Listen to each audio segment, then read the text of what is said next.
touch the stars, find the center of the universe. New reality in front of us, escaping gravity. We'll be rising high above the rain. Sunset never gonna be the same. Thunder calling us to outer space, escaping gravity.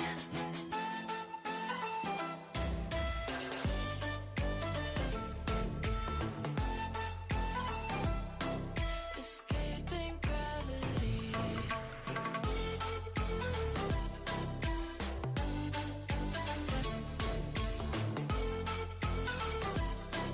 Escaping gravity.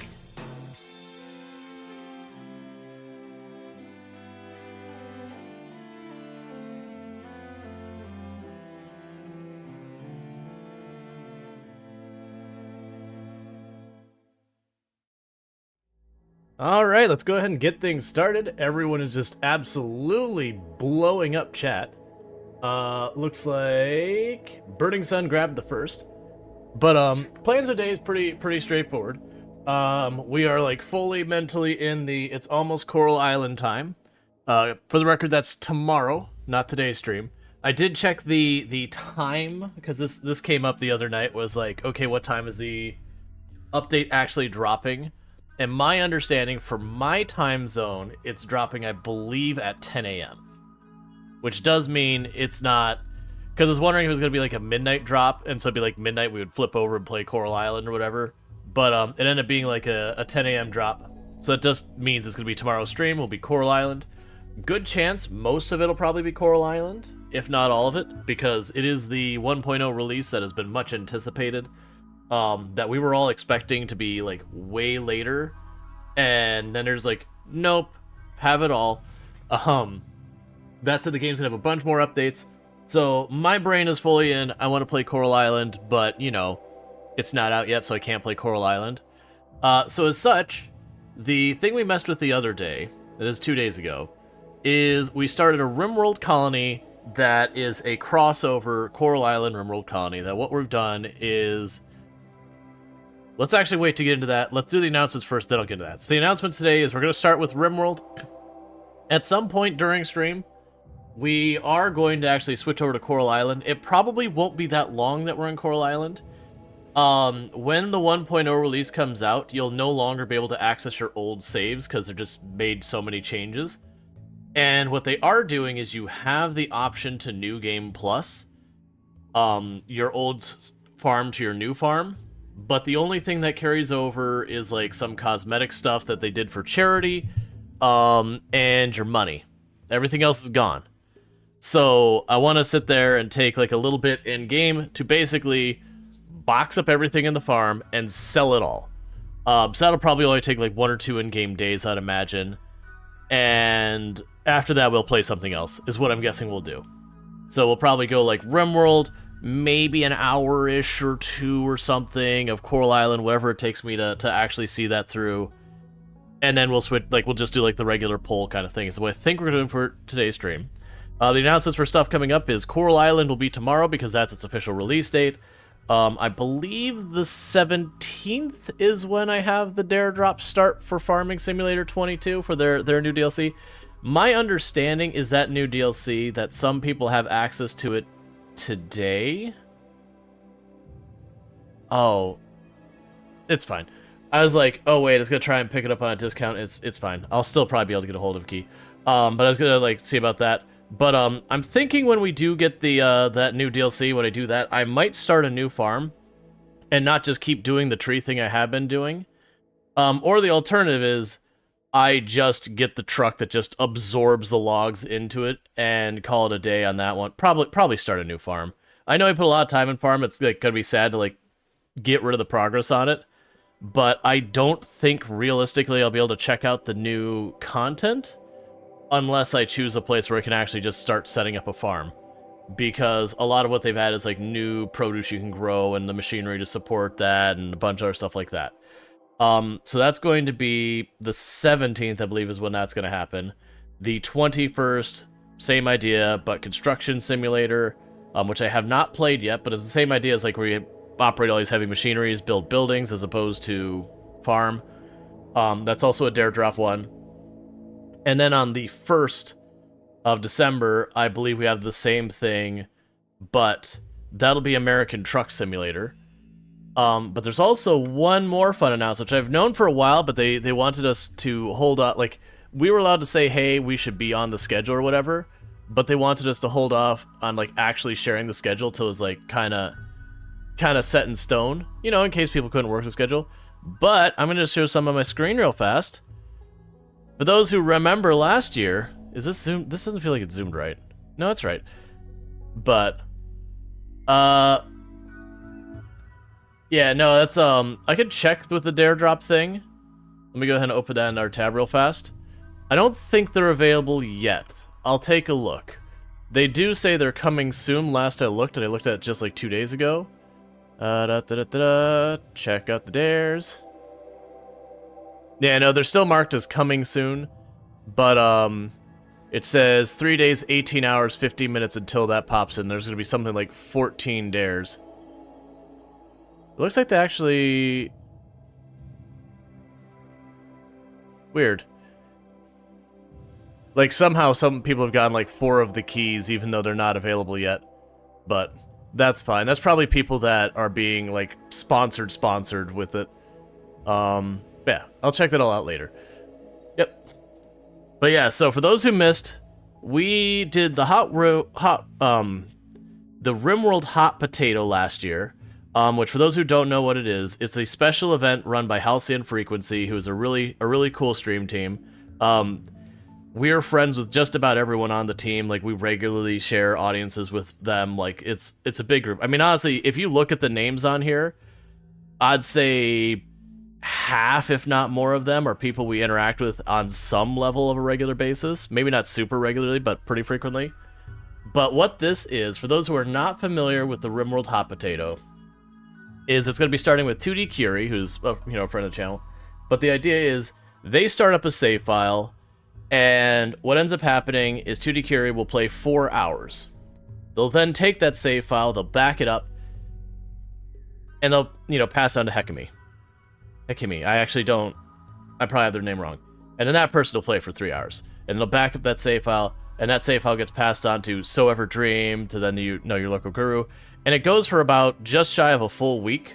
As you can see here, it goes from Wednesday to Monday, so it's just 1 day short. But you'll see a lot of names of people that we interact with regularly. 2D Curie, your local guru.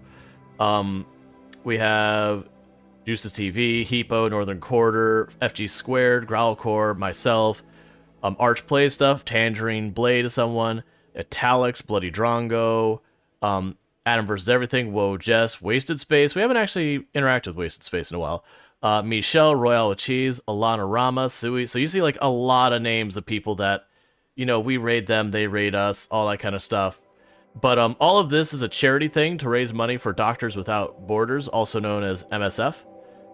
But we're going to be raising money for them for charity. I am right about in the middle of the pack. I'll be on November 4th, or November 24th, on Friday evening. Keep in mind, these times are in -8 GMT, so that's Pacific US time zone. But yeah, so that's what you got going on here. But it should be fun. So I'm gonna get my save file from Growlcore, and I'll be giving it to Arch Play Stuff. So that should be great. There's been lots of jokes between a group of us, so what's happening. Now that said, for those who haven't seen this event, because it is for charity, like RimWorld bad things happen, and we will be playing like authentic RimWorld. I believe it will not have the DLC. To be clear, I believe it will be just the base game. I could be wrong about that. Regardless, I have the DLC if people want it. But I believe it is just the base game, and that's just that way not every single person here has to buy the DLC and all that. That means you'll be streaming an hour early that day? Yes.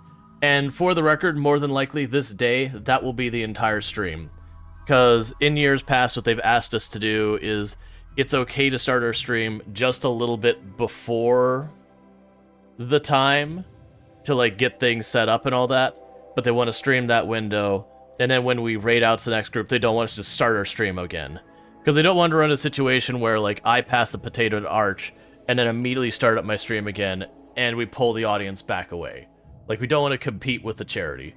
So the way I look at that is we'll do a charity stream. It'll probably be a lot more chaotic than we normally have, because we'll be doing charity stuff, and then we'll probably wrap up. It'll be a short day.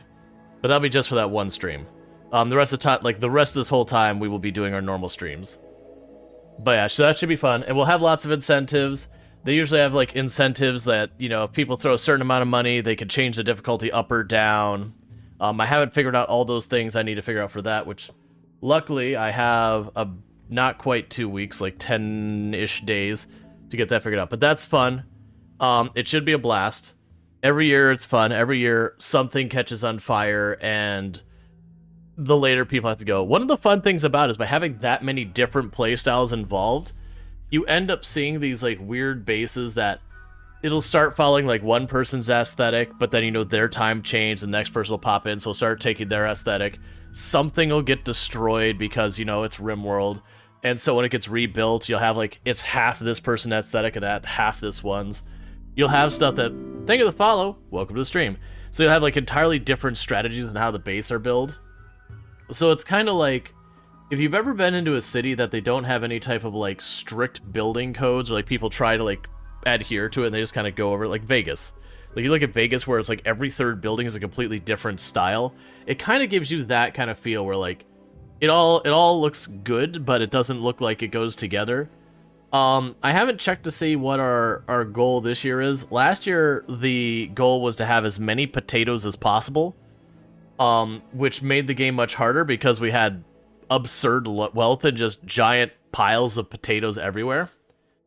Knowing the person who goes before you, it's going to be chaos. Uh-huh. We've already discussed thing. There is a thing that's like, hey, this is for charity. Don't deliberately sabotage the next person. It's RimWorld. It's gonna do it enough itself. Now, with all that further ado, that is all the announcements I have for right now. So let's go and actually get into this. I just realized I don't have the other chats up, so I do apologize for all those who are over on YouTube and all that. Luckily, I don't think anyone's talked yet. They have not.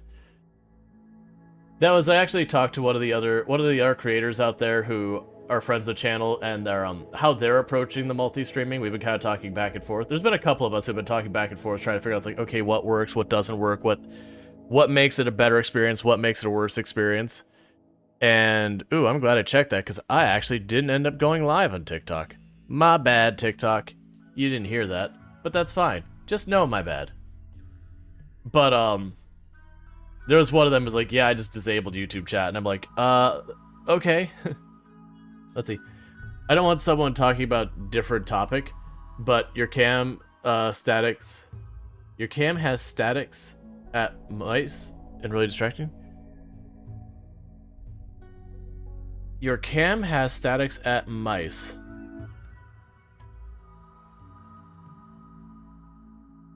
I'm not seeing the static, so I'm not sure. I can adjust it. I'm not sure. Like, normally when I have like static, like visual noise, because usually the way you could fix that is I could just tweak the brightness up, because that's usually what the problem is, that the background on the back is not bright enough. That's not, I don't want to search for the letter E. I want my control panel. So I can try just ever so slightly tweaking it up. There's just a little bit of noise, not sure about the mouse though. Yeah, I can go in here and just tweak the filter real fast. I do wish... Oh, I clicked the wrong thing. I was like, wait a second. I was like, that's not right. Filters. Okay, let's see if I can adjust this.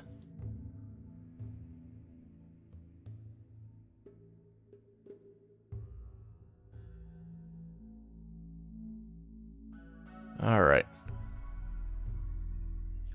Oh, that's making me clear. I'm going too far. All right. We'll try that. Is it something with Twitch? No, it could be, like, It is one of those annoying things is I do have a window here, and even though it's covered with like curtains and all that, it does ever so slightly mess with how bright the room is.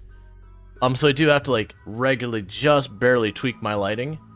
I have debated like just genuinely getting like a comforter, like a really thick blanket, and just like, you know, pinning it up over the whole window. I just haven't done it yet because I'll probably have to like nail it up there because something that heavy isn't gonna go up with some like thumbtacks or like little finisher nails or something. With all that said, I do hope that is better because I can only adjust it so much, because if I start adjusting it too far, you'll start seeing like the green screen will start like shimmering through up here, and if I adjust it too far the other way, you saw like where my arm started disappearing because it's too close to green. Now, anyways, with all that said, we're gonna go get into some RimWorld. So what we've been doing here is this is the RimWorld Coral Island crossover that no one expected and no one asked for, because to give you an idea, people here are probably already familiar with RimWorld, that this is a colony building game where bad things happen. It's like having a vindictive DM in Dungeons and Dragons trying to kill you at all times while you're building a colony. There's mood breaks, there's injuries, it's a place of sadness and suffering. And then you have Coral Island, which is a slice of life game similar to like Stardew Valley, Harvest Moon, Animal Crossing, Story of Seasons, whatever. It's generally positive, but like the idea is it's a tropical tourist place that befell an oil spill that's killed their tourism thing, and so that's like the negative going on in town that you as protagonist fix everything. And so what we're doing is we're doing a crossover of these two very, very completely unrelated and different games. Because why not? Why not do something weird? And so what we've got here, to simulate Coral Island, we chose to build on the sandbar. But the big thing is, if we look at pollution, there's pollution everywhere, and that's to simulate the oil spill. But the other thing we've been doing is all of our characters here, I mean, technically not the babies, all of our characters here are characters from Coral Island, as best as we've been able to like finagle RimWorld to being like them. So anyone looking at their traits and going, "Sir, you guys shouldn't have hard work, or that's not an appropriate trait." Look, man, they're very different games. They can't quite make a match perfectly. To the regard, this actually is a challenging run, because this is all the growable space I have in my entire map, is that one little spot in the middle. There's technically 2 spots here on the edge, but those will get you killed. And you'll also notice there is no stone, there is no steel, there are no components, there is no wood other than my own little farm here. So building materials are absolute hell on this map. So it is a very difficult map in that regard. You're going to see a lot of wood structures and all that.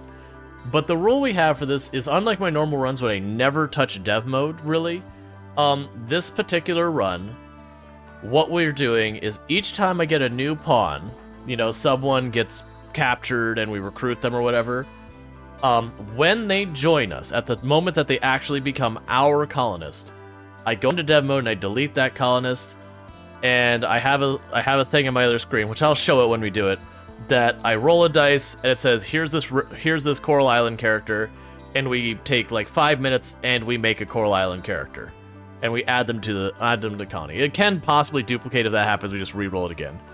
And also to that end, if we look around here somewhere, we've got 2 cats, which are also Coral Island characters, Malcolm and Frankie, who are somehow not dead, despite RimWorld. That cats are, it's like a joke in the community that cats are impossible to keep alive in this game, because anything that any predators on the map will absolutely go after cats. Cats will attack things that are tougher than them and also get themselves killed, and just they don't really add anything to your colony so far as function, other than technically they can snuggle with your people and make them a little happier, but they're inconsistent on doing it. So cats offer very little, and then everything is stacked against them in their survivability. So cats have a reputation in RimWorld of being incapable of life. But that said, we are just continuing the colony to make it happen as best we can. The things I've been working on in the colony most recently is we've been trying to get as much of the pollution away from the actual like area here, and we've been basically just chucking it in the water over there. So very much a, you know, I don't know, like I don't have the ability to properly fix this pollution, so I'm just going to chuck it in the ocean. Which seems somewhat befitting of what what you notice in Coral Island, because if you've played the game and you go into the ocean, there's trash everywhere. And so while the game like makes it out to be like, oh, there's this bad oil spill, all this pollution was because of this oil spill, I'm like, nah, fam. The literal solid coat of trash in the bottom of the ocean, that wasn't no oil spill. That was your local residents, probably the tourists contributing as well. But yeah, you can't convince me that they weren't involved. Now, the thing you will notice is our base is going to be built extremely slowly, and it's going to be almost exclusively wood. And that is just entirely because wood is the only resource I can build with I can actually consistently get. But that is my entire wood supply there. That, and I've got these 2 dryads we got a hold of that we're using to support it. I don't think we've suffered any permanent injuries yet. Yeah, no permanent injuries yet, which is surprising. The other thing, and this is deviating from the actual Coral Island thing, in our colony, both Lily and Leah have actually have gotten into relationships. So Leah with Antonio and Lily with, was it Theo? Which does not align at all with what's going on in like actual Coral Island kind of thing. But that's fine. But that does mean we have children that I decided to not name the children that are born in the colony as Coral Island people. Instead, we're just going to let them have their own like little story. I'm not going to change their names. So for this stream, we're not doing the thing where we normally have the thing where you can get your people added to the colony. But that's because it's thematically supposed to be. If this colony dies, we won't be doing it again, but it's been a fun one-off. This has gotten me to the point that what I want to kind of do at some point is just occasionally add random characters from games we play as possible characters to show up in our colonies. Let me actually sit there and go and yeah. One of the things I want to do is not here, but like go into the actual character editor outside of this and like name all these characters like Coral Island as like their last name or whatever, or their title or something. It's also made me consider adding a redeem on the channel.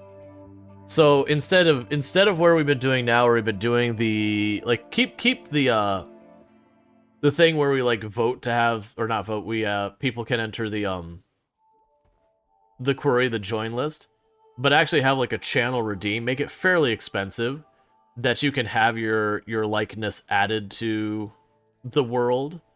Now, keep in mind, if we do that, that means you can show up as a raider that we have to fight and kill. You can show up as a random refugee. You can... like, there's just many, many ways that character can come into your game.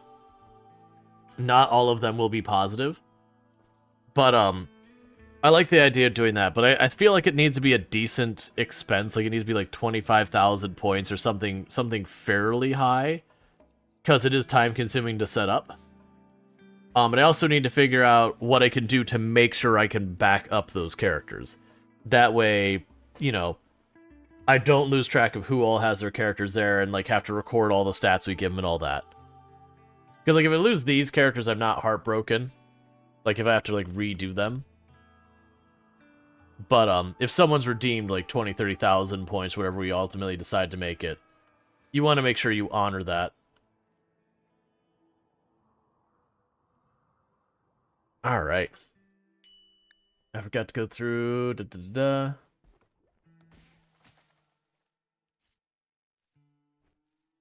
Oh, and also as another reminder, I'm going to be commissioning the emotes pretty soon. At least that's my intent. Sorry. I have some notes here of stuff I wanted to cover. So that's gonna be something coming up pretty soon. We do have an emotes idea channel on the Discord. That's where we're looking for feedback. Once I commission them, it's kind of too late on the feedback for this round. Because obviously once I've gone to an artist saying, here's what I want, it's not fair to them if I go, here's what I want. No, wait, I changed mine. No, wait, I changed my mind. Most artists won't put up with that very long. And understanding. Because, you know, you're paying them X amount of dollars, and if you keep trying to change stuff, it becomes this awkward thing where they really should ask you to pay more, and they don't want to, and it makes things complicated. So generally speaking, once you commission things, unless they show you a result and you're like, okay, I'm, like, actually not, like, that's not what I wanted, kind of thing, like it's a communication issue or something like that. You know, you want to make sure you stick to what you offer. With all that said, welcome in, everybody. I forgot to do this at the beginning, but welcome in. We got Eonek, we got Burning Sun, we got Darstrider, we got Calarius Star. We've got Craven Horde, Burning Sun, Smokey or Silver, Bentley. Who else we got? And Chili Cheese Burritos all popping in here, as well as a whole bunch of people lurking. One command I do want to add to the chat is I know a couple of friends of the channel, they have a point redeem that's like a lurk point redeem. That people can kind of announce that they're lurking without having themselves called out. Like, it'd be a thing that you can redeem that, like, you know, it would acknowledge that you're lurking, but also would be a thing that I don't call it out. It also is the things that, like, you wouldn't have to say something in chat to do it. I'll figure out what I want to do, because I figured it'll be something like, you know, a little thing would come, like, just on screen that's just like, hey, I'm lurking or whatever. I just want to make sure I'm doing something unique that doesn't feel like it's a copy of what someone else is doing. There's a lot of ideas I've gotten from other creators that like, the delay is I want to, one, differentiate it enough so it does, you know, it feels like its own unique thing. And then two, I want to go and, why did I use that one? We need something better. So geothermal's not going to work. Geothermal we can't do on this map. Water mill we can't do on this map. We could do solar.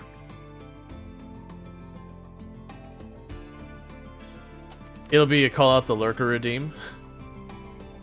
Have two versions of the redeem. Have, like, the one version of the redeem that's just like, hey, you know, like, basically that's just the person being like, hey, I'm here, but, like, you know, we don't need to make a thing of it. Just like, I'm here showing my support.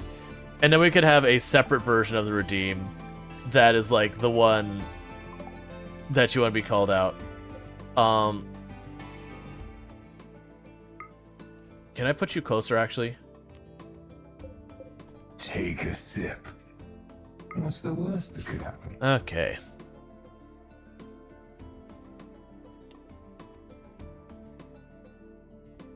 Alright.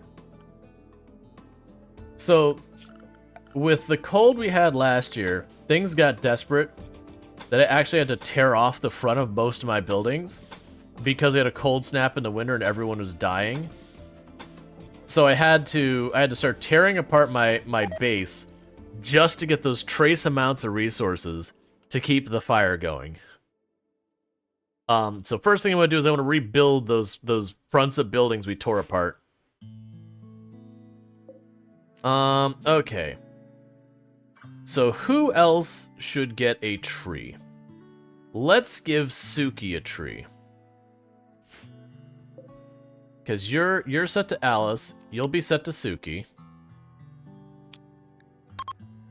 Basically, I'm trying to give each person their, like, a couple trees, because this becomes a much better source of wood for us.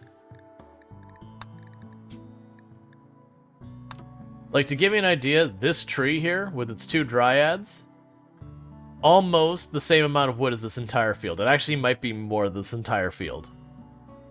Actually, I'm pretty sure it is more than this entire field. So the idea being, if I can get 2 or 3 trees in here, I can get rid of this and make it more food to allow me to continue to grow the colony, because this is a hard bottleneck in how much food I can have. That until we set up, like, hydroponics or moisture pump, I cannot get more growable space. Once we get hydropump, we can actually go out here, or sorry, not hydropump, moisture pump. We can go out here, we can actually pull this up, and this will be growable soil when it happens. But till then, very hard limit here.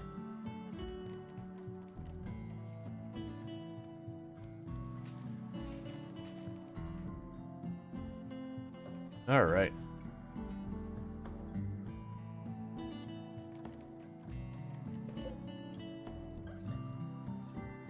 You want those colonists idling a lot? It's just, unfortunately, there's there's enough colonists and I don't have enough tech for them to all do stuff. Because I'm actually starting to get nervous. I'm moving so much pollution over here. It is going to start going out towards my base, and this will more than likely trigger an infestation anytime now.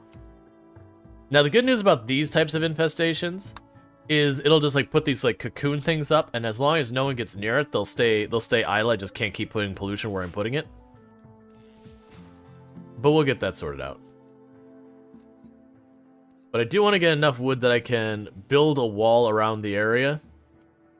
And my intent is to make the kill box like down here as much as possible. Yeah, I just can't go. I can only go as far as. Yeah, so I cannot go past that tile, because that's deep ocean. So I can go, like, right to here, just enough that the people can get in there. And the idea is just basically force them to go through chest-deep ocean water the entire way to our base. So they move as slow as possible with as little cover as possible.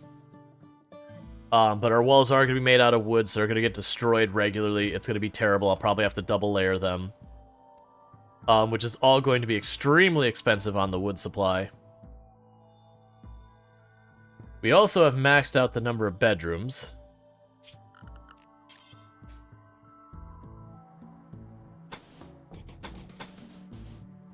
Was it 6? No, it's 7.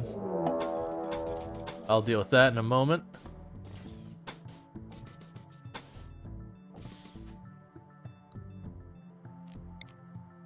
Go here and say destroy all those. Add a door. And destroy that. Okay.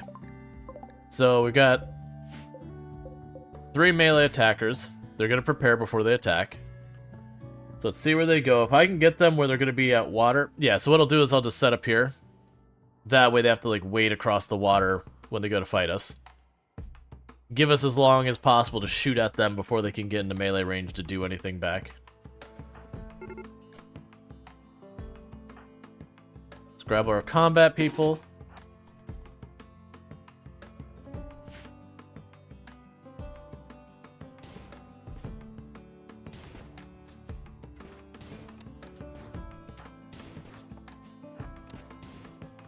Okay. But that's the entire strategy, is just force them to go as slow as possible. Are you someone we want to capture? Hey Hassan, how's it going?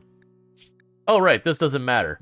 Because as long as they're not unwaveringly loyal, it's worth it. Well, actually, I don't have a prison.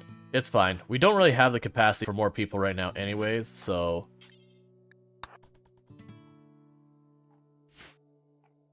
Grab that one and that one. Because what'll end up happening is when we go to capture people like this, it doesn't matter what the pawn is, since we're just going to delete and replace them with one of the Coral Island characters kind of thematically. But right now, food is stable but not good, and we're going to be going into the winter soon. So it's kind of one of those things we definitely don't want to scale that up. That's not where I want that. And I can make complex furniture and all that. The only reason we're not doing that is I just don't have the materials to build all that. Honestly, I would say getting our defensive wall around the place is higher priority than that. Let's figure out where we're actually building the wall around here. I know I'm gonna end up building it mostly along here. So this is as far as down as I can go.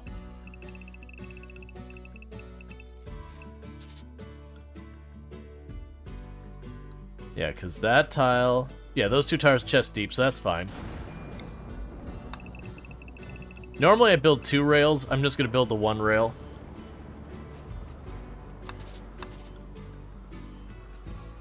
And then what we can do is we can put, like, the larger kill box back here.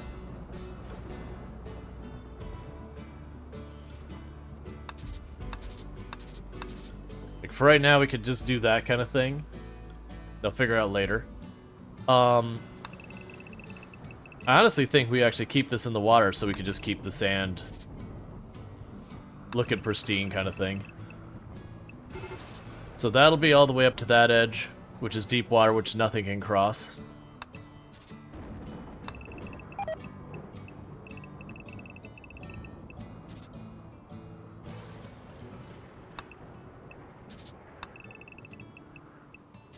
Same deal here. Kind of hard to see, just I got glare on my glasses.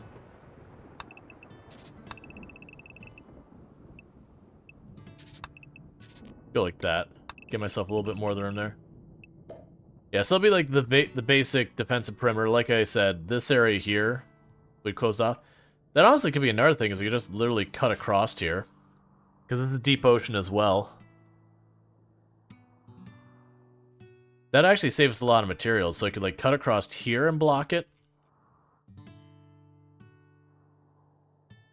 Cut across there, so we get rid of that whole wall going up here. Like, this area wouldn't be worth trying to block off.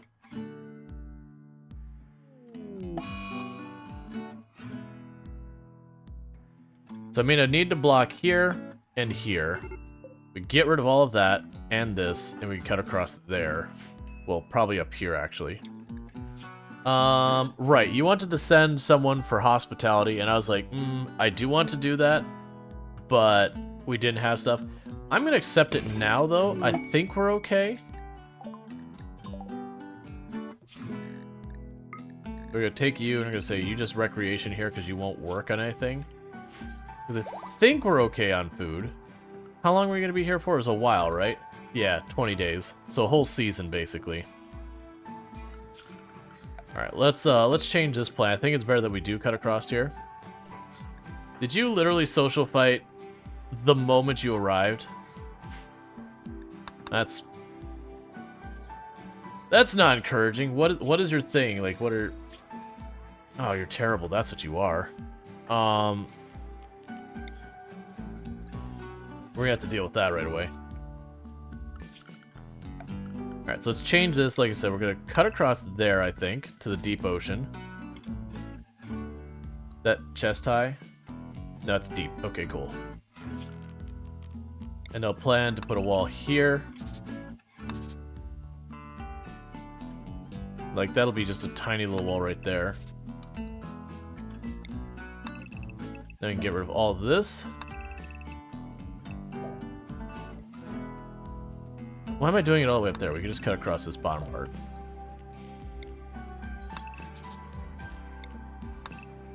Okay. So that thing is going to be our immediate perimeter. Because once I get over here, there's a bunch of paths through here that have to make a bunch of little ones. Hey, Proger, how's it going? Did you put more dye in your hair? Or is it, like dark than normal? Oh, I turned up I had to adjust some of my lighting a little bit here earlier because it was starting to like give a little bit of static and fuzz, so I tried to tweak it. So that's probably all you're seeing is just me tweaking the lighting because we're having issues with stuff like staticky on the camera. Not sure why that is, but it's actually my light is a little brighter. I also woke up way later today. I slept in, so my hair's still a little bit wet from you know, shower this morning kind of thing, and that also had the same effect. And I don't actually care about this whole area over here. But, oh wait. So, if I build all the way over here, we have the risk of a mech cluster dropping in this area and causing problems. We'll figure that out. Okay, so I can actually do electricity now. Now, the big problem is I have very little... Like, I have an actually okay amount of components, but I don't have hardly any steel, which is the reason I haven't really been spending most of those materials. Alright, so let's get this party started.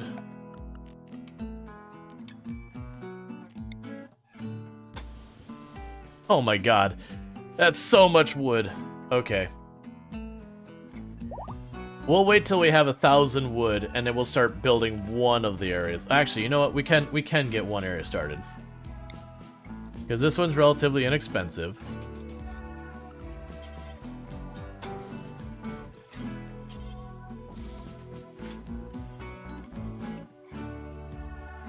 Okay. Yeah, so we could do these like little ones here. But like these big, long, sweepy ones are gonna take forever.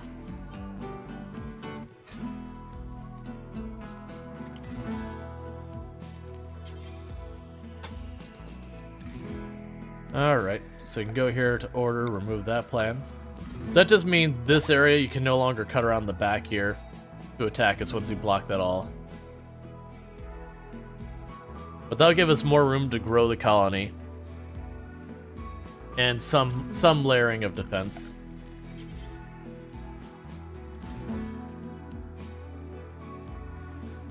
I guess I put it here, because that's... Yeah, that'll be... Actually, we overkilled. I only needed the one tile here. It's fine. It's already built, so it doesn't hurt anything. Because that's a one tile thick area at that one spot.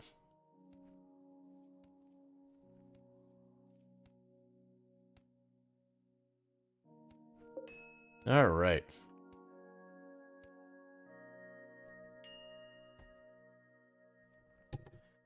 I just realized we're not researching anything.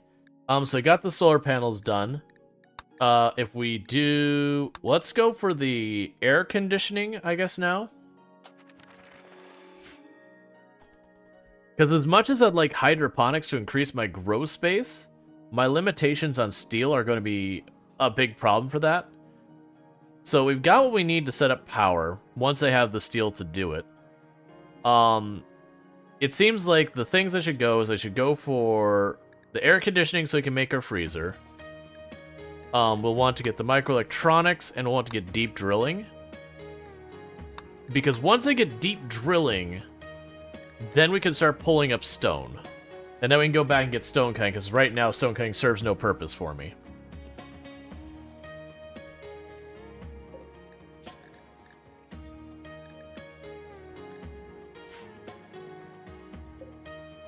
It's weird that we have face masks and none of them are... Oh, right, because we were hiding the helmets. That's right. I was like, why is no one wearing the face masks? Because that's very important on pollution tiles.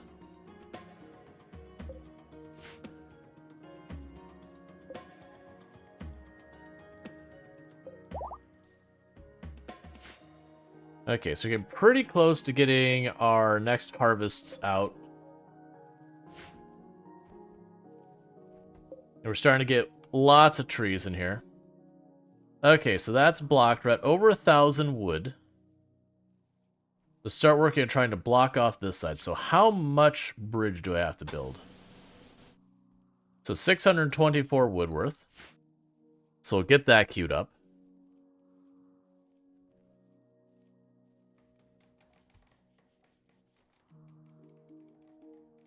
The other downside is, even when we get stone, most of my defenses I still won't be able to make out of stone just because they're on water, and that won't have the heavy carry weight we would need to take advantage of any of that. It is honestly good having this many idle colonists who can haul, though, because the moment I queue up construction, I see like 4 or 5 people run over and get all of the wood in place. And then our construction person just goes in behind and just like goes down the line building everything real fast.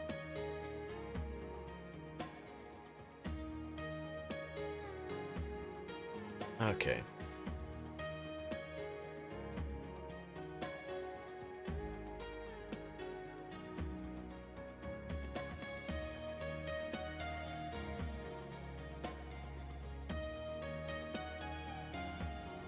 And I think we'll put a door down here, and then the rest of that will just be a wall.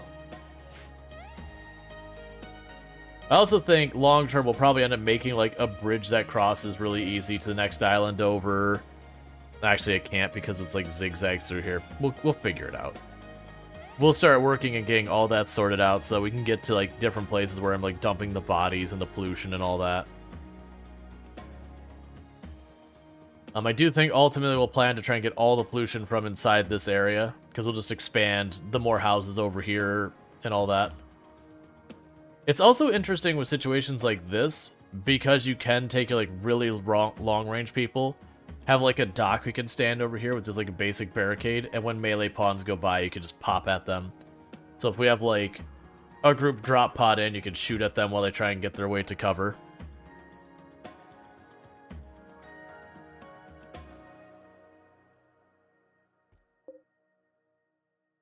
Yeah, so we just had our big harvest here. That's the reason I didn't keep building after this one, is I wanna make sure we don't run out of wood this time if we get in a particularly cold year.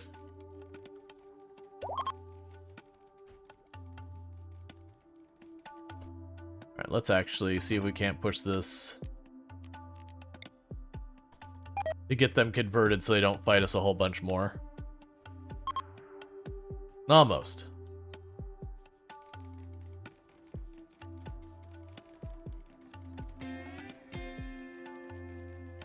Plus, right now, there's just a bridge, so this doesn't offer any defense. It's the structure I will build my defense on.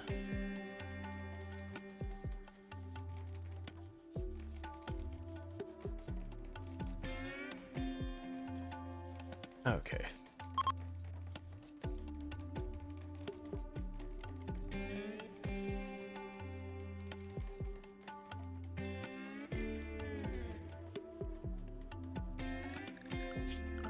And we can also go over here to orders, gear the one tile that they couldn't actually reach. Go ahead and queue up the door to be here.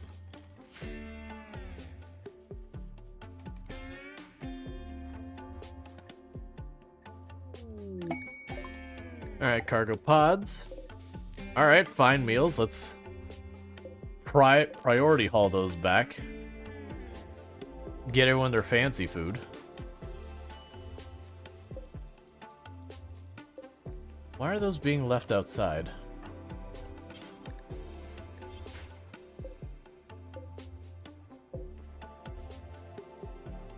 I need to make a proper storage room, and I just haven't yet.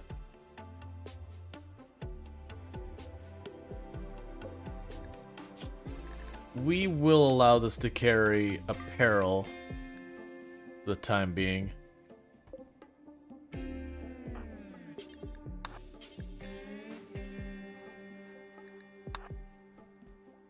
Just that way it's in there and showing us, like, in our inventory. Because I worry when that doesn't happen that you end up with a weird situation where they keep making more and more of the same thing because they don't recognize that you already have it.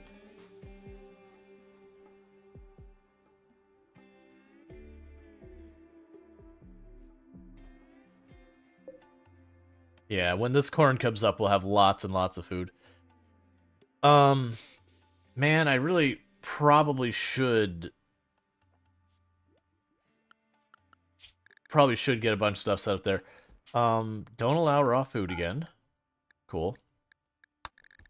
Oh wait, did that say you are allowed? Okay, just made sure they weren't set to be allowed to eat baby food. Baby food is for babies.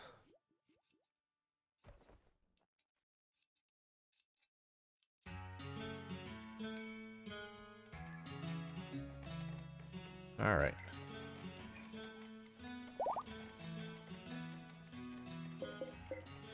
Yeah, but every 2 days we're getting 64 more... Well, yeah. No, actually, it'd be more than that. Hypothermia on who? Why?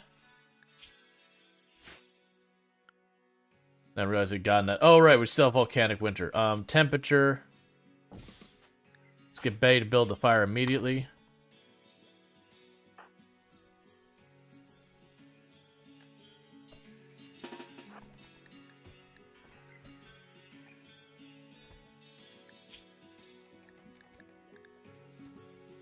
I'm going to actually let this person take some of our clothes. Because they're going to die of hypothermia if we don't, and I just don't want to deal with it. Cool. So, there's some pants.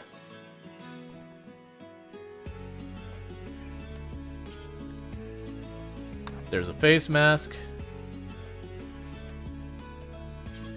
There's a cape.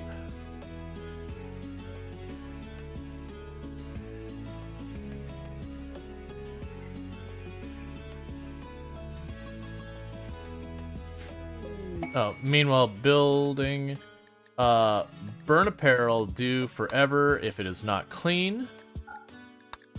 And building, burn apparel.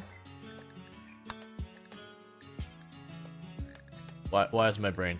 My brain is just like, I don't know what you want. Or if it's below 80%, it is not utility. That we can keep as much of the stuff we don't want out of here.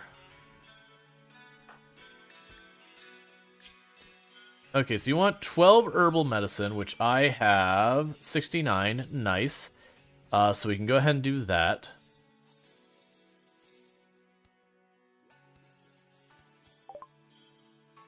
Cool, we have air conditioning. So we're gonna go ahead and start researching microelectronics.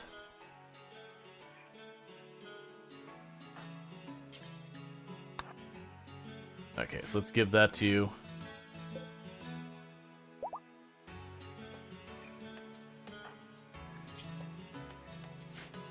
Alright. In the corner. We're gonna start the corn. I don't really have a plan, we're just gonna make meals. It's just what we've got going on right now. We have items to trade, we'll wait till you get over here. Okay, so now you can go down here to wood. We're at 600-ish wood now.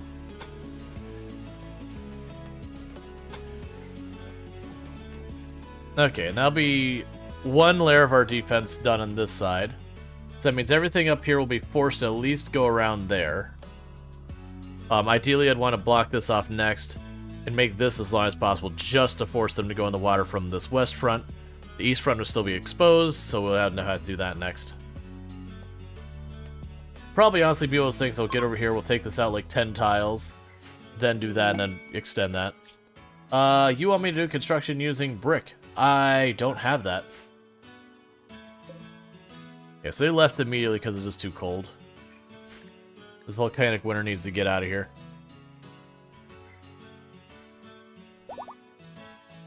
Alright.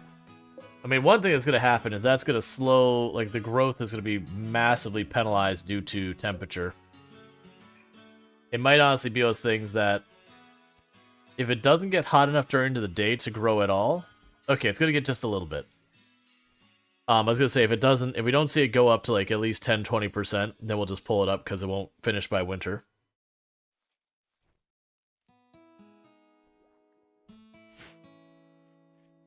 But honestly, it should end up frozen and all that. It'll be fine.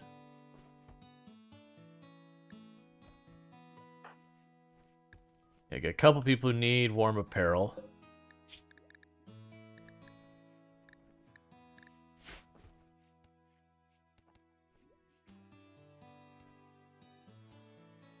Once I get, like, enough wood, I think we'll put either, like, storage over here or up here. I still want to have a temple that we're going to jokingly make, you know, it'll be the museum from Coral Island.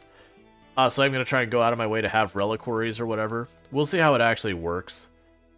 Hey, the very last Lardine, how's it going? I mean, what we could honestly just do... Okay, I think I know how we can make it, like, a museum. Is it do the temple, and just along the periphery, we'd make shelves that are just one in size. And just have them put stuff that's like, I don't know, like put art or something on them. Been laying in bed all day and just got up for dinner a little bit ago. I basically didn't start getting moving for the day until it's like, no, I need to get up to get food just so I can make it in time for stream. That's because not last night, but the night before, I did not sleep. Not like I didn't get enough sleep. I physically just did not sleep. Not by choice. There's just one of those days the body's like, nah, that sleep thing I'm not feeling. We're just not going to do that tonight. So that's the reason why we ended stream so early yesterday. I think we ended at like 1:30-ish yesterday. Leah, I need you to slow down in the baby making. You could tone down that baby making a little bit. Like, in fact, we're gonna go in here and say, could you try not to have a baby?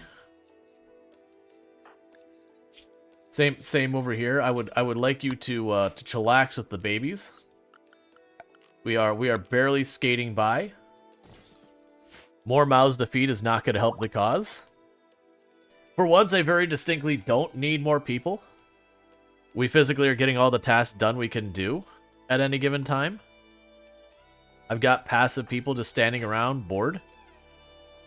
Alright, let's go with the pollution. Okay. So we're gonna go over here and say zone, remove pollution.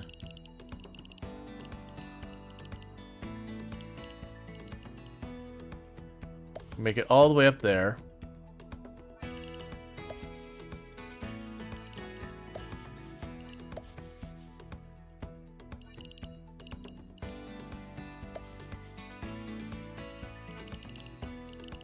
You know, with it, hell with it.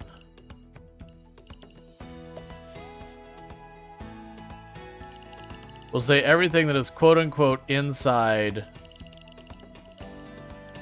our borders will mark as pollution-free.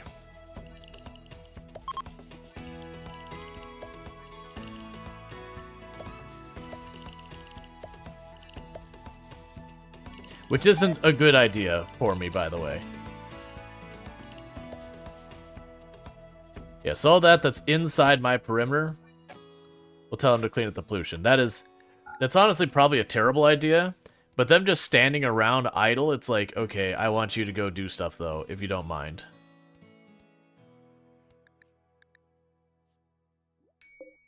Alright.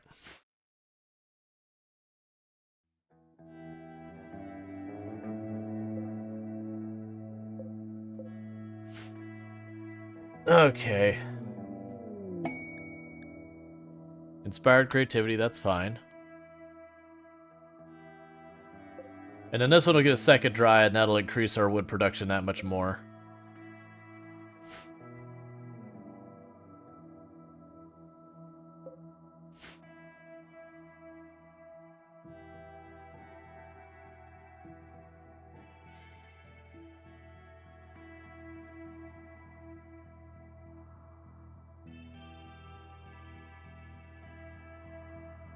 Later on, if we have the supplies, I'll probably also add, like, wood bridge along this area here as well. Just so our people can run along our border as fast as possible to get from point A to B. Versus doing this whole thing. Royal Tribute Collector, don't care, you can just go away. It's fine.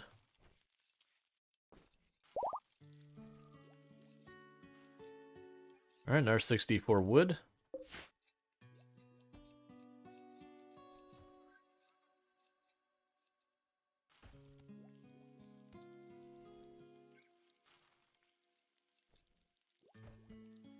We will also have to, like, get a supply for animals again. My honest thought is potentially, like, stabling the animals out here where there's, like, no food. And just make it a thing where we give them kibble. I haven't decided. It could even be that we put, like, our first moisture pump up here, and then the animals are just out in this area. They can't get into our actual farm. And we just use this area out here that's probably inconvenient for farming, and just like put dandelions or whatever to keep them fed. They're the Empire, so I can't actually get anything for trade worthwhile from them, so it's whatever.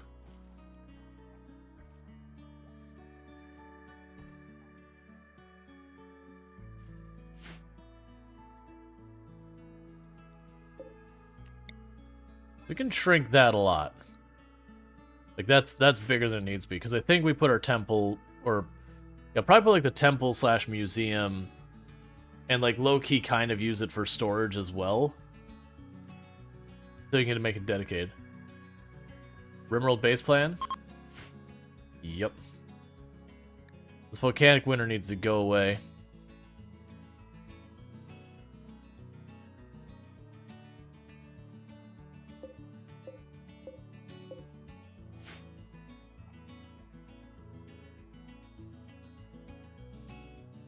Okay.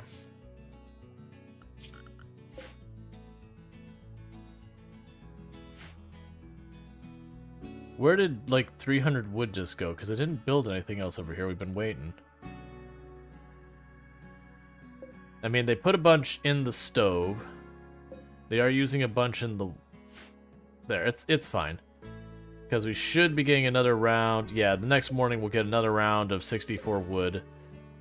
This is aging up gradually to get us more wood.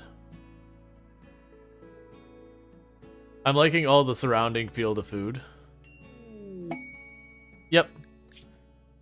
Alright, so a shuttle is being taken, seeking a place to land. Right, so they will come here, we can get materials. I'm going to potentially take the Goodwill. The plastile's nice, and I'll have struggles with that later. You're inconveniently positioned, just so you know.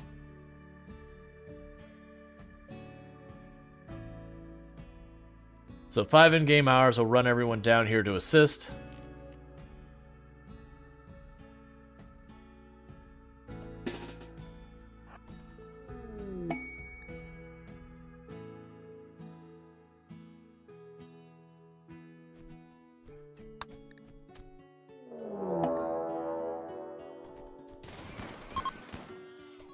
Well, that was unnecessary.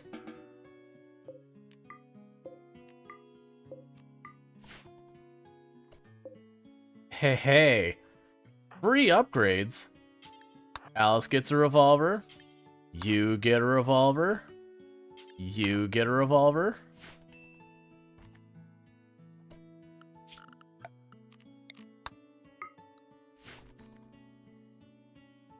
Did I actually take a penalty? No. They just left. They're just like, nope. That's not my cons. I don't actually care. Urgently haul the good food they've got there. Whenever you have capacity to do so. And deconstruct that shuttle made out of sweet, sweet, sweet metal.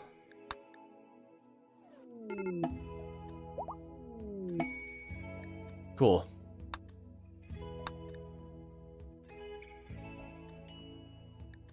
Alright.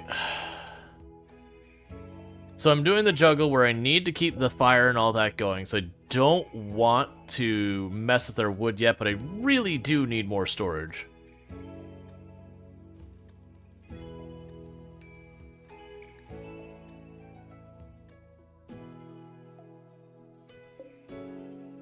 The best part is I actually still got some plasteel out of it from the shuttle itself. We just didn't get a whole bunch of extra plasteel. So instead I went for the standings, because that'll mean more trade caravans and whatnot. Tattered apparel on Alice. Your parka is falling apart. Silver ore. I like free money.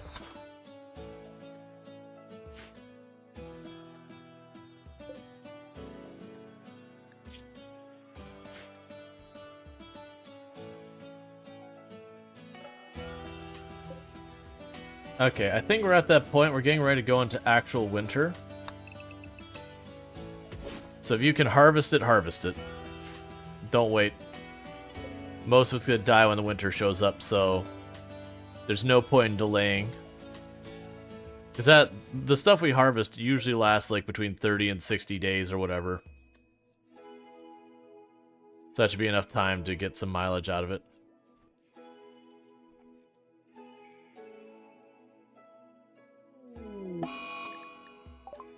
We have animal flu. Do I have places for you to sleep? If not, I need those.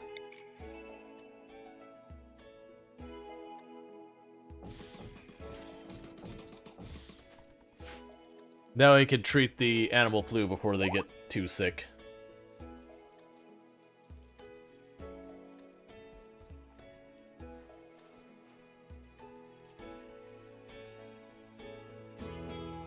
Alright.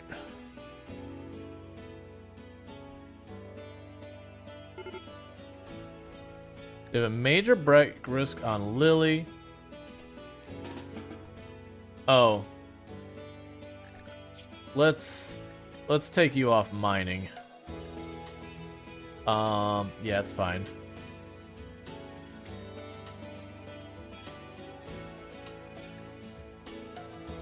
Yeah, Betty will be the one who deals with the mining.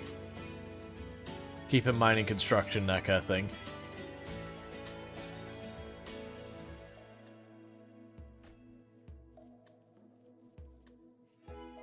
It warmed up just enough that they are replanting, which I wasn't expecting. It's fine. I mostly want to make sure, because in 2 days it's winter, it'll start dipping in cold even more. And I figure most of the plants will die when that happens. Unless the volcanic winter ends, but you can't... We just have to assume it's going to keep going, because that is the worst case scenario. Okay, so one thing... So you're at 400.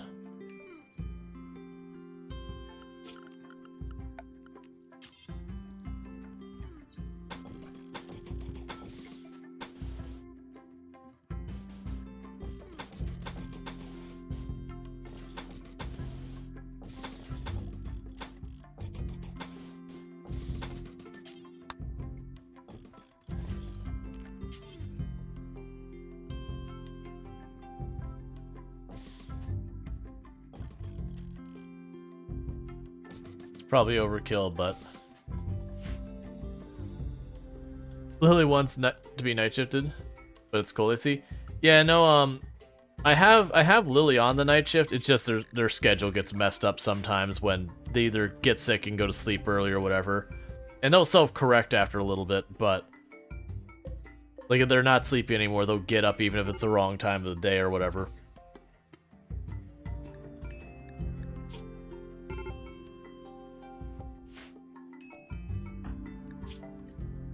Oh, you're a hypothermia minor?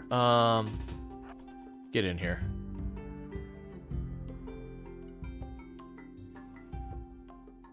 Get that taken care of and then we'll pop back out.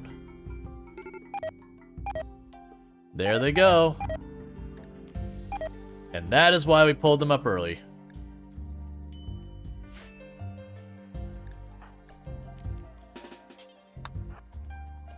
Alright, everyone.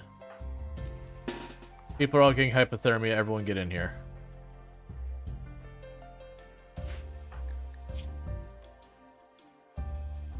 Once you're recovered, we'll let you all back out. This does end up being a big mood penalty because everyone's just standing here doing nothing and not sleeping well and all that. I don't want to do the thing where I cram all the beds in this room again, if I don't have to. We've just been unlucky that we have volcanic winter during our winter, and last year we had a cold snap during our winter. And those things stack out in a bad way.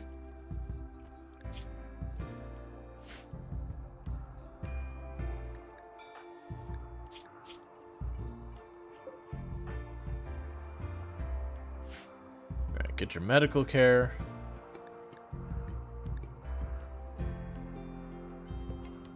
We also need better clothes. Like right now, we're just doing cotton. This is what I have available. We will want to get better material that can handle a wider range of temperatures.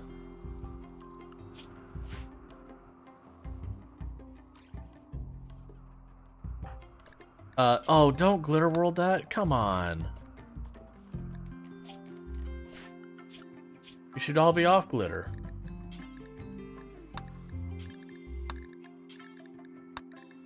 Okay, let's go here real fast and make sure defaults. Yes, the defaults are set, so I don't know how they got switched over to Glitter World, but whatever.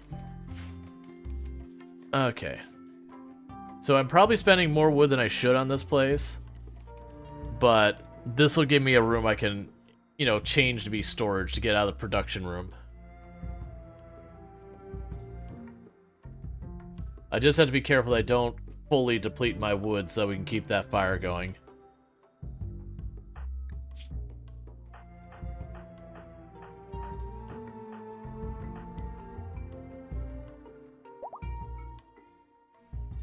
Alright.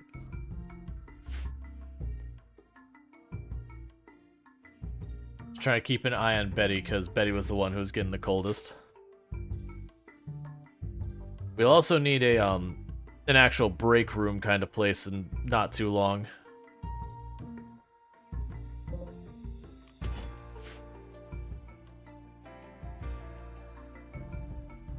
Alright.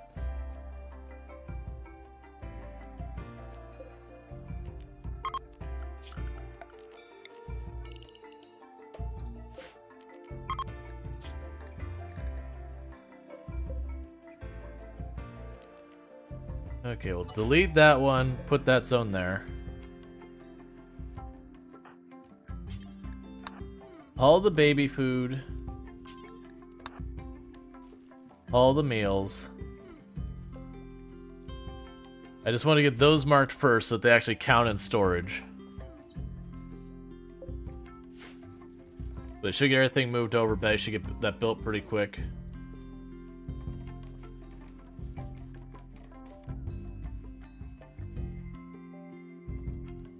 That's hitting our wood supply harder than I expected. That's okay, they're gonna keep making wood out here. They're 64. Which, the supply we're seeing here, where it says 47 isn't counting, that's 64.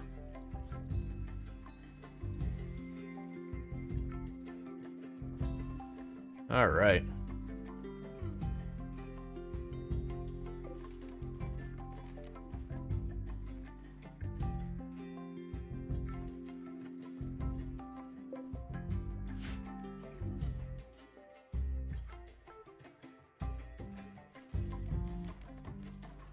Alright, so that storage room is actually done. I'll also go down here and say manufactured yes can go in there as well. So we get all like the textiles in there and everything. Cool. So I have like a room that's gonna be big enough to actually store stuff in.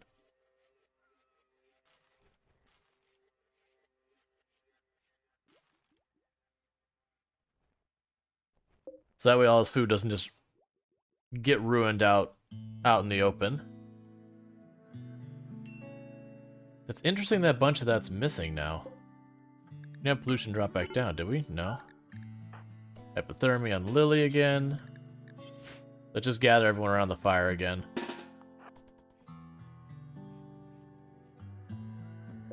And like weirdly, the kids doesn't even affect them at all. Like, the babies are just, like, hardened against cold.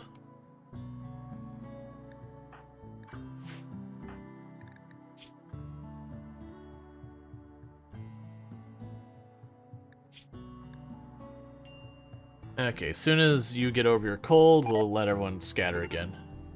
Or they'll just unset themselves once they've been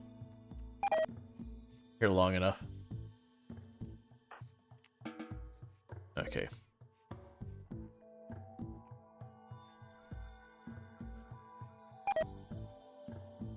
Alright.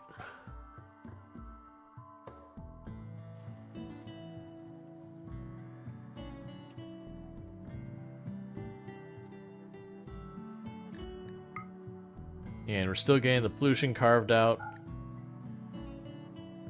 We're pretty close to out of wood, so we're not gonna do anything else with wood until we get our supply rebuilt. That'll just be an ongoing thing.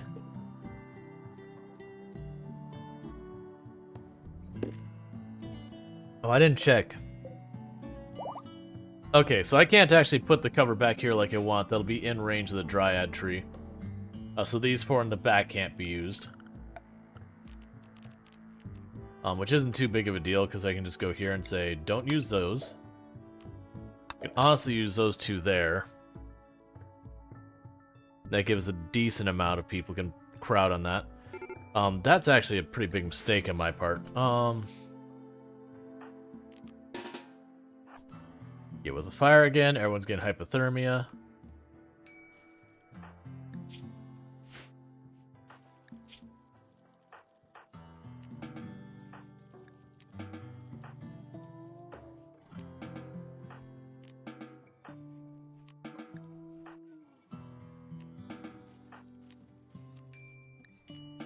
Basically, as we're getting rid of hypothermia, I'm letting them back out. Okay. So little by little, we're getting there.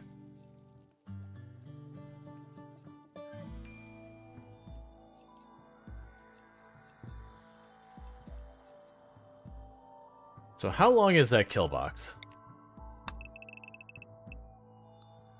So I'm glad we haven't started that, because if I move this out farther, we should be able to still do this fine. It attacks immediately from the left. Oh, Betty, you are in a bad place.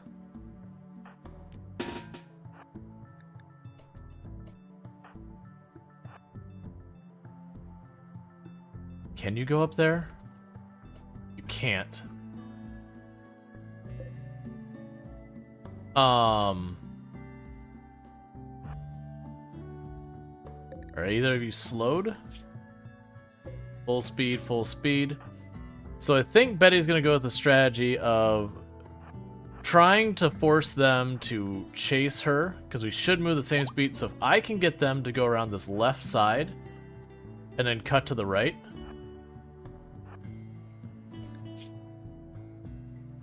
You have hypothermia, so you're actually moving way slower. Nope, stay in the deep water.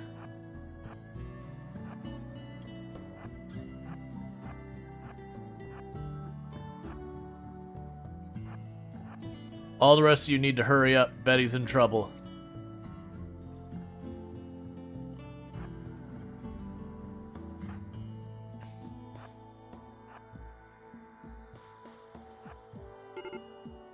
I know, major break risk. We have bigger concerns right now.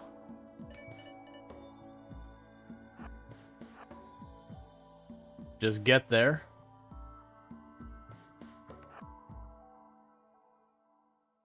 Now get in position here, that way they shoot past and across and not at Betty.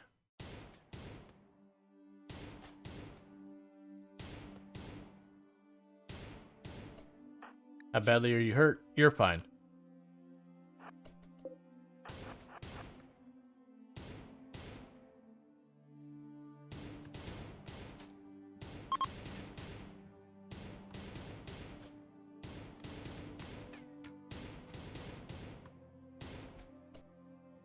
Okay. So get all that going. We're fine. Extreme break risk on Betty. What's your deal? Your recreation is unfulfilled. Alt slept in the cold, slept in the ground, did all that stuff. Yeah, and the big thing is right now Betty is having problems mining. We're going to cancel the mining the rest of that for right now. Let this cold go away, because that could have easily been the end of Betty. If she would have gone down before we get the others in position, they would probably just kidnap her, and then that would be it.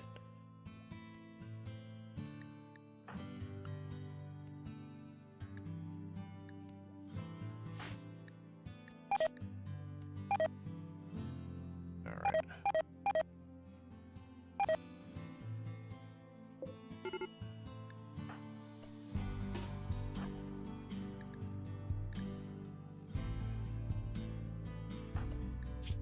Don't gonna treat you?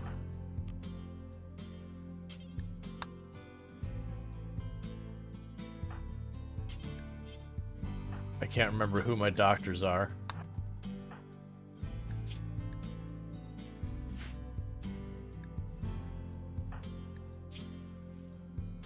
All right.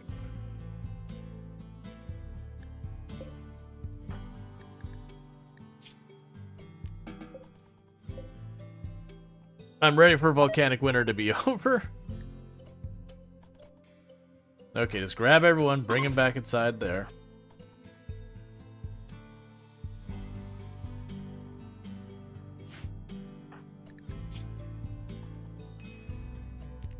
Okay, you may go free.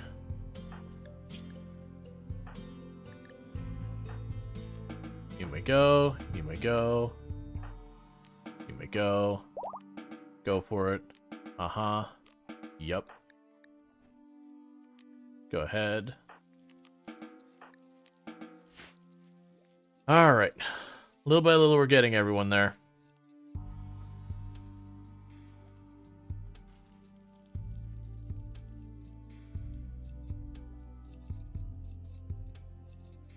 So what I was going to say is we can actually move this boundary down to like maybe there. It should still function just as fine. Basically exact same plan, but instead we go down here.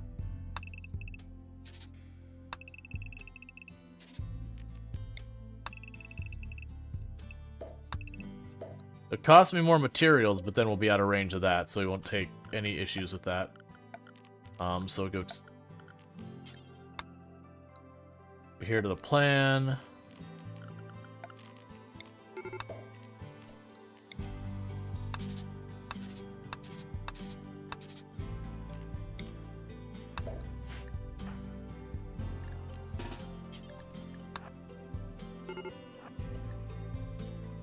Everyone's getting cold again. So everyone pop back in here. Once Lily's warmed up, we'll let them all back out. Oh, actually, Suki was the last in the room.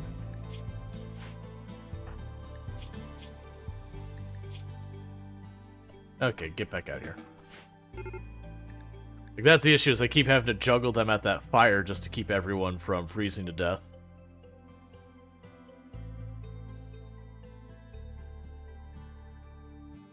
Honestly, instead of doing these, well, I'm mixed, because one of the things I'm thinking about doing is, one is, so we'll have our melee pawns here, here, and here. 1, 2, 3, 4. So potentially,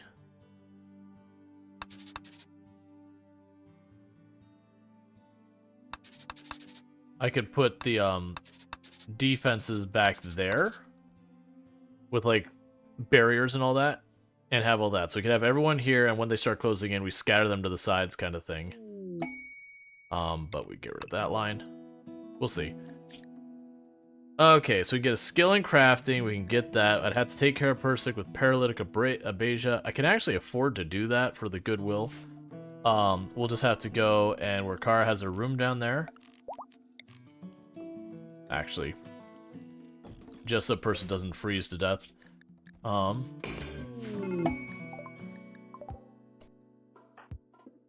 Go rescue them real fast.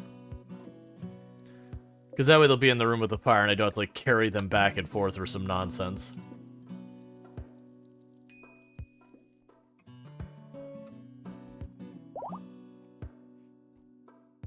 Why are you not? Oh, you know what? Storage, raw materials, wood. Say steel can, or sorry, silver, wood, plasteel, and gold can be in there.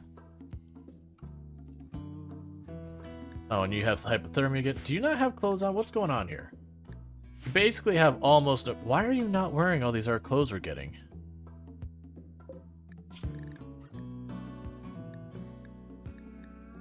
Ah, it's not saying... Do we have the button-down shirt? Yeah, okay. So that's why. We've just been running out of clothes. So Lily's struggling because she's only got pants right now.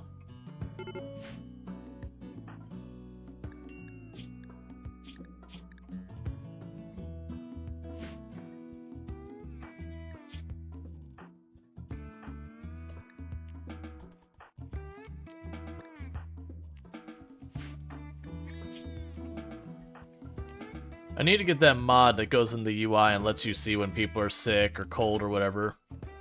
You can just, like, at a glance see, like, there's a little bio symbol or whatever. So that way you know, like, not to grab everyone, just to grab the handful of people who are dealing with whatever they're dealing with.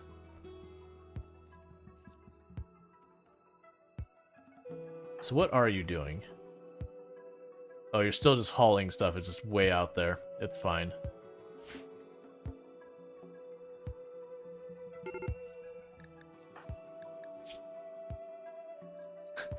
Rebuffed by Kara, rebuffed by Leia, rebuffed by Alice. Okay, at least you're trying, buddy. Hitting on everyone. Hey, how's it going, Maddie?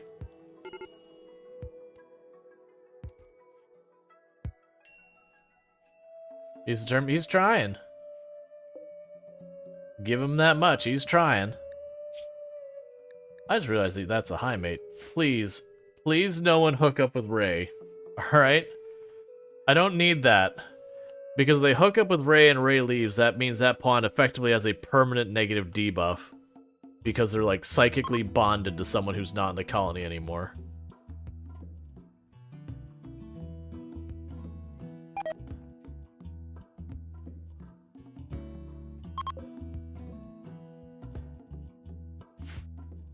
Okay, so volcanic winter is over, so we are in just regular winter now. That should help a lot by making the colds not nearly as cold. Like you can see, it's actually warm enough that even though the things aren't going to grow hardly at all, Alice is replanting everything. Like, we're outside of the grow season, but, you know, it's close enough that they're trying. I'm going to keep the fire going just in case they have some people who... Yeah, like Lily here is still struggling with the cold.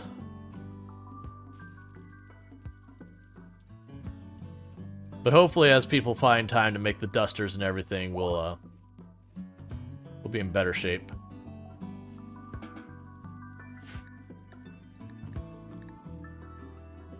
Because it shows that I have 3 colonists who don't quite have clothes that are warm enough.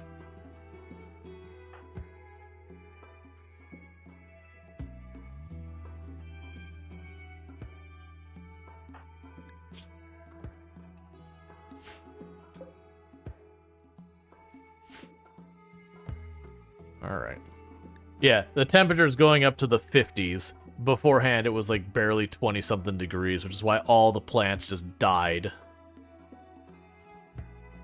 So it's like actually not a bad temperature outside.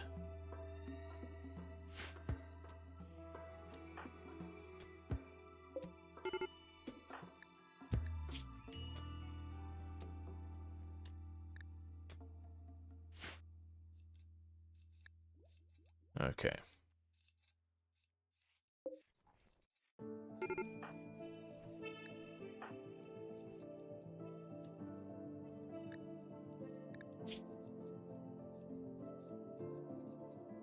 Yeah, slept in the heat. Oh, difficult life. You have your own little fire while everyone else is freezing to death. Alright, good. When Betty gets rid of that silver ore, there'll be no reason for anyone to be up on the edge of that map over there.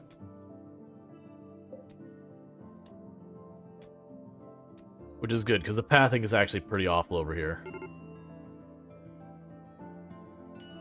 Alright.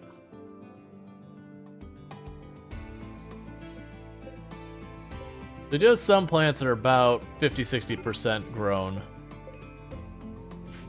But we'll just have to, like, ride out the winter. And the good news, though, is we're already a third way through the winter with the volcanic winter, and still not too bad. We're not getting constant alerts of hypothermia. You still have 10 days to... Come on! Alright, all those things I just said, disregard all of them. It's expletive cold outside. Can we just not have to make everyone hug the fire, please? I'm accepting what's going on here. And we're just gonna resolve this.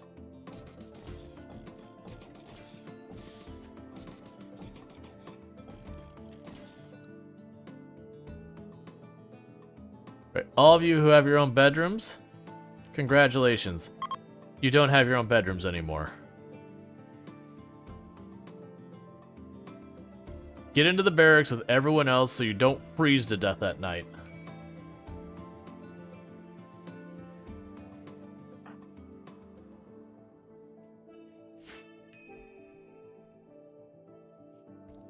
It's like, finally get relief from the too cold weather, and instantly. Now, a cold snap is actually worse than a volcanic winter. Like, you notice 100% plant death.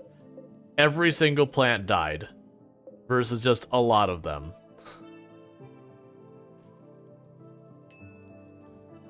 This will more than likely put a strain on our food again. That we'll be struggling pretty hard. But that is just what it is.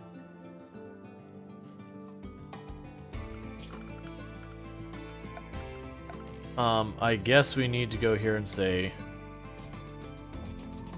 baby sleeping spots, maybe? It'll probably be fine. The amount of cold the babies are able to endure in this game is absolutely absurd. Yeah, so the baby is comfortable until minus 22 degrees Fahrenheit. So, the baby will be fine.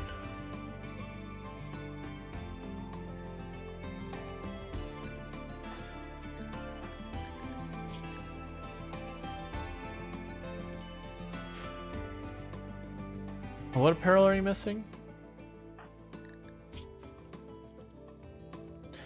Oh, you want the visage mask. Alright, so I will work with you on this. You will no longer force the outfit. So you can change if you want to change.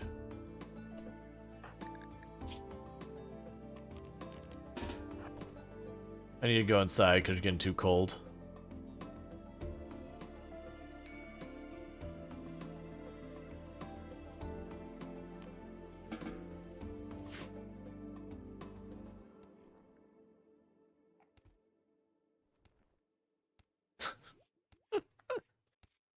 Oh, RimWorld.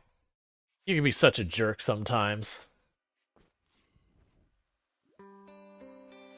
I wonder if that was close enough together to be a clip where the volcanic winter ended and the cold snap started. Maybe, maybe not. It was like right on the edge.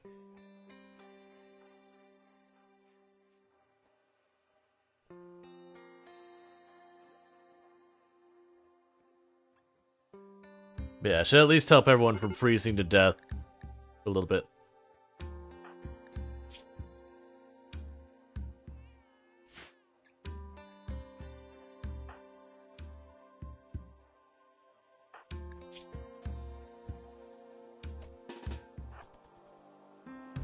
Go in here. Stop freezing to death.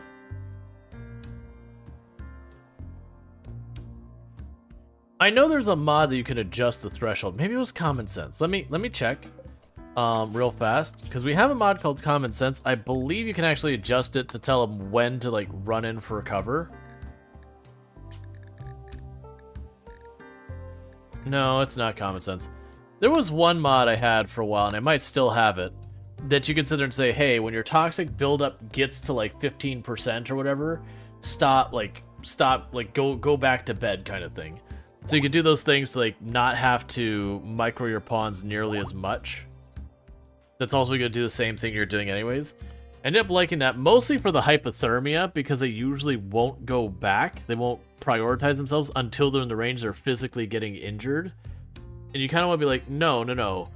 Once you get to like the tier before you start injured, get back then, so you get back in time to avoid getting injured in the first place. Yay, and we have a wedding.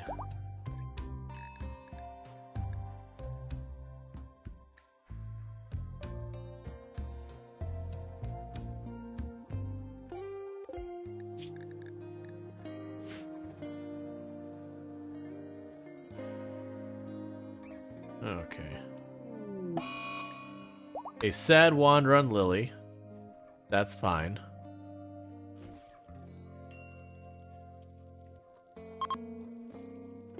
Okay, nice short cold snap. Let's go in here. Delete all of those. Go out here. They're no longer for medical. So it was a nice like two-day cold snap. Not even, it was like a day and a half cold snap. Just enough to kill all the plants to make sure that I'm gonna end up having to like restart all of them. Because those ones that was the thing I was actually gonna point out when it happened, was like, oh, a bunch of these plants are right around 60%. That's not bad. When we get back into the grow season, it means those will get started relatively quick. So the fact they're a little short in food, we'll start like getting some little bit of food cycling in. And then it just clean sweep the plants just to remove any of that. Alright, so we got our 2 immature dryads. So 1 in 4 days will start bringing us more wood, and the other one will be 12 days before it starts bringing us more wood. Which eventually what we'll do is we'll probably switch them over from wood to other types once our dependence on wood gets down a lot. I think I'll always keep one of them making wood. But like once we're able to do stone and moisture pumps and all that, like, and we have electricity and set up and all that, wood will not be very necessary.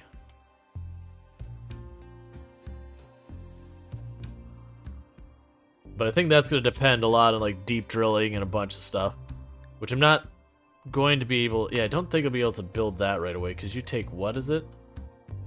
You don't tell me your consumption. I believe it's something like 10 or 12 like components and like 200 something steel maybe for the bigger research bench. If I can afford it, I should build it. I just don't think I don't think we should. Cold snap is perfect time for s'mores. Yeah, but the sadness of our colonists is there's no marshmallows. There's no chocolate or graham crackers. So they all know they want the s'mores, but they can't have them. So it's a massive mood penalty.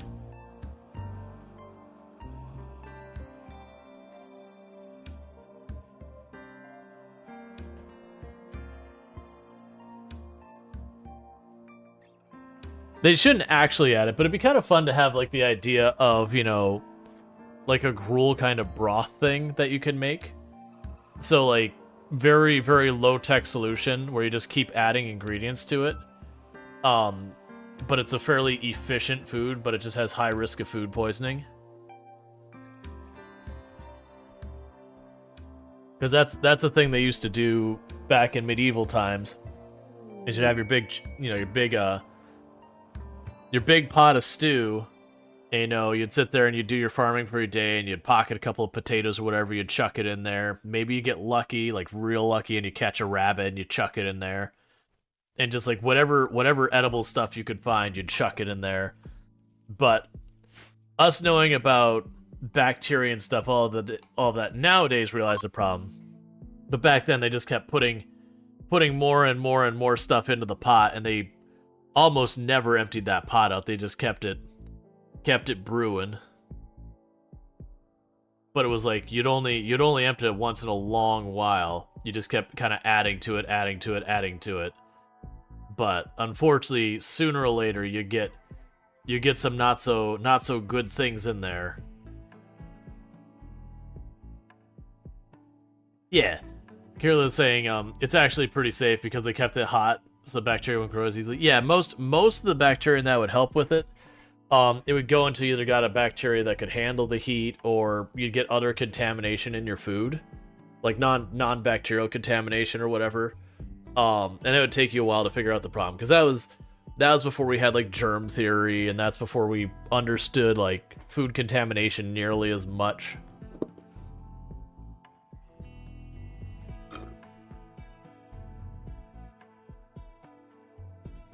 But yeah, it was one of those things that they did know if the fire went out to, like, if the fire went out and it got cold and all that was like they had to chuck it. It'd be the same as like dropping your food in the dirt, then treat it like that. They're like, oh well, my food's no good. Get out of my colony. All right. So they knew stuff like that. Like, they didn't understand why it was a problem, but they just knew it's like, oh, like food got cold. Food's no good anymore.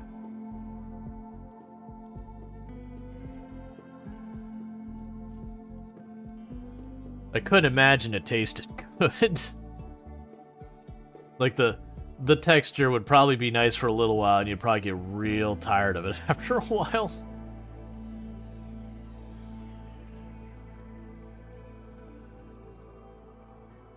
Alright, so let's go also while we're here. So right now it's the Area 1 zone. We're gonna make it bigger.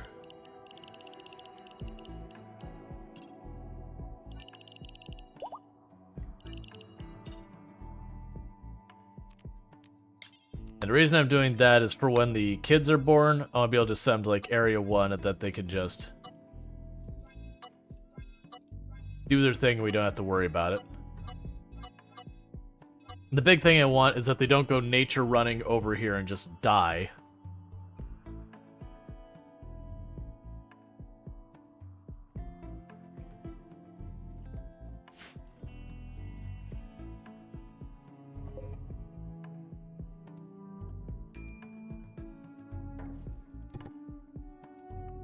All right.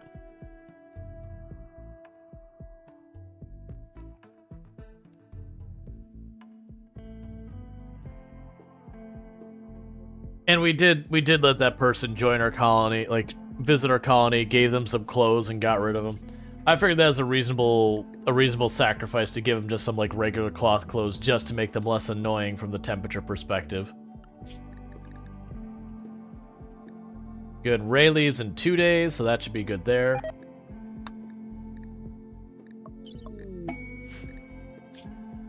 Okay. So you're willing to give me a telescope, which would be good for recreation, or more goodwill. I'll take the telescope. We don't have one, right? Yeah, I'll take the telescope. Because we can watch over your animal with that.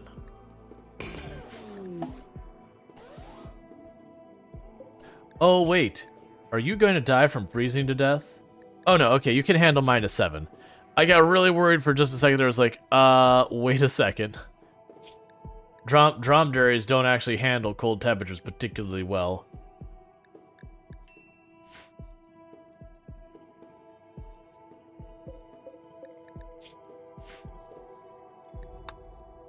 Because if we get a telescope, we can put it out here for our colonists to use for recreation as well.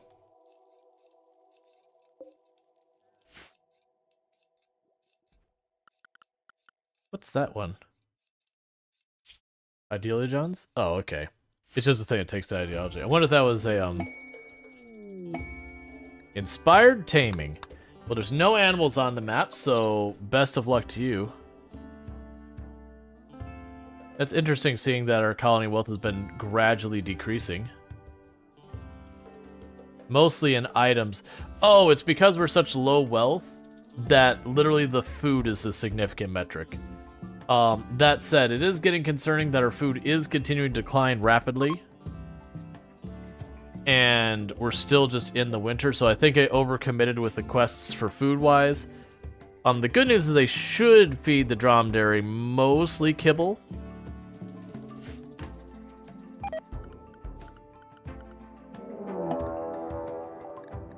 Alright. So I've got one of the club over here, and one of the club down there.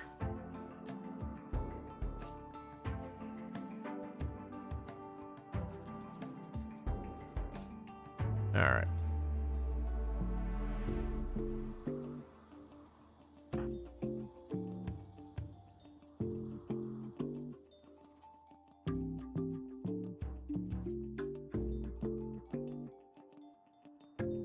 Yeah, they're pulling up all the pollution and whatnot.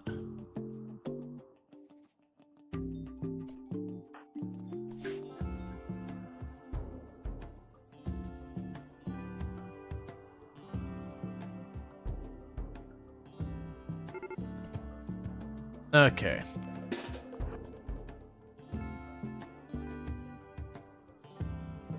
Let's deal with this one first.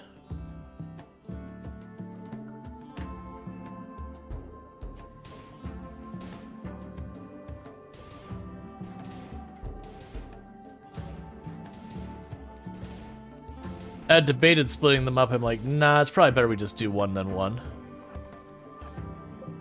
So you are coming after... It's not telling me. Sometimes you can check down here and it'll be like, you know, it'll say like, I'm attacking Betty. I'm attacking Lily or whatever. You're like, ah, okay, we'll just get everyone in a position to deal with that. Or like, I'm gonna go break your AC. I feel like because we're not that high tech, it's still throwing pretty basic stuff at us. Even though we are managing to get our hands on some pretty okay stuff.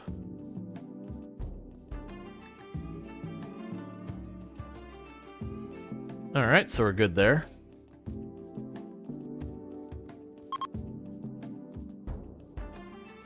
You just found out the hard way that you can't put frying pans in the microwave in Project Zomboid? I actually never tried that. I mean, I would assume, like, those are the ones that are really kind of, sorry, I didn't mean to bang the mic. Those are ones that's kind of hard to guess. Because in real life, it's pretty easy to be like, yo, don't put a big hunk of piece of metal in the microwave. But Project Zomboid being a video game using video game logic, you never really know. And there are some things you can do to deliberately set microwaves on fire. I think if you put silverware in the microwave in Project Zomboid and start it, it'll catch fire after a couple of seconds.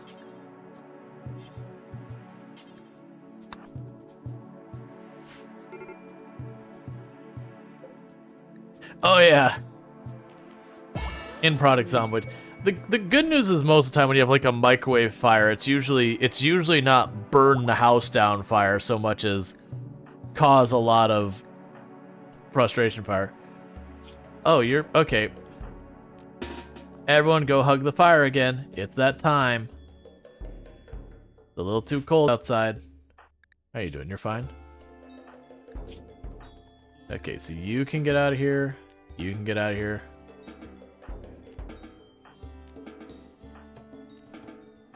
Yeah, so it's just Betty. I think the issue is Betty keeps having to go out in like chest deep water to build stuff. And it's not that being in the water makes you colder, but the character being wet makes them colder, or like makes it so cold it hurts them more. I think. I know it's a weird thing that if they walk into water, it puts out fires, but it also doesn't really help with heat wave, so I'm not entirely sure. Turns out metal in the microwave isn't the problem. It's having pointy metal for the energy to collect that cause the problems. It's just a fine line between this is fine and this is fine. Yeah. Betty is now wearing a coat. Yep. And we don't have more fabric to make stuff, so we're just kind of riding it out. But winter is almost over. It should start warming up again soon, which is good because we're very rapidly running out of food. We're probably going to have to turn to eating the cat's kibble here pretty soon. Why is the baby unnamed? It's just what the game decided to do. I'm curious if when the baby hits 3 years old, if it will give it a name or not. Because I didn't set either of these names.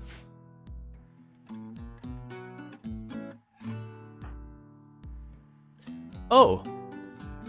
And your Billabong is about to age up.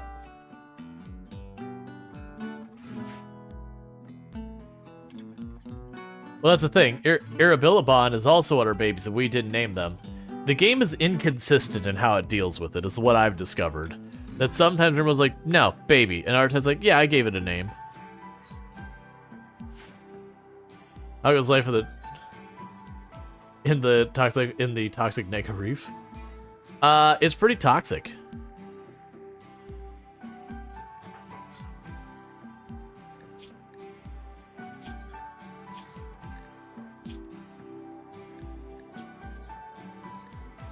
Gotcha. So, baby has no last name. Let's go like that. Boom. The baby's name is Bren. That's a lot of green. Yeah, we were in acidic fog. Or acidic smog, which is just a thing that happens when you have polluted tiles nearby you. Your tile doesn't have to be polluted for acidic smog. Okay, as soon as the planet loads. I always forget that. It takes a minute. But if you have a lot of pollution nearby, you have a chance of getting it. And then the I don't know exactly the math behind it, but basically the more pollution you have nearby, the more often and the longer it lasts. Amidst the rim, even the colonists know not to name their kids until they actually make it to being an adult. That is RimWorld.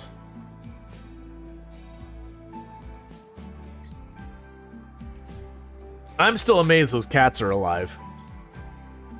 Like, genuinely. But yeah, so since we have pollution everywhere, we're just gonna get a lot of acidic smog. It did pass, though. And it is just all the polluted water. Hey, growth moment for the kid. You will remain a tribesman. So congratulations, small child. You now get to contribute to the colony. And by that I mean get to work. It also means I actually don't really have much for you to work on, small child, but, you know, you're here. Oh, one thing I did learn that I hadn't realized. I think people had mentioned it before, but, you know, I just forget things. Recreation all the time? Oh, yeah.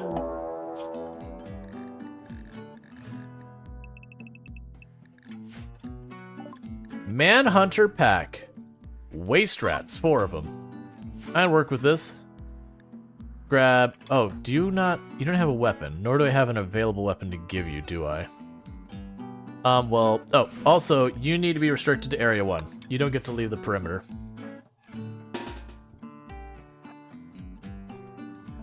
Get everyone to the perimeter.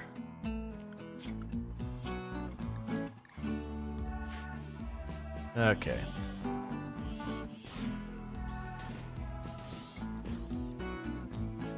All right. Your cat's name is Mr. Kitty. He's serious business. Big business kitty. What are you saying you realize interesting? Oh, yes. So Coral Island, the kids actually age up in the game. So if you play the game long enough, the kids that are already in the game, like the little kids you just see walking around, they actually become teenagers after a while. I don't think they ever go like full-grown adult, but they do become teenagers. And your own kids in the colony, my understanding is they'll go from being like infants to toddlers to small children. I don't think they go older than that. But that was kind of an interesting thing. It's like, wait, really? I do wonder when they do that, because I know their portrait changes. I do wonder if their actual like 3D model changes. Because I honestly don't know. So we've got everything planted again, which is good because our food is basically gone. Yeah, AAO acoustic twanging. That's there's a number of channels who do RimWorld that's the thing you'll see is like when that song comes up, you'll see like they'll have like the gif of a cat singing kind of thing.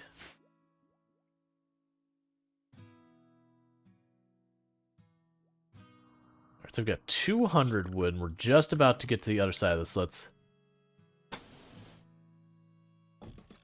start working on extending that. Keep getting our defenses built up.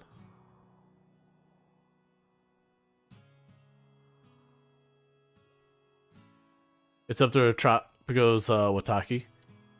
Oh man, I haven't played Tropico enough to just remember different tracks by like name off of it.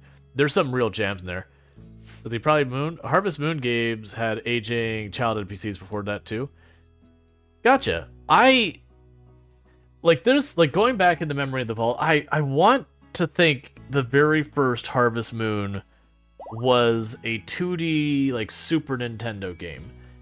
And I never can find pictures confirming that. So I think it's one of those things that my brain is conflating multiple games together.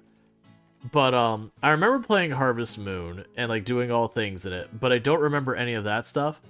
But it was one of those things that I didn't get into the later Harvest Moons when it went like full 3D. It was just one of those things I ran into a lot. You played the first one, it's rough. So I remember loving the game. Like, don't get me wrong, compared to modern entries in the genre, like going back to that is a really tough one. Alright, so we are now going to permit our people to eat kibble, because that's where we're at. Food is getting low. So edit. Congratulations. Raw food and kibble are on the menu. Enjoy your snacks. And that's just because we had volcanic winter, then actual winter, then cold snap. All like back to back to back kind of thing. So, and we also took quests that gave us extra people. There we go. And then we'll stop with that.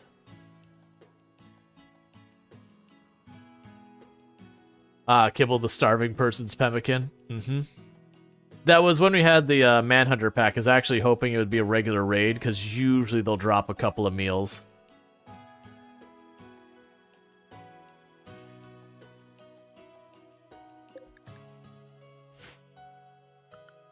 Okay, so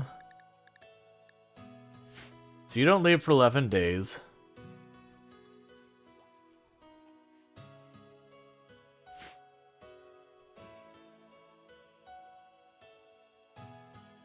You think Harvest Moon was later released to Story of Seasons? So, if I remember correctly, Harvest Moon...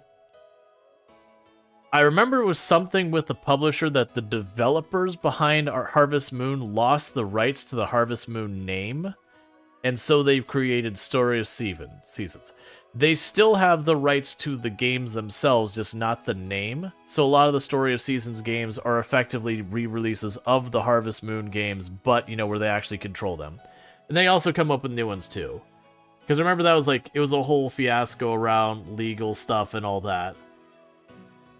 For finding pictures on the video game ever, Moby Games, the oldest and largest, most comprehensive video game database. Yeah. Well, the Drom Dory is for a quest. If I have to eat it, I have to eat it, but I would definitely prefer doing that. There's something with the rights, and they couldn't release it as Harvest Moon on our platforms. Right. Hungry pen animals, that's fine. It'll go down for malnutrition, then we'll feed it some kibble. Never mind, we have absolutely obliterated our kibble. Let's unallow the kibble now. Because I need to keep a little bit of it. We might be eating that dromedary. I was like, yeah, we could probably try and make this last. Nah, we're probably eating that dromedary.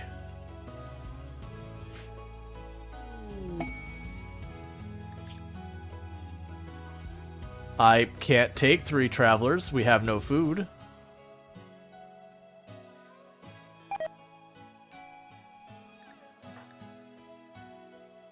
Okay. Sorry, quest. But it's time to fail you.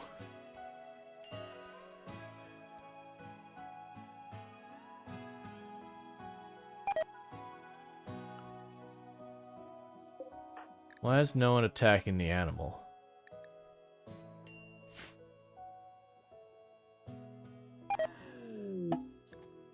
Guest died. We lost 5 reputation.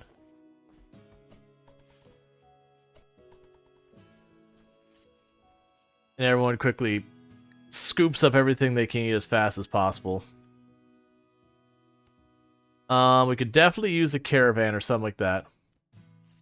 We made 3 games, Game Boy 64, until we broke up, and had the naming issues. Yeah.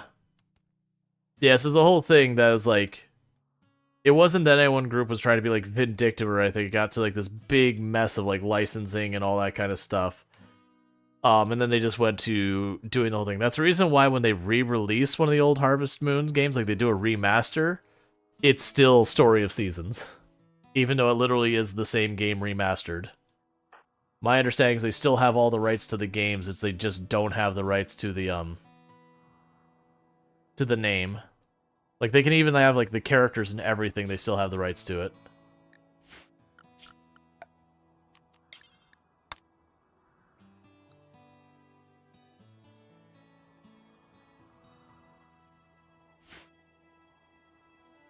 So, not entirely sure how we deal with some of this.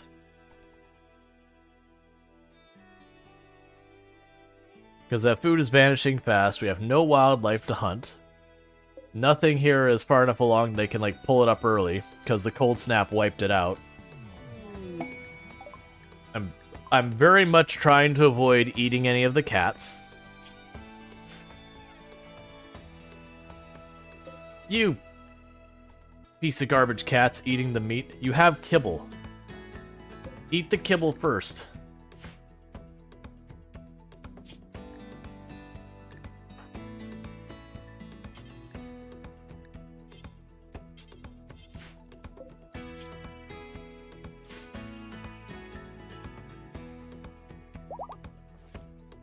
I mean, we would eat the cats if we're starving to death. Starving to death versus eating cat, like... There's that.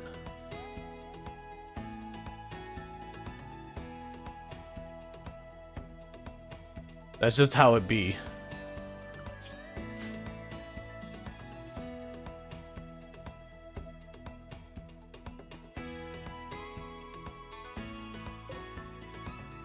It's just also a downside in the game because you get like nothing for the cat. Like if we were to actually eat the cat gives 45 meat total, which is like maybe two meals at the most.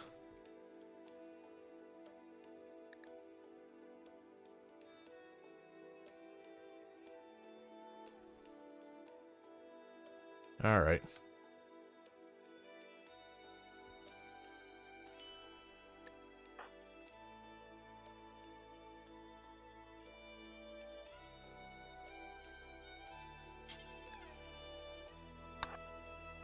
Well, I can't have you starve to death, so you're gonna eat. Oh, everyone's hungry. Unless we have a trade caravan like right now, we are going to have to resort to eating the animals because we just ran out of kibble. I need the baby food. So unfortunately the cats are going to be eaten. I have 5 starving people and literally nothing that can be consumed. I can't even cut this up early. That cold snap at the end of the winter really screwed us. How goes the right? Days out. Nowhere near close. Even eating the cats, it might not be enough. We really need like a caravan or something to roll through here.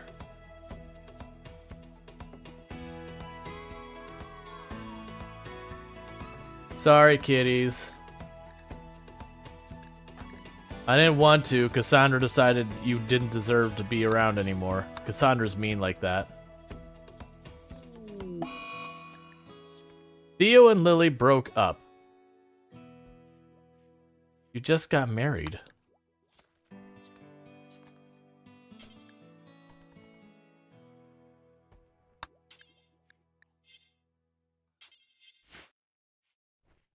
And all that food's gone. We still have people starving.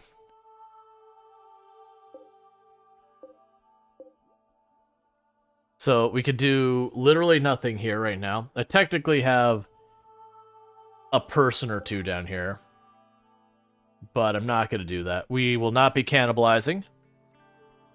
That's just a thing that I just don't want to do. I used to do runs where we did like cannibals and all that nonsense plenty in the past, but eh. So there's a good chance the colony we start taking losses as people start dying of starvation. If I remember correctly, the dryads give like no meat.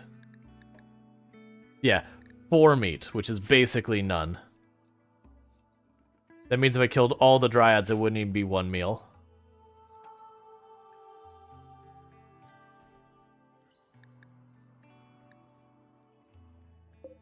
I think this needs to be at like 60-something% before... Yeah, it has to be like 60-something% before you can even get a partial pull. It leaves a bad taste in your mouth? Uh-huh. Let's see what you did there.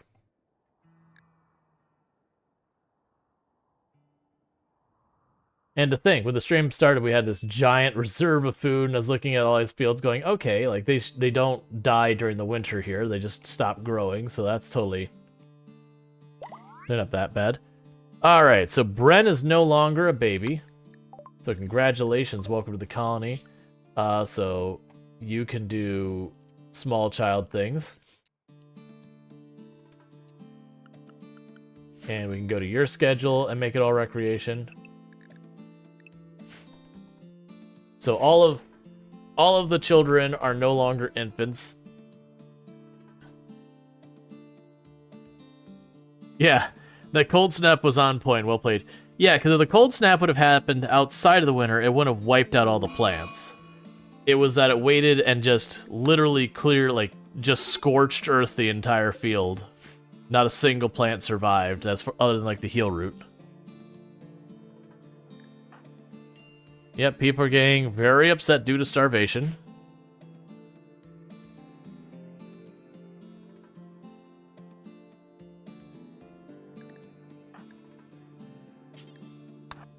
You're gonna eat the baby food. There's no more babies to eat it.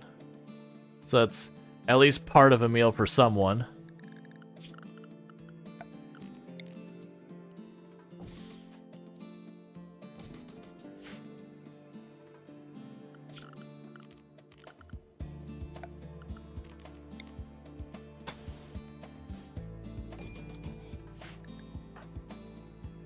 Don't sleep out there. Why? Oh, right, because you two broke up.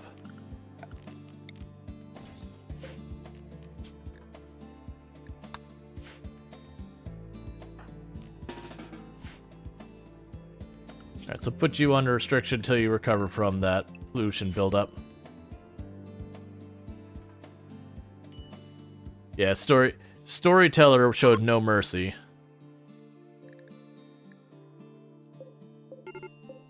Getting close to being able to pull up some of this early. But we are absolutely going to need either like a drop pod of food, or to have a raid that drops a bunch of food, or a caravan. Like we need an outside source of food if we're gonna not have people die of malnutrition. Or like a bunch of animals to run across the tile.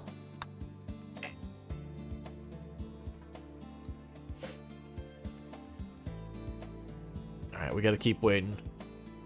Because the other thing is, by pulling these up early, I'm gonna only get like a very tiny fraction of the, Keeping Shakespeare. Hey. Sorry, puppy. We're really hungry. It's nothing personal.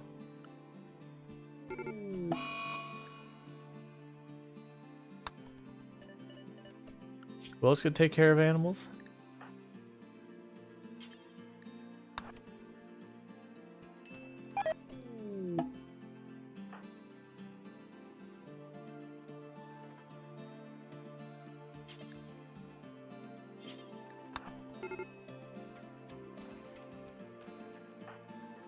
We have people collapsing due to starvation.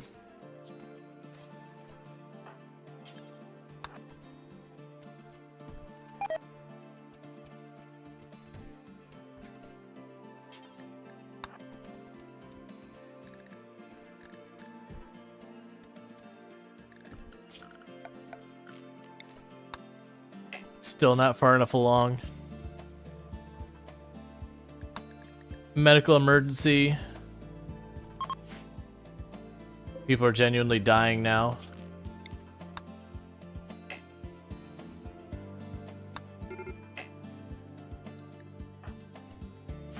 That's another one who's life-threatening malnutrition.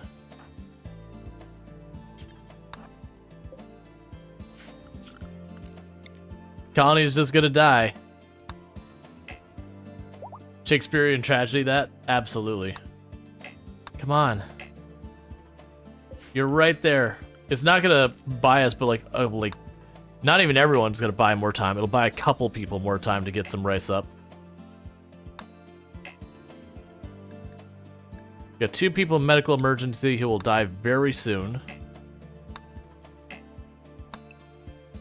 That's heal root, you can't eat it.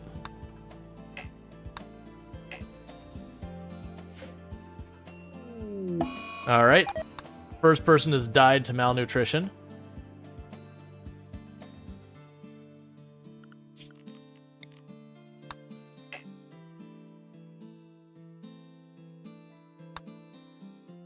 Nope, we don't do we're not doing cannibalism.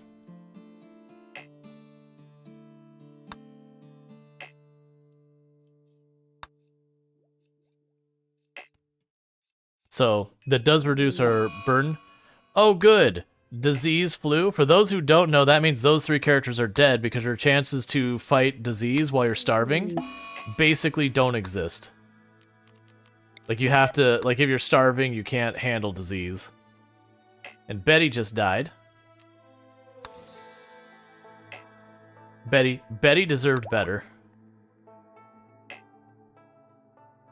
Please. Is that the farthest one along? Is it 63 the highest? Okay, so 63 is the highest. So we keep our mouse over that. The moment we see the harvest button appear there, we know we can start harvesting them. I'm also trying to watch the mini-map to see if we have any animal icons appear on the map at all, because we'll harvest those immediately. We have it. Please, no, Alice, drop what you're doing. This is too important.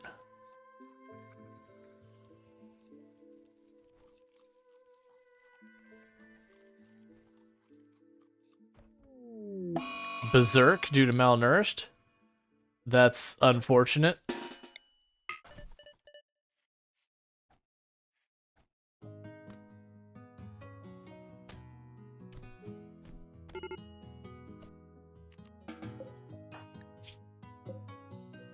Who's a doctor? Theo? That's a new friend. Everyone's in the field and shoves rice in her mouth. Yep. That's where we're at here.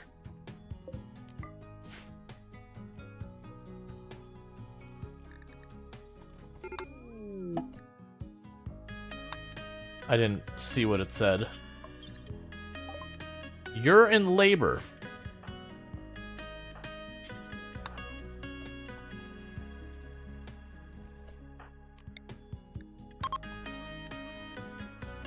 That's not gonna go well for anyone.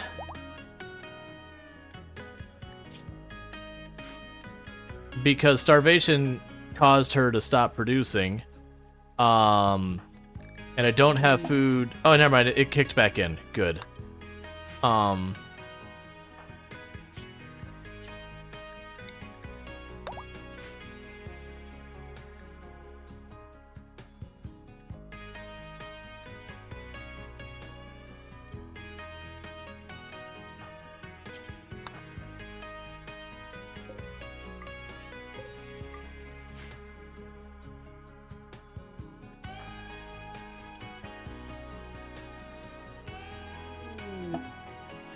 Rest of belief because you're ravenously hungry. I understand.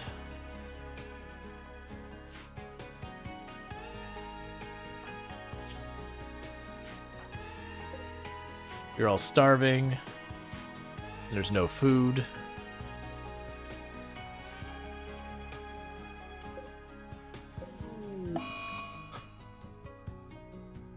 So you got an infection. Weren't you treated?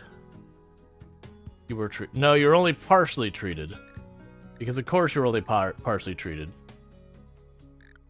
Well, you get to learn how to be a doctor now. It doesn't matter. I'm going to be losing 3 colonists here pretty soon. And the reason I'm going to be losing them is we have starving people with flu. So you're 3% behind. Who else had it?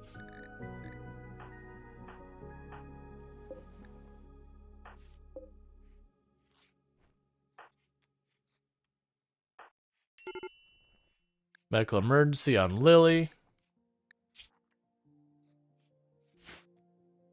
Could you deal with that?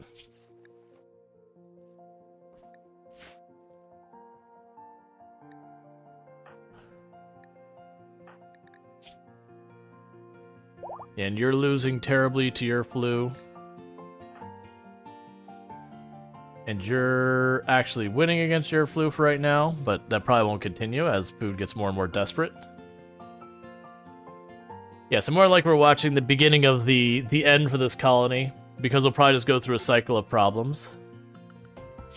And I want to do the ceremony to get our new moral guide, but I need them to not interrupt pulling up the food. So what we'll do is we'll get that going, then we'll get the guide, then we'll hopefully be able to pull up another field. Probably not. These are still at least 10+% off. We're just... Oh, there's a single mega scarab on the map.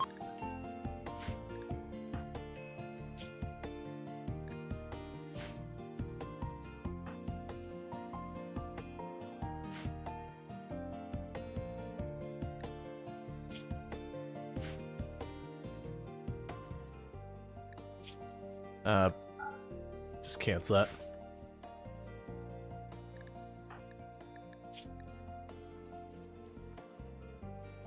Yep. So, Lily's gonna be inconsolable for a long time. Because she technically lost 2 family members and a friend.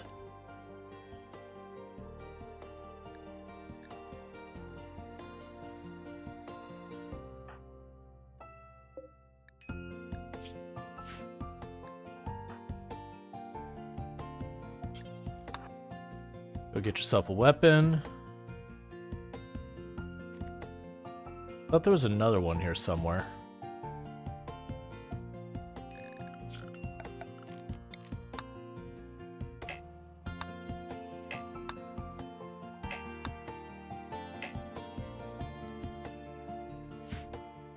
I guess not. Weird. Medical emergency, because infection extreme.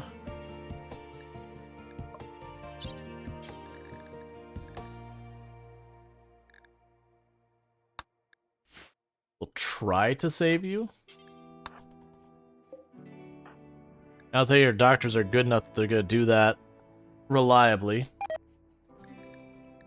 We're definitely not winning against that. You're behind almost 25%.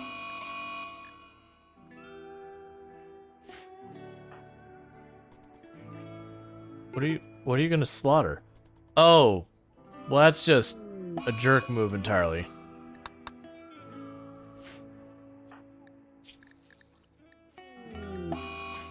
Of course you failed.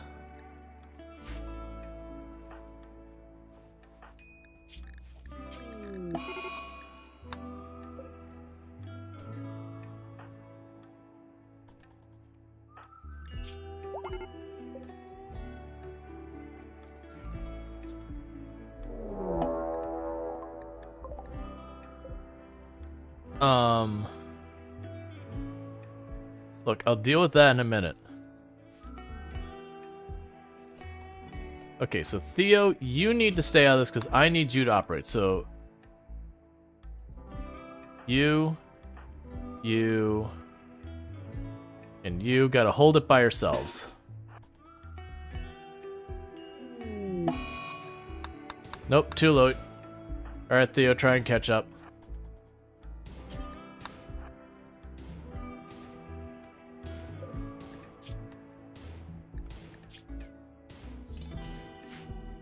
Yo, trace him out of pemmican for us.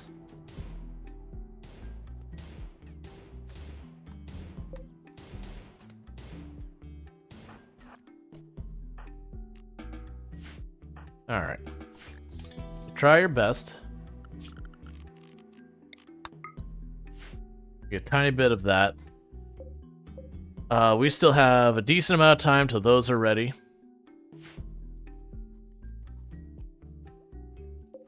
Go ahead and turn the fire off.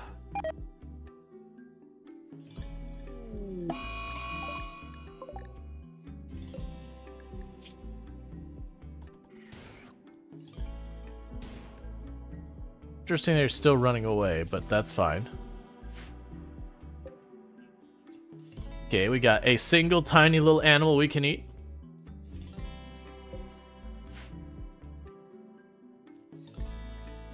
Alright.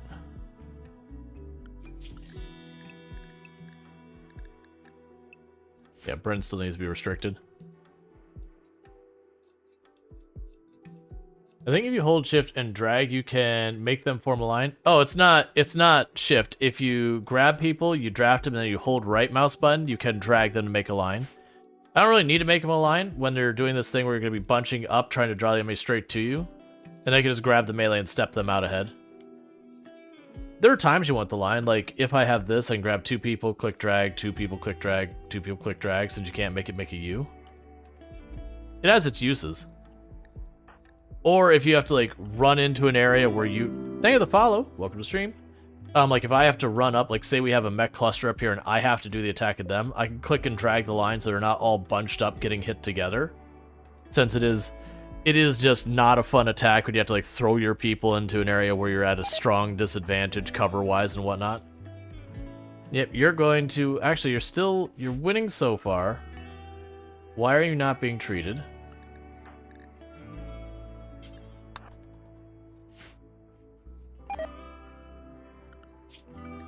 I know there's going to be a mod for it because there's always a mod for it.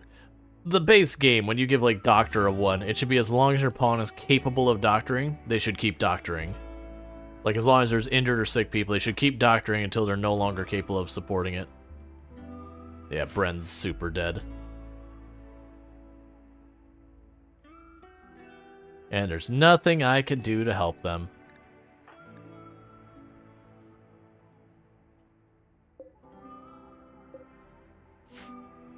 So we are going to recover the food, but unfortunately it is going to be that we've lost 3 colonists in doing that. But it's hardly the end of the run, it's just... That's going to be a lot of mood breaks for a while. So we lost our construction person, we lost... a medical / research person. And then, you know, here Billabong was a kid, so never had a chance to actually get to the point of doing anything. Oh, there's the last gun. I was like, we should have, like, weapon for everyone. There we go. Also, maybe don't stay in the room with a corpse. I don't really get why that corpse is still sitting there with all the people you usually have availability to haul.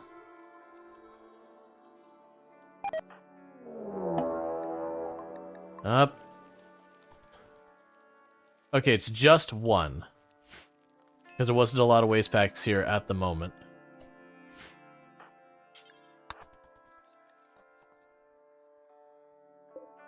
Yeah, so we'll get just one enemy from that.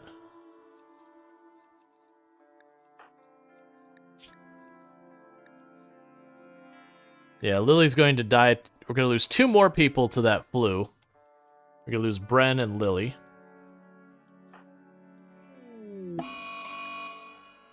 Stop killing the dryads. I need those for wood.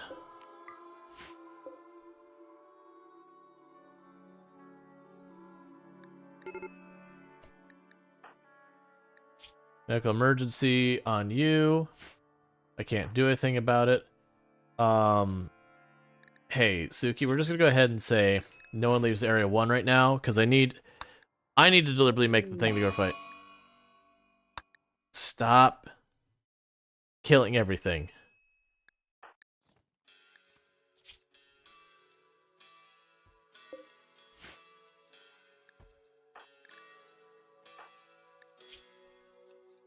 Yeah, so you are probably going to make it. You are definitely not going to make it. And you're definitely not going to make it. And then we'll have to evaluate what skills we still have in the colony. Unfortunately, it does mean we'll have... The pacifist will still be alive. We won't have any melee pawns alive. And we'll lose our researcher.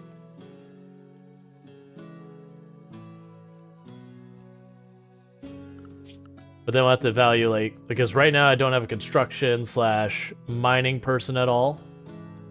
Like, that's the one who's about to die.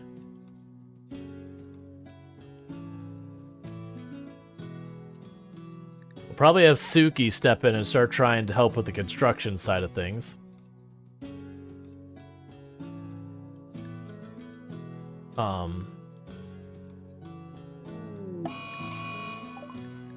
You berserked due to malnourished. Now, this will be my luck that we'll have this moment. And we're probably going to end up killing Alice trying to deal with it. That'll be my luck, because Lily's going to run up there, and their last move before they die to flu is they're going to pop Alice's head right off.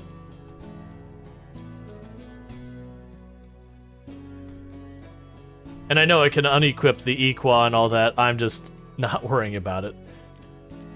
Okay, so how's this going? Alright, so you just got a cut and you got some bruises. It's fine.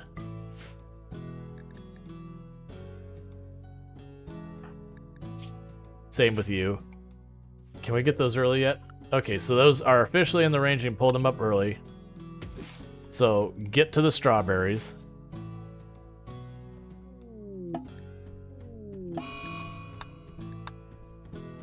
Alright, and Bren's having one last tantrum before they collapse from extreme flu.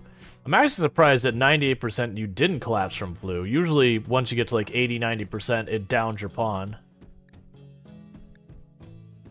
Which is part of why when you're doing a lone colonist, those get dangerous, is you end up collapsing because of the disease, and you can't tend to yourself anymore, so you just, even if you were winning, you end up losing because you can't fix it. Goodbye, Bren. Goodbye, Lily.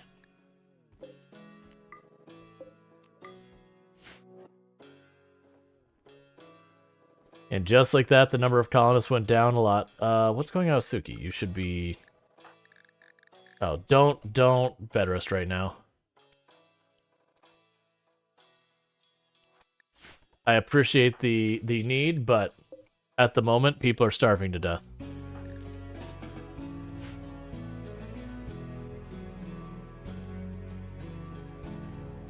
Okay. Could you actually do the thing we need right now? Oh, that's gonna be a dead baby is what that's gonna be. Mom's not able to feed them anymore.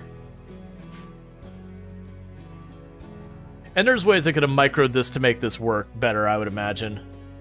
Like, actually taking the time to micro to make things happening. When is the Minecraft stream? I have no real intentions of playing Minecraft. I've never stated I was gonna play it. Like, I have no problem with Minecraft. I used to play it a ton, but, you know, played the crap out of it way back and haven't ever felt the need to go back.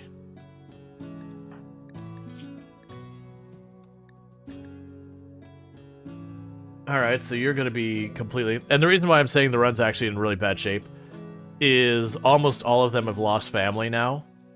Which means for like the next 2 seasons, they're gonna be just a series of breaks. Which means I'll be just trying to keep things above water between like momentary escapes from that.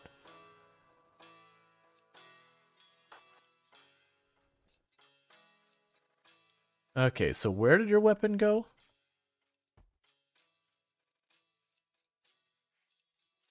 There's lilies. There.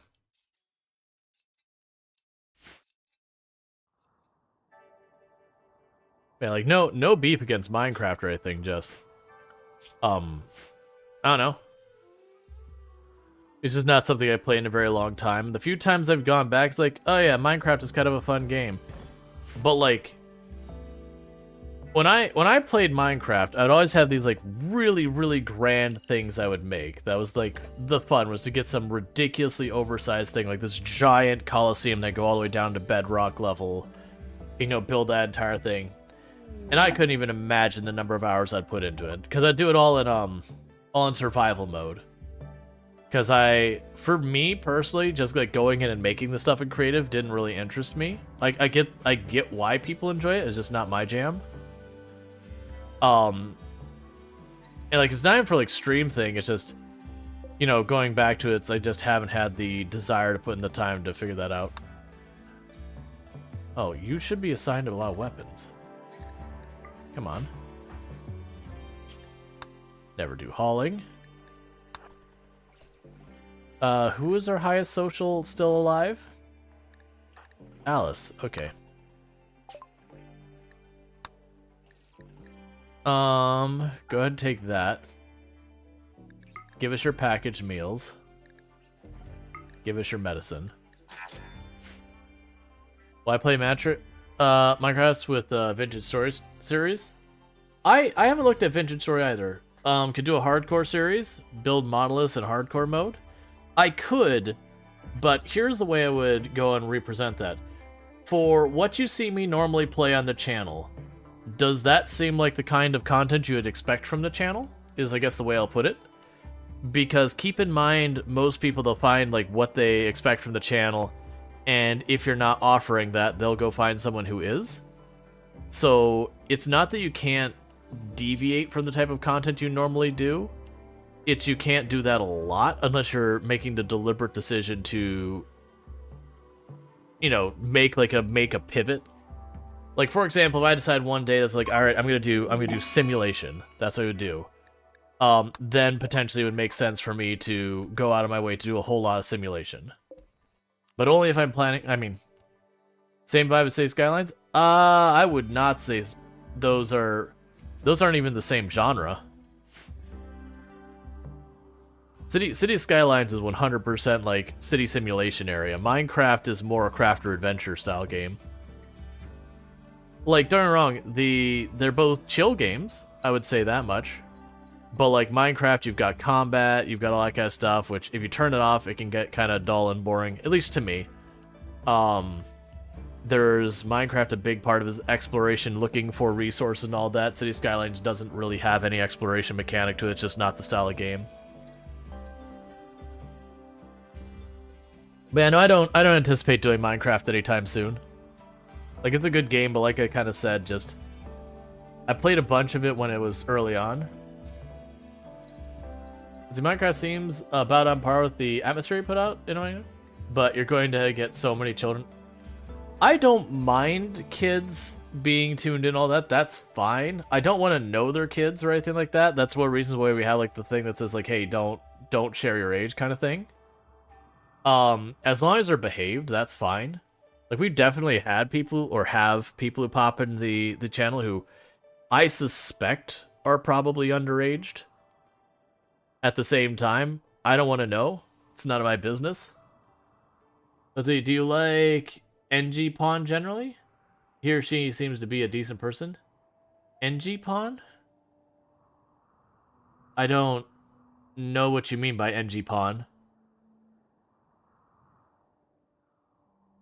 Sorry.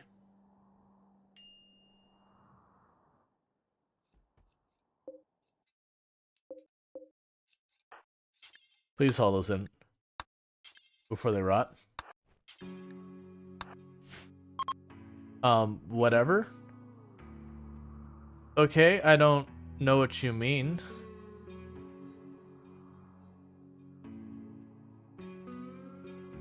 Do you like NG Pawn?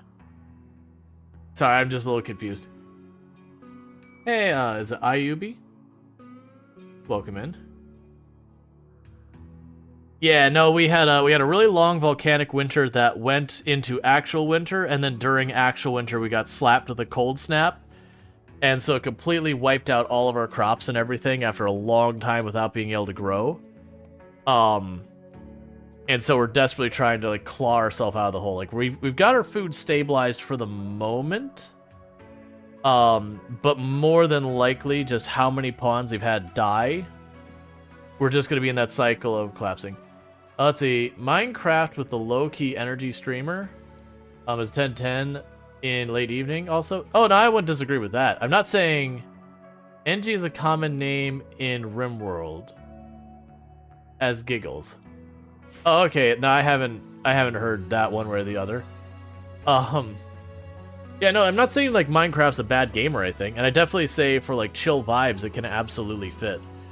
But if we look at the types of games I typically play on the channel, it's simulation, like Tycoon, City Builder, Colony Builder, like, I do a little bit of roguelike. That said, I don't do that many, because usually they don't do that well on the channel, which makes sense, they don't really align that well. And we do lots of slice of life and life sim kind of games. I haven't done too many that are just like straight up creative games. I also personally feel like Minecraft is a little bit harder to stream without making it a multiplayer thing. Again, that could be my own things in my own head kind of being there. Because like just solo building, especially if you're doing like survival mode, is very, very slow. And also very repetitive, which again might not be a problem. We will fight the drifter.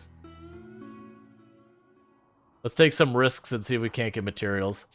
Because we can no longer really cook anything. I think it's easy for you. It's an easy pairing if they like you to stay for a game like RimWorld. Yeah, I honestly don't see that there'd be a huge overlap for people who are like super into RimWorld and Minecraft. I know it's not zero. Like I said, I personally am not excited about the idea of playing Minecraft. I played it into the dirt when it first came out.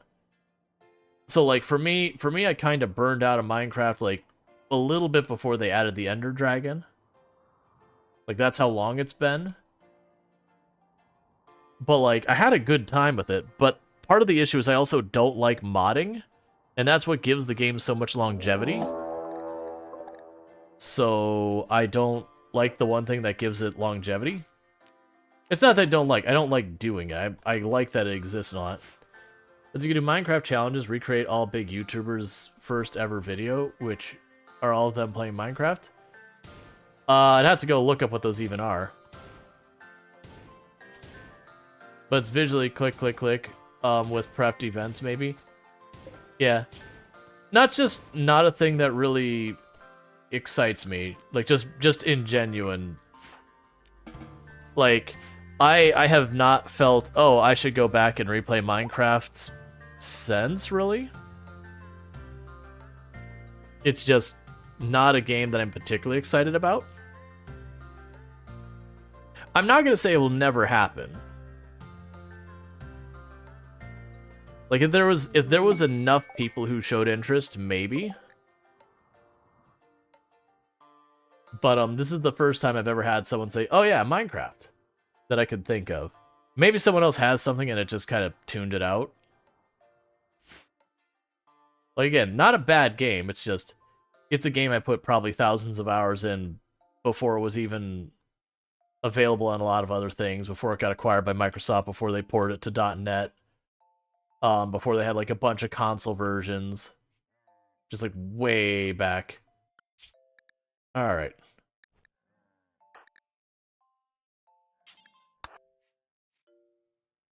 Modded Minecraft could be cool though. Yeah, it's just I don't generally mod my games. It's just not my preference in how I deal with this stuff. Give me your wood. I do need that.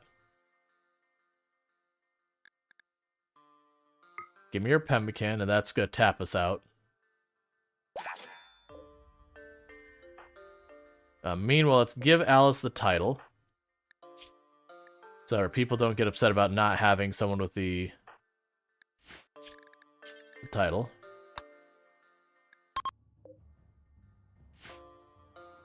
Maybe it's because you come here for the energy rather than the games. No, I get that. It is. So there's a juggle you do as a creator. So the big reality is when it comes to new viewers. So you do have people who come back because they like your content and all that kind of stuff, and that's the goal. Is you want that. But for bringing in new people, so your channel doesn't continue to shrink forever, you do have to attract new viewers and all that kind of stuff. And so that's one thing that limits your game selection. And Minecraft still has a very strong following. But the point is more it's your game selection that what most people come for.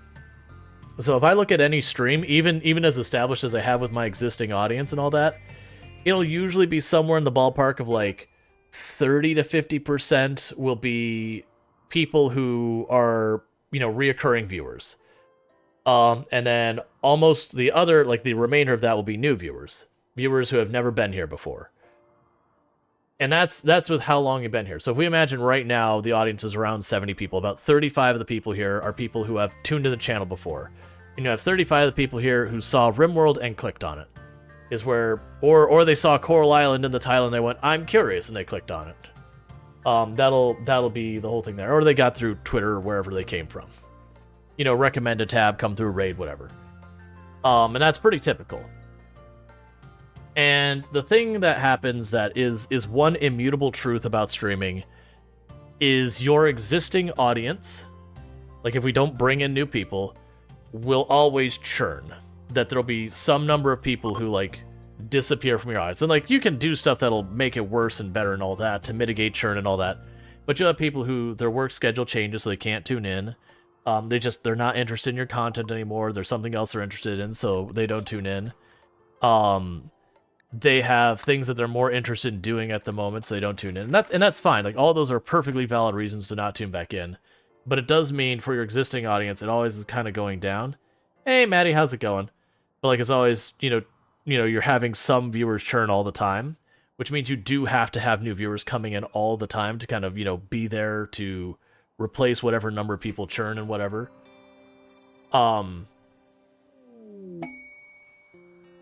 Ooh, food has arrived. But so you have all that going on. Now, Minecraft does have an existing audience, so I don't want to say that. That said, a lot of the stuff that people tune into Minecraft for aren't the kind of things I want to do. They do, like, there are challenge runs in Minecraft. I don't know what the current ones are, because I couldn't tell you the last time I played Minecraft. So everything could change about that.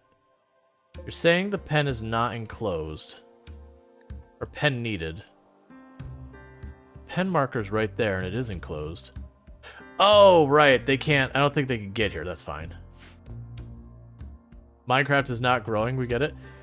I honestly have no idea where Minecraft is in that. Minecraft could be making moves for all I know. It's just not a game I've ever considered because there's a saying with streaming that consistency is key. And consistency is key is more about, like, most of the time people talk about it from the standpoint of the hours you stream. But consistency is also key in the sense of the quality of your stream. Yeah, no, it's still got like 62,000 viewers, so it's doing extremely well. So far as like total viewership, which I figured is going to be way up there. But like consistency is key is both like that you have a consistent schedule so people know when to tune in, that you have consistent type of content so that people know what to expect from your channel, consistent quality so again people know what to expect from your channel, that kind of thing. It's just a dedicated viewer, like why bother? It's just a dedicated. Yeah, I mean, I have no idea if it's people who are just super into Minecraft or it's people doing like that. I have not done the research at all on that, because for me Minecraft fits in like a whole different style of game than I normally play on the channel. So, like, if I hop into like if I hop into another channel who's very similar content to it, we have a lot of other channels like FG Squared has very similar content to our own. We overlap a lot with Simcopter and Drongo, and some of our content overlaps heavily like Ultrasaurus, like a bunch of these other ones that we all play like simulation or city builders and all that. If I hop into FG stream and FG is playing Minecraft, that's going to feel a little bit weird to me. Not in like a bad way, it's just not something I would expect. Now granted, I really like FG, so I'd still probably watch, but it wouldn't be for the game. Like, it's not something I'd expect there. It's just very, very far out left. Oh yeah, it's always FG's birthday. And for all I know, FG could be planning to play Minecraft. Yeah. But yeah, no, I mean, it wouldn't surprise me if you get lots of new viewers in Minecraft today as well. Like, new people who haven't watched it before in the past. Because Minecraft, to me, is synonymous with, like, Lego. Like, where my generation, we had Lego. You got your plastic bricks, you put them together. Minecraft is basically Lego, but not, you know, cost prohibitive. So for a lot of kids, it is their Lego, which is the reason it's this giant phenomena. You do the same things in Minecraft you would do in Lego, where you build these ridiculous things and you get to have creative time and all that. So when you have younger kids who right now cannot be on Twitch because of age, not that they don't manage to, they're playing with their Lego with their friends and all that, and then they get a little bit older and they're allowed to go on Twitch. More than likely it's going to be what they look for. They're going to look for that, they're going to look for like Lego Batman, they're going to probably look for like Pokemon or whatever other stuff they're into. And so I imagine you actually do get a lot of net new viewers there. So it's not a problem for that. Now, the one thing I would say is, if we're talking about like game category kind of thing, let me do the classic thing here, which is don't autoplay, please. It's going to. Oh, I got it in time. Minecraft. So we were to pull up Minecraft right now. If I were saying like today, let's stream that. And we pull up the games page. Keep in mind, this is where a lot of your net new viewers come from. Because, you know, sure, raids and all that help. But raids will generally target stuff higher on the games page just because it'll be easier to notice. So if I get to play Minecraft right now, and this is English only right now we're set to. Our channel, we wouldn't show up on the first page. We would probably show up about halfway down the second page. We'd be in this area somewhere. And that's assuming we retain the normal viewership we have. A lot of times if I switch to something that's kind of outside the genres I normally play, we usually lose about 20-30% of our viewers at that time.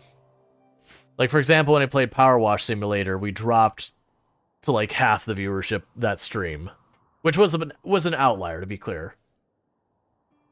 So it is one of those things that if someone did the redemption and make me play Minecraft, I'd have no problems playing it.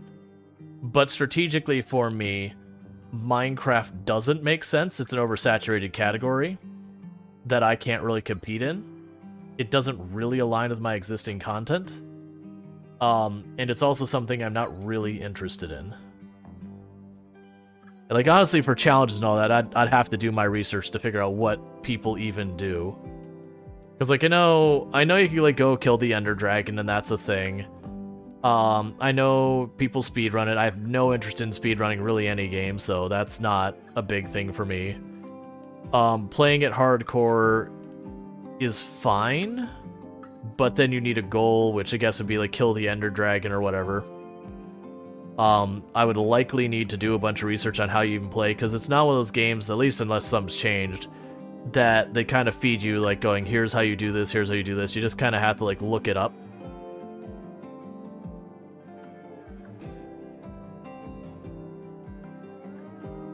No, I own Minecraft. I'll have to, like, Tomb actually uses my copy of Minecraft, because I purchased it way back in the day. But, I mean, that wouldn't be a problem for me to just pop it up real fast. Not real fast. It wouldn't be a problem for me to get it sorted out.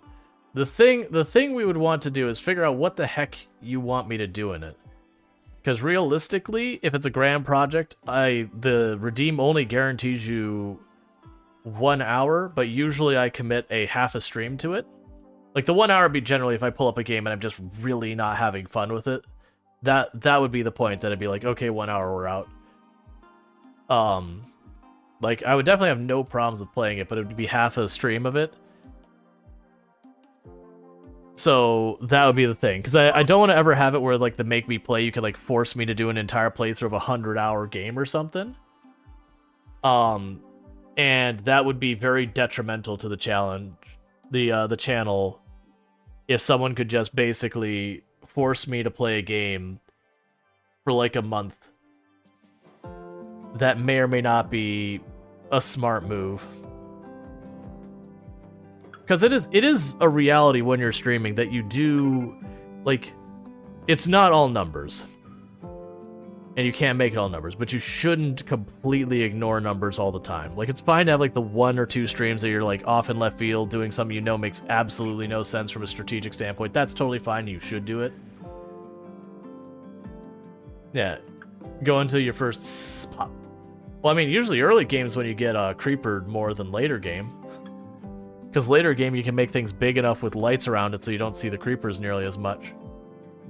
Early game when you have, like, your little hovel that you step outside. Go get your weapon back. But yeah, that is one of the problems that comes from the make me play redeem. Is if you do the make me play redeem for games that it takes a long time to do stuff in the game or to reach a satisfactory point. Unless I'm, like, super feeling the game or people seem very receptive to the game, it means you're probably not going to reach that point. Like, that's kind of how I felt what happened with Baldur's Gate 3, is I feel like I never had a strategic good time for me to play that game. That people were tuning into existing playthroughs because they wanted to see it through, but by the time they got to the end of that playthrough, they're just really done with Baldur's Gate 3. Because we had the redeem and I did play it on channel, and I had a good time with it. But it did really, really, really badly on the channel. So I can't justify playing more of it, which means you got maybe a 10th of Act 1. Hey, Longclaw, how's it going? But that's just pain points of that thing. I've kind of come to the decision that for story-heavy games that I am mostly going to shy away from those. That are long stories. Anyways, for those who haven't checked out Longclaw, content creator on the platform, plays a variety of games. According to Twitch, they got 7 days to die on their schedule. Won't tell me what they streamed recently, but definitely a channel to check out. Plays a lot of the same games that we played in the past, like some strategy stuff, Project Zomboid as well. You know, Timberborn, a whole bunch of that stuff. Longclaw, share that feeling towards. Yeah, I feel, and that's the same. I've had others say it before I got to this, that they're saying, oh yeah, I don't stream a whole lot of story-driven games. That's just not worked out. I feel like that makes sense. I feel like story-driven games that there isn't like huge variance in the story, which I understand Baldur's Gate does have a lot of different ways you can see the same story. That if it doesn't have replayability in that story for a lot of people, if it's a long story, they don't really watch it a second time. Like once they've seen the story, they move on.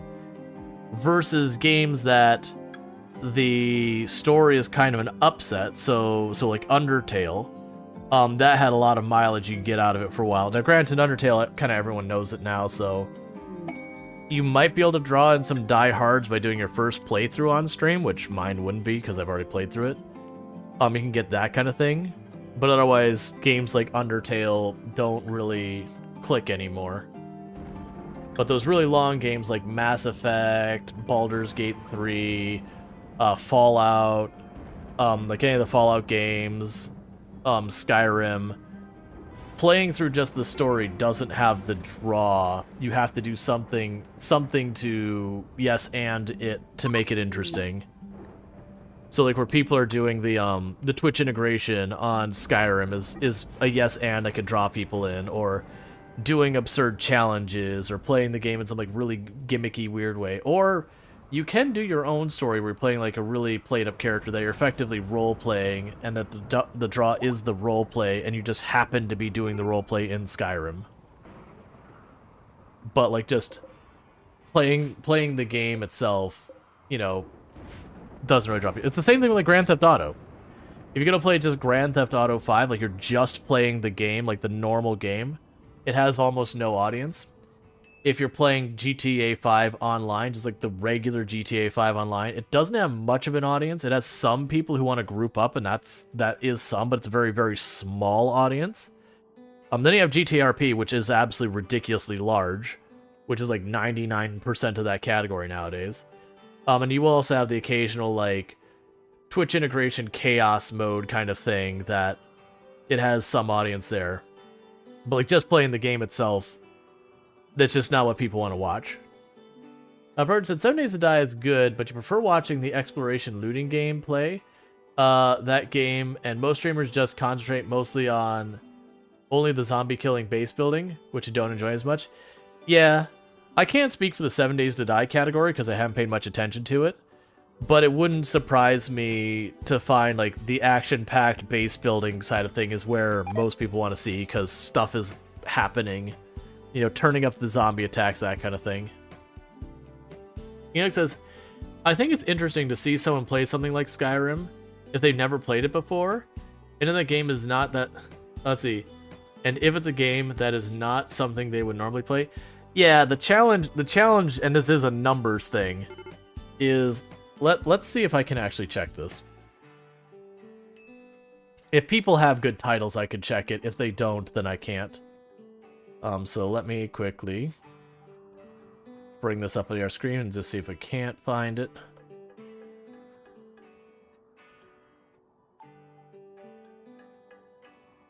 Okay.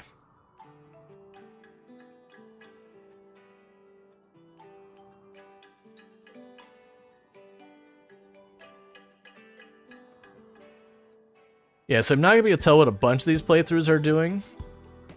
But, if we bring up the Skyrim category, so this person's doing like some kind of story thing. They've got some type of social thing going on here.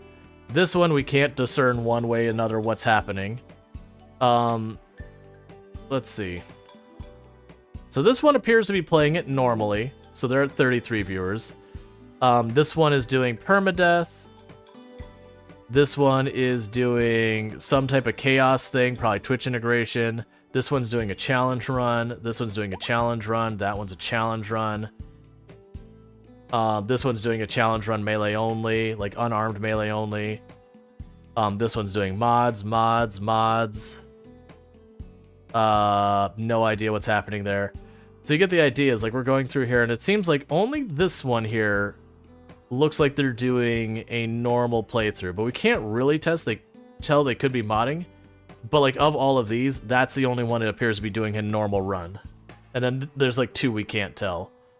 And that's for the entire category. Like we can go down here, but we're now down to the point where we're getting like 5-6 viewers that Once you get down to this low of viewership, it's hard to tell what's happening. That could just be them and, you know, a couple of friends tuned in. Which is nothing wrong with that, by the way. But so far as making informed decisions. When someone only plays strategy games and some people, yeah, like having them play something like that. There's only so much also Roger one could take. Well, yeah. Or something fast-paced like Call of Duty. Yeah. That's like that was my comment was entirely on the just the whole when you have a game that's got a really long story in it where to play the game and have a satisfactory conclusion of the game. Oh, is everyone still restricted? That's why. To have like a satisfactory end to the game. Let's just deal with this real fast before I forget about it. To have a satisfactory like end of the game, you need to put in like 100 or 58 hours, like some real amount of time. You have to be a lot more, you know, strict about what you do and don't allow.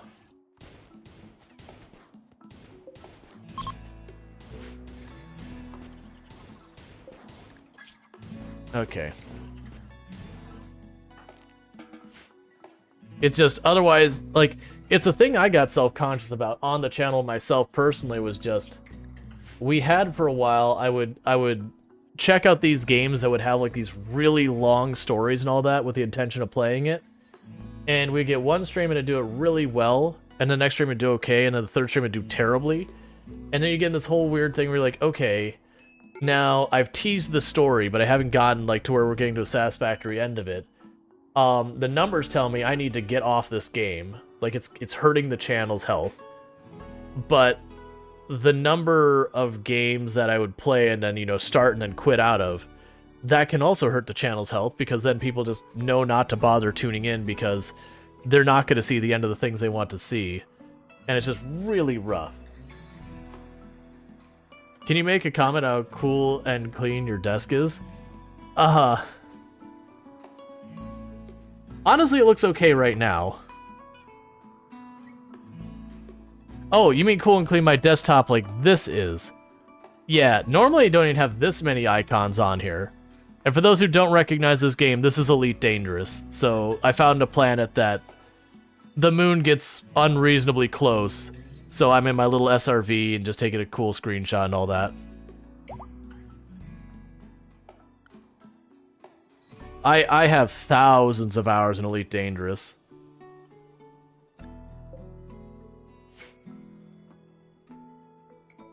Alright. It's one of my most played games of all time. Oh, good. You're finally getting rid of Lily. That's dark. So both Elite and Dangerous. Yeah, no, I have the titles of Elite in all the categories with the exception of the first-person shooter thing, because that's when I quit, was when the first-person shooter thing came out. I was real unhappy with the quality of that DLC. That definitely was a shifting point for me in the game where I was like, nope, I think I'm done. Like, it having first-person shooting wasn't the problem. That part was fine. But, like, control-wise, it just didn't work with the peripherals, so I'd have to do this thing where I'd have to have, like, my HOTAS set up, and then go keyboard and mouse, then go to HOTAS, and, like, getting that juggle was a whole thing. Which, for those who don't know what HOTAS is, that's hands-on throttle and stick. It's a joystick with throttle and all that. You know, all your little switches and all your buttons. And so there's, like, that shuffle. The Elite Dangerous is one of the games that actually did...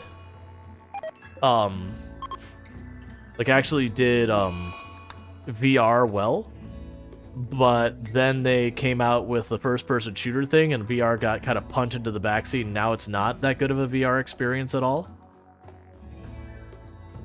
And then just a lot of their development decisions, you could tell Frontier Development wasn't investing their time into actually developing the game that much anymore. They were focused on all of their other publishing projects, which is fine there, but you know, I've been playing the game forever. It was time to make a break.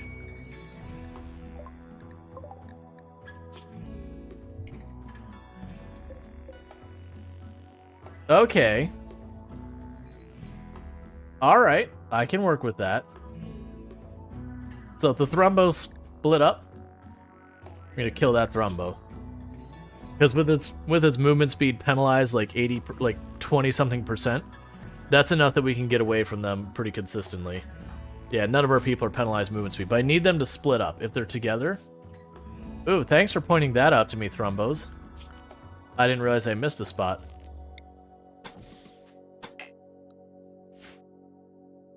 Yeah, they're literally sleeping on top of each other, so we'll have to wait.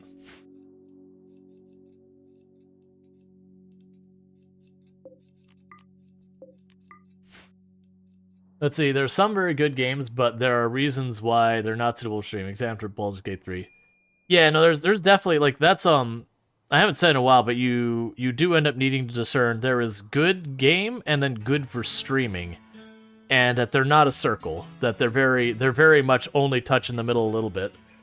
That there's many, many amazing games that are terrible for streaming. And there's also games that are great for streaming, but aren't very fun to play outside of streaming. And some people avoid it because spoilers, some will get tired of it and drop it after a few streams in. Streamer gets to the story spoiled in chat, backseat too much. Yeah. I know a lot of people did really well with the Baldur's Gate 3 category, but they definitely had to have their mods on point. Like, because I tuned into one or two of those streams just to see how they were approaching it and all that, and it was their mods were just both ruthless and on point, which I think you have to do that. Oh, I'm sorry. I'm doing pretty good, Maddie. Sorry if it takes me a while to notice your responses and get there. It is a problem that I can't really combine the chats, so it's really hard for me to keep track of like all of these things. And because of how quiet YouTube and TikTok chat are, I haven't gotten to the habit of like I'm having to like make it a conscious effort to check on them. Yeah, I could do that.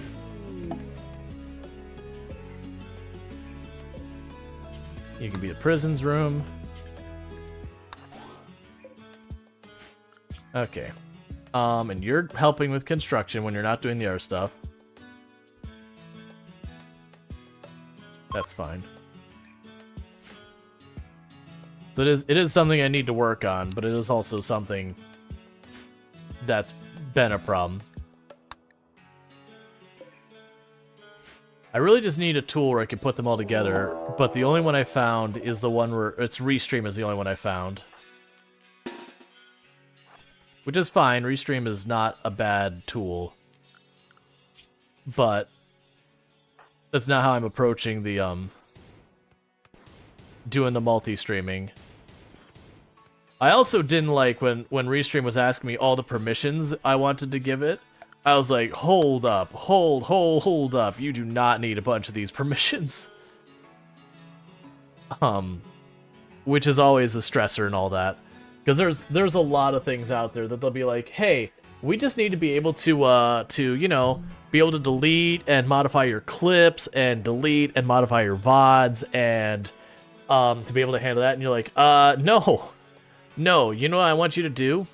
I want you to take this key I give you that's showing where my content is. I want to go ahead and put that there, and you just have permission to put that on my channel. Yeah, we're still, Rhetoric, we're still not doing the queue thing. This is the crossover between Coral Island and RimWorld. A lot of people died. It's just for this one playthrough. When this run dies, we'll go back to doing the normal stuff. We were just doing something weird. People seem to be enjoying it. We've had a really good turnout for it, for the most part. Like, honestly, it's been a better turnout than we've had on our normal RimWorld colonies. Which may not be related to it. Very well could be that it's a better turnout because maybe there's a bunch of... You know, yeah, RimWorld got heavy. Yeah. People were talking about, like, you can get emotional with the story. They weren't, expecting, like, children starving to death to be on the plate for Coral Island. Sometimes Coral Island hit hard.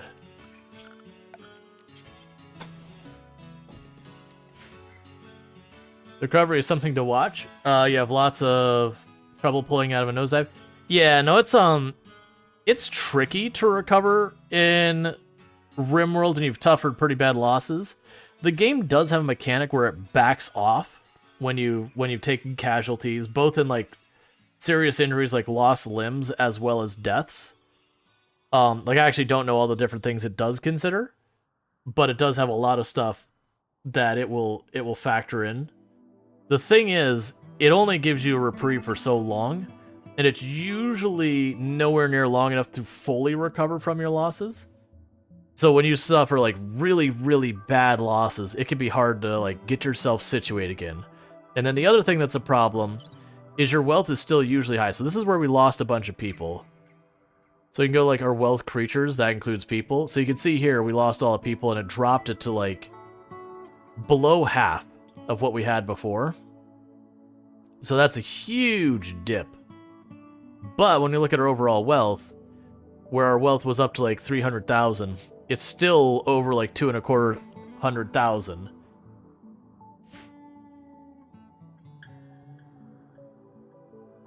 The game backs off. No, it does. Like, you notice the raids we've been getting have been just one pawn versus we were seeing about 5 or 6 pawns earlier.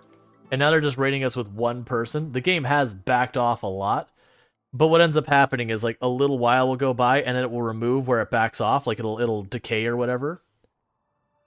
The reason why we're still having lots of problems is we're just having tons of mood break because, you know, my nephew died, my sister died, my husband died, my child died, my daughter died, my friend died. Oh, you're talking about the Adam and Eve run? Yeah, but like that's the thing, is it did back off as we were getting nothing but mechs. Okay, so that'll be a new pawn we'll bring in. And per the usual, when they join, and per Paralitic Abrasia, I consider them joined when they stop being paralyzed. You know, when you can actually use them as a pawn. But when they get to that, why would you have all these rooms that have no one in it? Why would you put them? What? Oh right, I was gonna kill one of you, wasn't I? I need you to separate. I need you to not be together.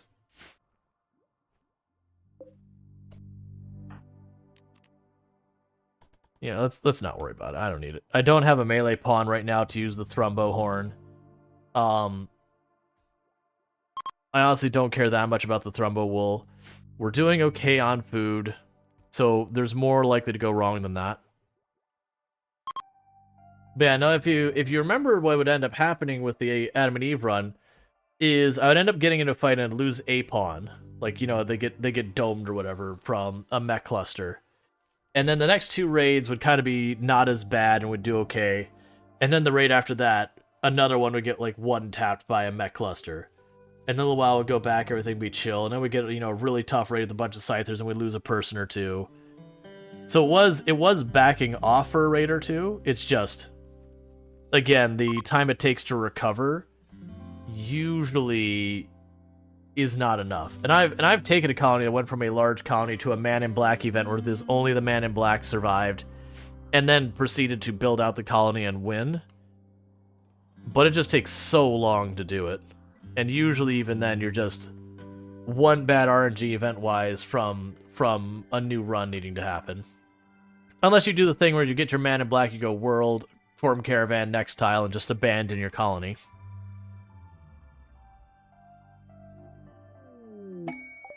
A Jade Meteor. Ooh, good, we can explode our wealth. Let's do it. I actually don't think I have someone who mines at any real level, so I say let's do it, but they're probably never going to do it. The problem with the Adam and Eve run is for a while is happening. Yeah, no, we're getting regular raids. Like, that's the whole thing with Cassandra. She does hit at a cadence. The back off is what shows up. So we'll have like a raid of like 10 things. And then what ends up happening is like you take losses and then it sends only like 2 or 3 things, and then it goes back to its 10 things or whatever. So like that's the way it works. It doesn't reduce the events entirely to not happen, it reduces the severity. Is something like Jade meta an ideal item to make out of? I believe, does Jade have the highest beauty, was it? When it comes to making things? But it's also super expensive. Yeah, objects made out of this have plus 10 beauty. So it does add a lot of beauty, and it is extremely expensive. But yeah, that is the negative, though, is that expensive thing. Is you build, like, you build a room that you put like a jade throne in it, and jade and gold like reliquaries in it, and you suddenly have this room that's individually worth like 100,000 silver in value, and the raids you get are just horrifically large. You'd have to have a mod that adds toilets. The toilet is not vanilla. I don't think you can make a jade chair, even. I think you might be able to make a jade stool.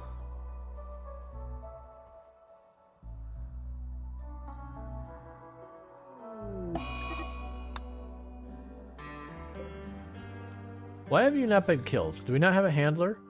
Ah, that's a problem. Okay, Theo, you're a handler now.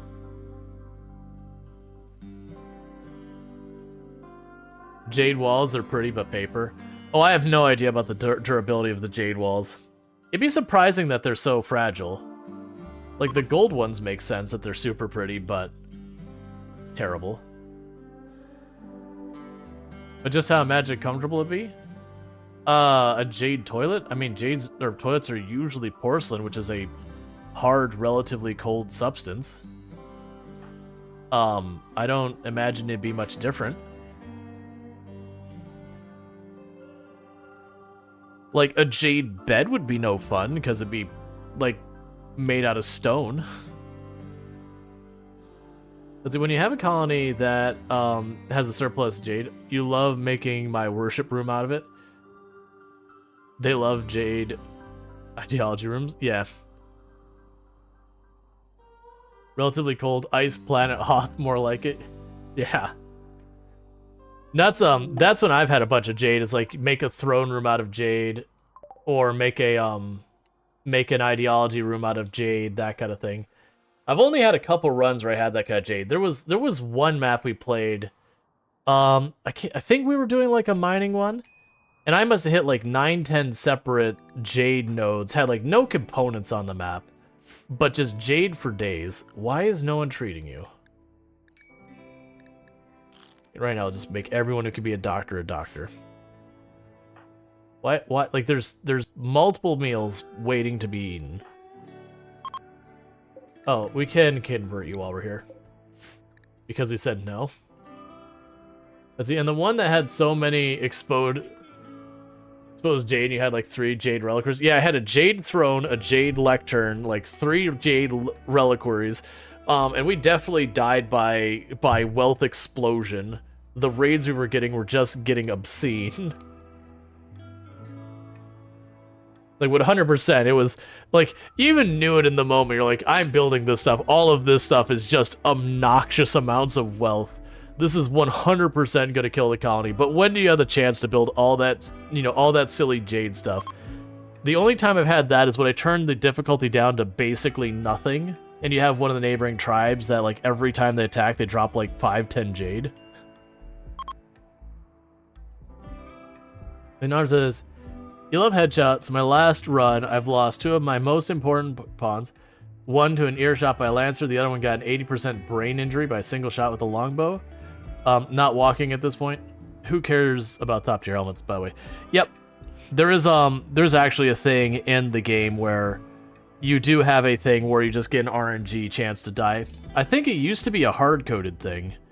That there was, like... So if you wanted, like, D&D terms, it was something like you roll your dice, and, on a 20-sided dice, if you roll 1, your character just instant dies. It was kind of like that kind of mechanic. That it would get turned on only when you got up to, like, a certain, like, level in the game. Like, you've got enough wealth. I don't know if any of that's still true.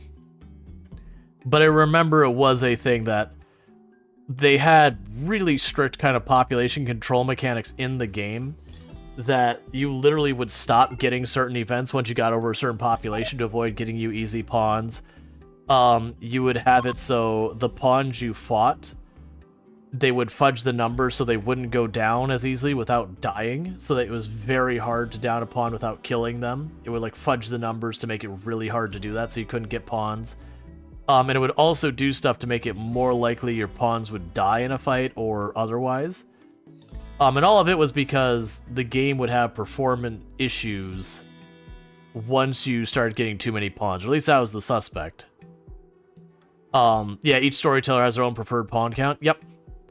But they did have mechanics that were like really, really aggressive in trying to prevent your colony from getting too big. Now, there are ways nowadays with the biotech that you can get around it. Like having kids and growing them up kind of thing does circumvent a lot of those problems. Yes, says that Byron basically has a chance to block or reduce damage. Yep. Maybe not to the same degree, but I know mechanics are still around. Yeah, no, a lot of the mechanics are still around. It's the one I don't know about is it was literally a thing that you would have a higher and higher odds of getting one tapped even with armor on. And part of that's also more dangerous enemies. But when you got to those more dangerous enemies, just getting one tapped by a random enemy. So you'd have your character in cataphract armor and everything.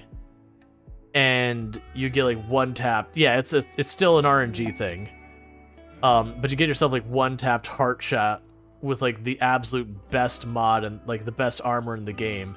And still like have a tough pawn and still get one tapped in the heart. Which very much makes you feel like, okay, this armor means nothing. Which, that's not true. It massively improves your survival chances. Bear with me, chat. I need to use the restroom real fast, so I'll be back here in just a moment. So thank you so much for tuning in. I'll be right back.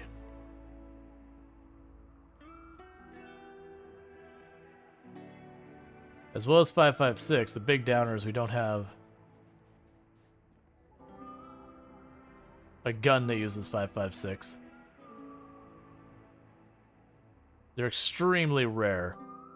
Like the weapons that use like 556 and that, the ammo is almost irrelevant because you'll never find enough guns to actually use it. And unfortunately, the gun's the only way to repair. You'll definitely never find the gun that uses it. Friends, don't mind me.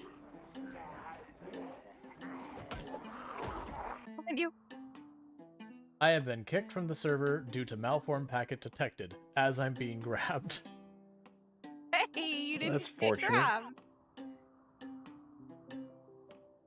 Alright, well, let's see what happens I'll check when... it in.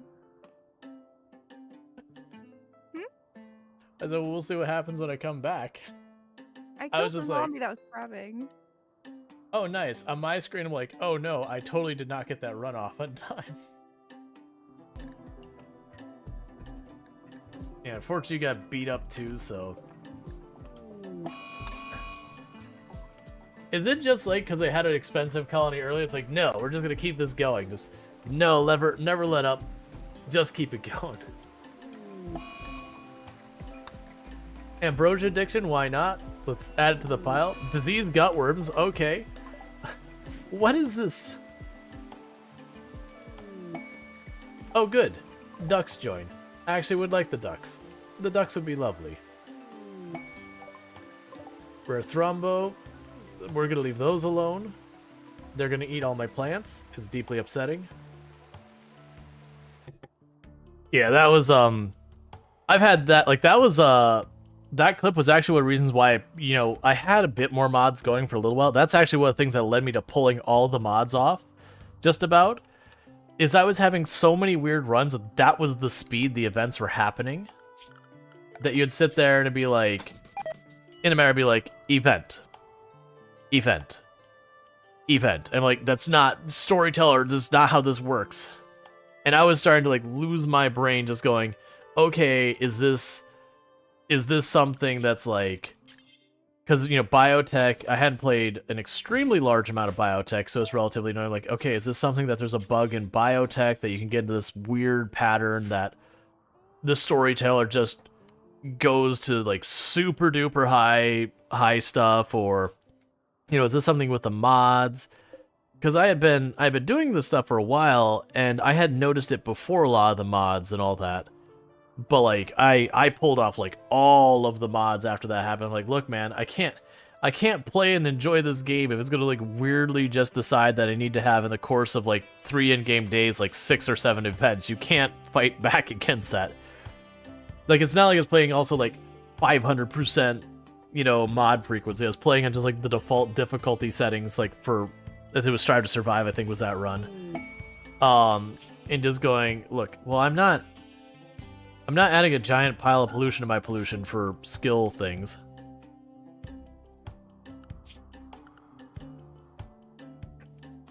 Oh yeah, put you back in bed rest. We had to take them off so I could actually get the plants going. Yeah, so right now we have Antonio here. Antonio could be a cook and a crafter. Theo here is currently basically our cook. That's what they do, is they cook, they clean, they haul. Leah here is a dedicated crafter.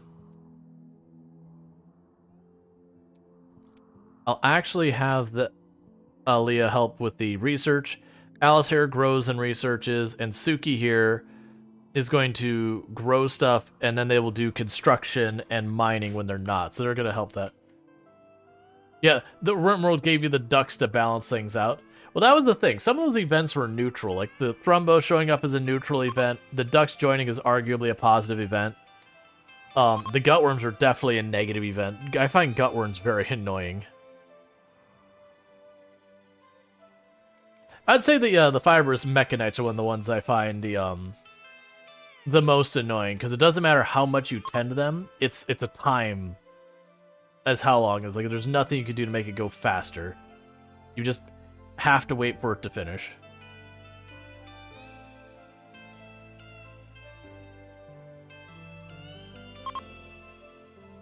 Alright.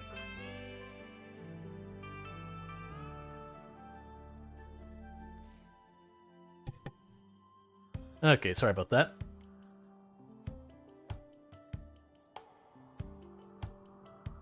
On the good news, we are getting our trees all sorted out. And as a reminder, what I am planning on doing for this stream is about halfway through the stream, we do our game switch. Yeah, no, Rhetorical saying the fibrous mechanites can be great sometimes, but mostly awful. Yeah, so they give the advantage to make it so you can work faster. Thank you, Del1980, for subscribing for 9 months. Thank you, Del Sol, for the T1 sub. You've been subbed to the channel for 9 whole months. That's a whole heckin' long time. I really do appreciate the continued support. It does mean a whole lot. I hope you're enjoying your advertising previewing as well as access to the emotes, so thank you again for that continued support. This wouldn't be possible with all the support everyone shows, so thank you again. But, yeah, the fibrous mechanites give you, like, all sorts of bonuses, but they also cause intense pain. And so, if you can keep your pawns really happy through the intense pain, it can be alright. But even then, even if you have someone who's in, like, perfect mood, but they have intense pain, they can still have breaks. Kind of like where a gourmand can still have, like, a food binge break, even if they're at, like, peak happiness. It's just an RNG chance event kind of thing. You can have the same thing with, like, extreme pain, that people just, like, go into a daze from extreme pain, even if they're really happy. Now, obviously, the odds are way worse when they're not happy, but you get the idea. But yeah, so the plan for today's stream is, like, the first half we're doing RimWorld. And then we get to where we normally do the switch that, you know, we put up the poll. My plan is to jump into Coral Island for maybe an hour or so. Because tomorrow is when the update drops, and they're adding a new Game Plus. I haven't decided yet if I am going to do the new Game Plus. I'm probably not going to, but it's kind of one of those things is I could take the time to set up so I have the option today, but once tomorrow happens, I no longer have the ability to set it up. So I want to do that, which all that's going to be is we're going to take everything on our farm that I've been hoarding and just shove it all in the box to be sold. And then increment the day to sell it all, and then we'll do the poll to see what we're playing next. So there will be that middle part to, like, kind of ring in, getting ready for Coral Island. And that said, I understand like a whole bunch of people might duck out for that. Who knows? And then we'll have the poll for what we're doing next in the stream. We've been doing a bit of Project Zomboid lately. Maybe that happens. And for those who missed yesterday, the builder character we had that we were just messing around with, you know, potentially building a house, they died. Entirely to impatience. I just didn't feel like walking around this large area of woods, so I cut through and I didn't make it to the other side, because dense woods plus lots of zombies is not a good time. But that was a character we had only started for like a stream or two, so part of the reason I was willing to take the risk, you know, was I just genuinely wasn't attached to the character yet. And I don't know, like, we hadn't even started building stuff, and it's kind of already over it, putting in the effort, being like, oh, I'm gonna go get the nails and all that. I don't know, it's one of those things that I've done those... Alright, so you have the baby. Who's got the baby? Leah? So put down the baby. Said put down the baby. Fine, I'll just let you do it. You attacks immediately, right?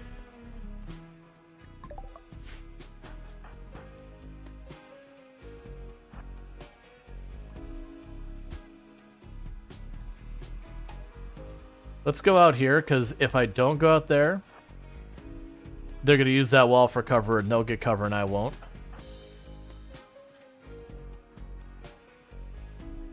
Yeah, it'll be... I mean, it's more than just shoving stuff into a box.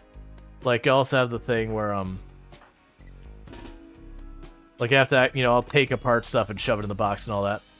That'll be a thing we'll run around. We'll talk about the game a little bit. What's, you know, what to expect tomorrow. That kind of nonsense. You know, we'll probably talk about different things we're excited about in the game and whatnot. Some of the stuff they've announced relative to the release there.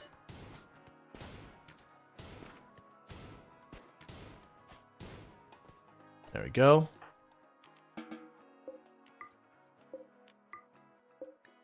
Yeah, I could try and capture you.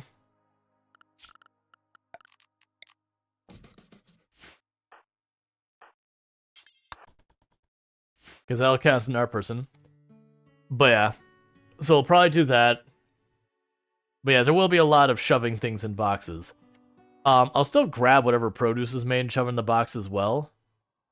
But the goal is basically to get as much money as possible before our save file becomes inaccessible. And the reason why we're doing that is they are adding a new game plus to for the 1.0 release for your old saves.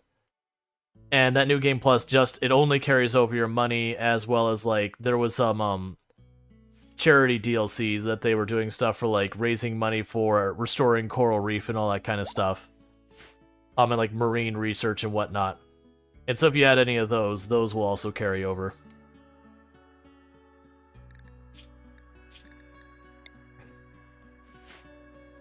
And it's like something I could do off stream, but I also want to make sure I actually sleep well because I'm bad about it.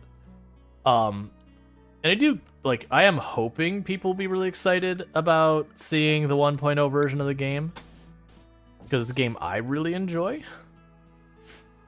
And I know there's some people in the channel who are really excited about it. I know there's a lot of people who really, like, it's just not their jam. Wait, you're... Oh, it's that one. I was about to say, like, wait a second, how are you already converted?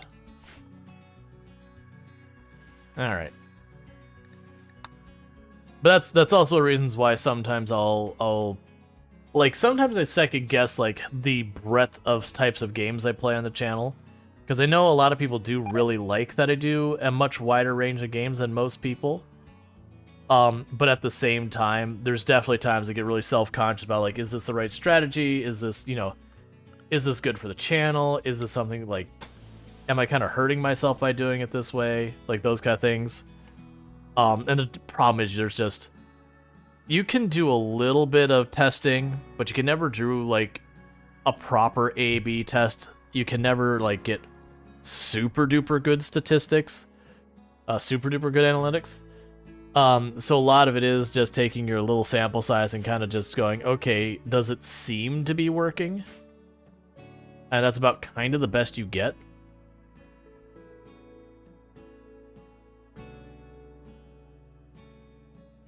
Yeah, so I got a bunch of wood because we just pulled up this field.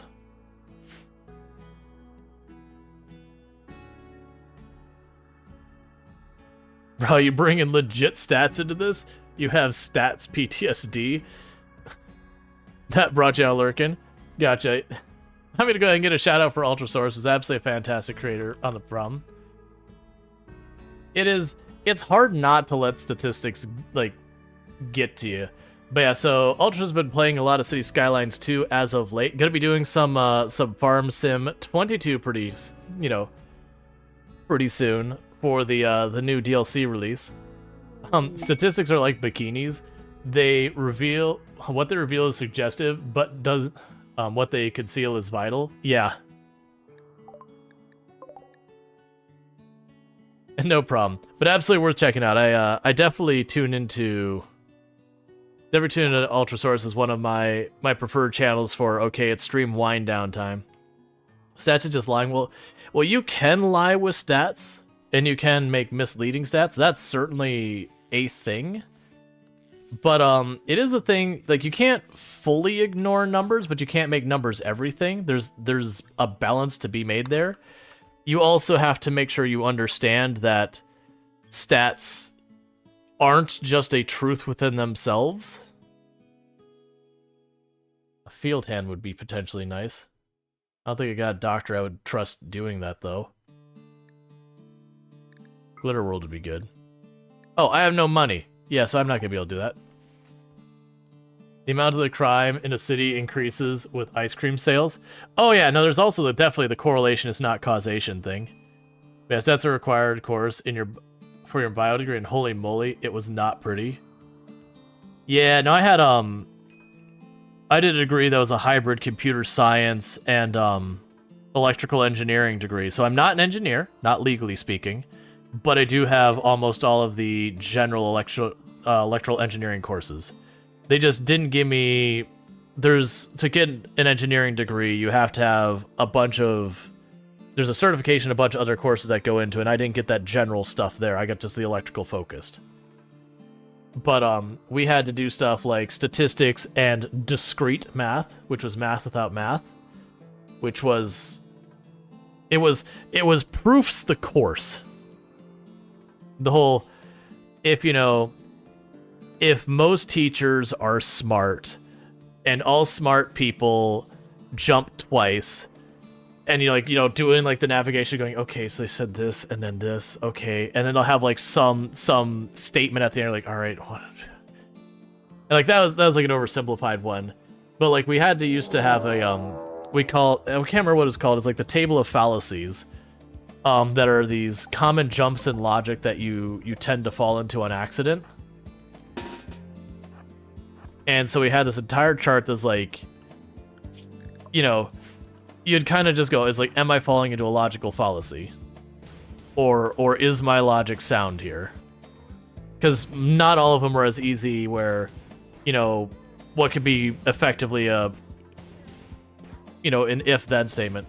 Are you going to cut across the water? I got scared there for a moment that, oh, you are going to cut across the water. Usually been running around, but that's fine. I can fill you with bullets. I don't miss that class. Like, there was interesting stuff in it sometimes, but a lot of it was just proofs. You're just like, please, no, stop. It's not that it was, like, super hard. It was just really time-consuming to take all these written-out sentences and be like, teacher equals smart. This, like, if some are, you'd, like, sit there and go, like, teacher sometimes whatever. And, like, kind of go that and to, take all the fluff words that don't mean anything out of the equation. And then going, okay, so does being short equal smart? And go, ugh. And not all of them were those kind of comparators and all that. But yeah, no, statistics was an interesting one. But it's a thing that, like, as a creator, I find... You can't let analytics completely absorb you, but you also can't completely ignore analytics. Like, if you're playing games that, like, no one watches, it's going to ultimately cause your channel to shrink. And a lot of people say they go with their gut, and their gut just happens to align with things, and that's fine. But there is definitely a juggle you do. And it's super stressful.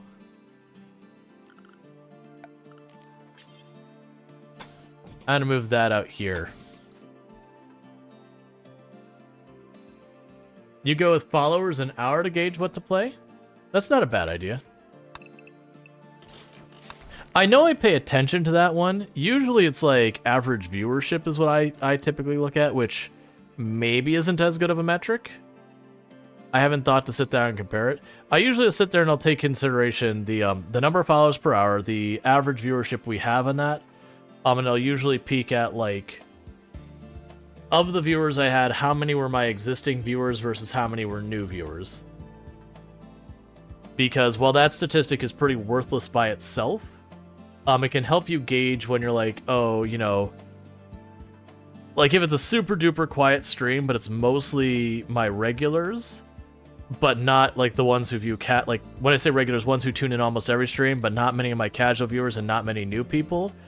That tells me there's a good chance people are just tuning in to be supportive and weren't really interested in the game. And that's not meant in a negative way whatsoever. It actually means a lot that people would do that. But yeah. But you can, like, because it is one of those things that you have to also look at a game over a number of streams, because you can have those one-offs that are all over the place.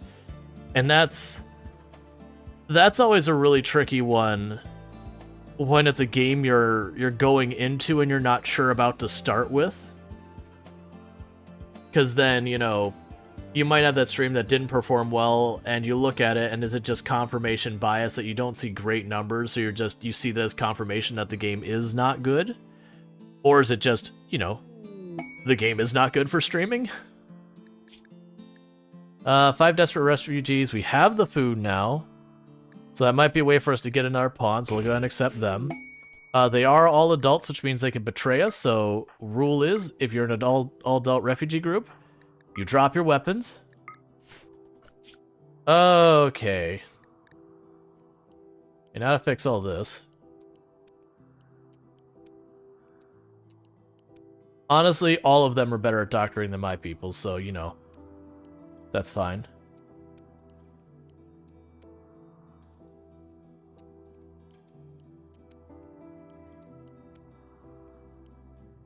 You will not handle. You two can handle. Don't bother cooking. You're not going to be armed, so don't bother trying to hunt. You can help with construction and mining. So I don't really have a dedicated person. We got a bunch of people who can grow.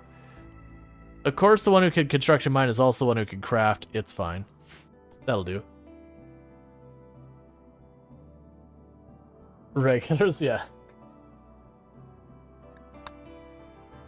It's just, like, in a perfect world with the statistics and all that, you'd be able to, like, pull your entire audience and say, okay, like, you know, whatever question you're dealing with, you know, do you like this or this? Like, would you prefer see this? Do you want that? And you'd be able to get, like, full data. But the reality is that's not possible. And even getting, like, 5% of your viewership to give you a response on something is not realistic. So it makes it really hard to get data that's meaningful from your audience themselves. And then because only a small subset of people do respond, you are creating a selection bias of people who are willing to respond to polls, which may or may not fudge your numbers in any ways, but there's no way to tell. All those pests get regulars watching everything you play. Well, that's... Nah, obviously I want the regulars to tune in, but that's the thing. If I see that, like, 60, 70, 80% of the viewership of a game is my regulars, that means I basically got no one. Because the tool I've been using, it puts, like, regulars, casual, new, and it's got some other ones. I actually don't like the naming conventions it has. But regulars are people who are almost always tuning in. Casual means you tune in time to time. That's usually someone who's interested in a specific game. There's exceptions, but they're interested in a specific game and they tune in when I am playing that game. It's also people who have, like, their schedule is irregular and all that, or, you know, maybe they have another channel they like more, but when their other channel's not streaming on Thursdays, or on Fridays, they tune into my channel. Like, it's all that kind of stuff. But that's the reason why it's not... I make sure, like, casuals is also just fine. But it's just, the fact is, if I notice it says regulars are the only one who tune into a stream, that to me is a warning flag that game was a miss. But you try to catch every stream, or at least lurk regardless of what I want to watch? Yeah. I mean, it's appreciated, like I said, that's a good thing. But it's just a thing I account for.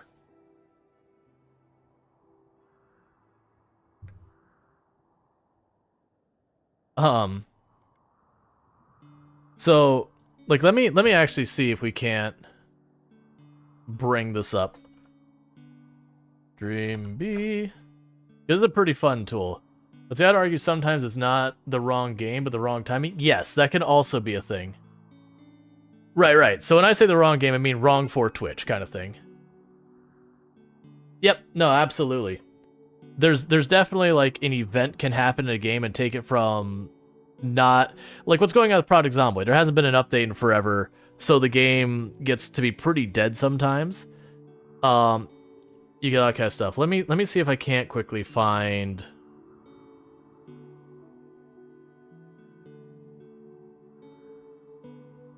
Yeah, so, like, here we can go to, like, the, yesterday's stream real fast.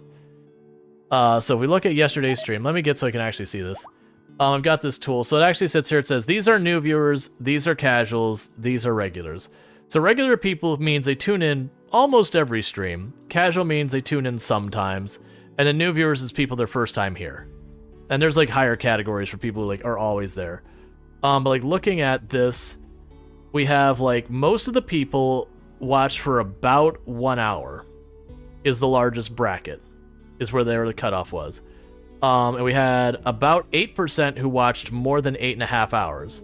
So if we actually look at these ones that watch the 7-8 hours, that equates to about 12%. Now, actually, so if we go, like, ones that watch, like, 6 hours or more, that was almost probably exclusively our regulars. I don't know if you can do this. The stats would make you super sad. It's a really cool website. Let me find those ones that we had, like, a raid here, because this is one of the things I really like on this one is this raid tool.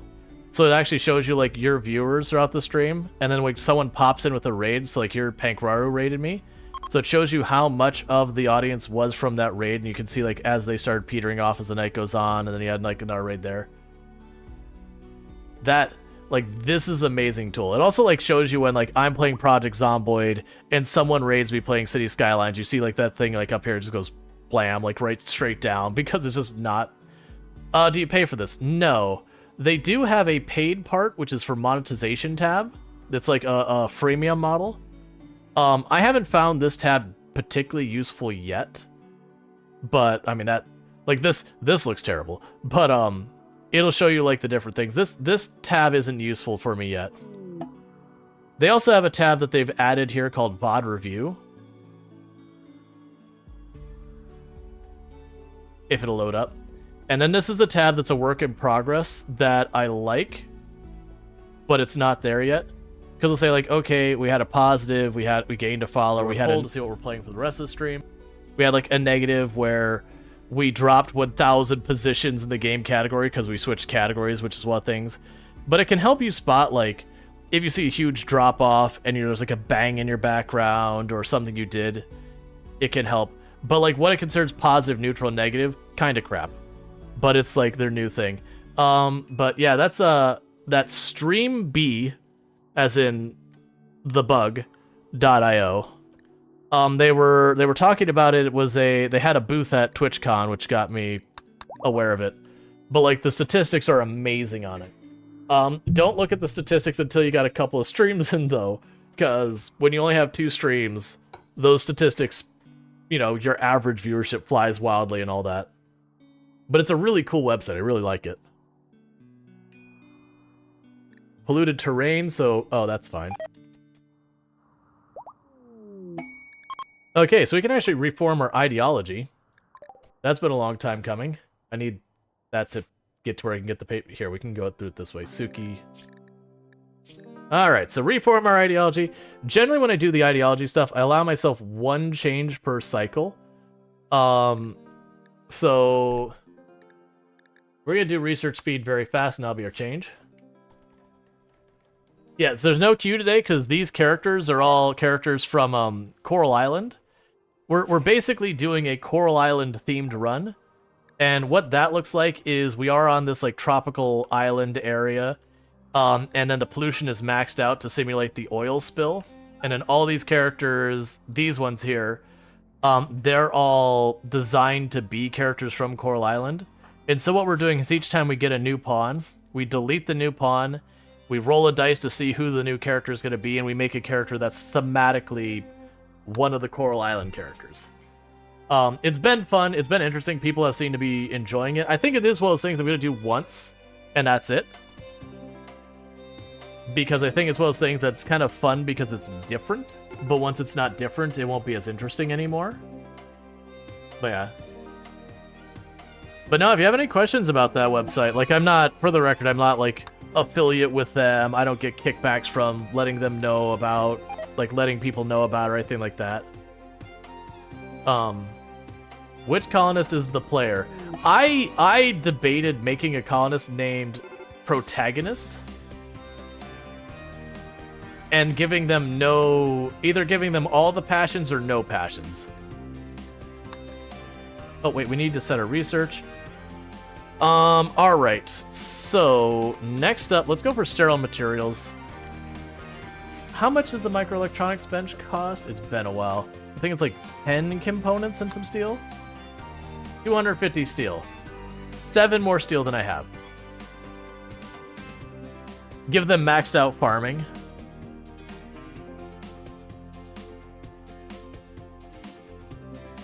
Hey, Senju Cookie, how's it going? Yeah, that was like if we had the protagonist. Maybe that's what we'll do, is if I roll the dice and we get a character that's already in the colony, we'll make a protagonist character. We'll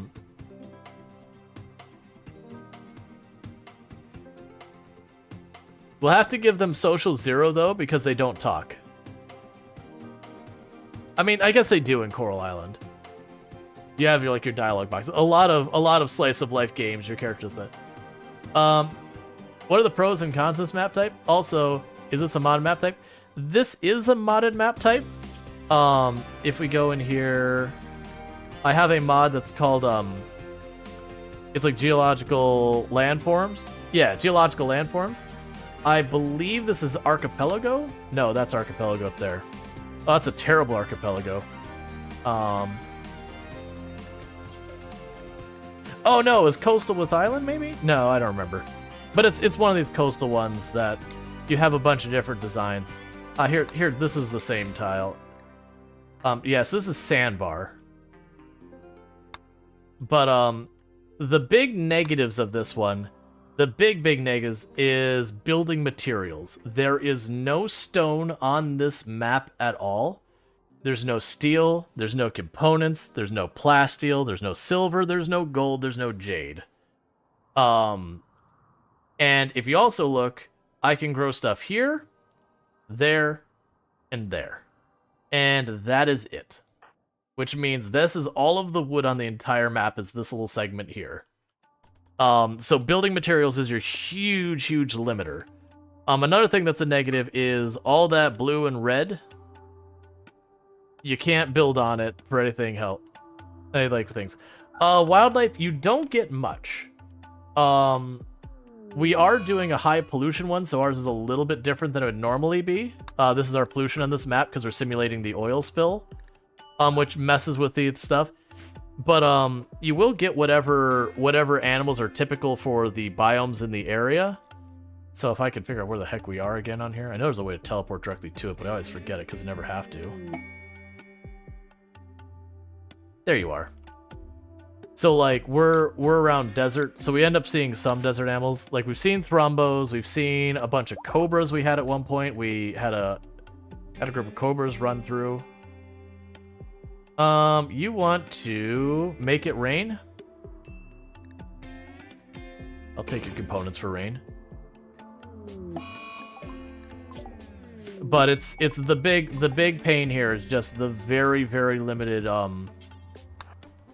the very limited building supplies. It means ultimately everything is made out of wood, and that's just the way it is until you get to like deep drilling. So like I didn't even bother researching stone cutting because there's no stone to cut.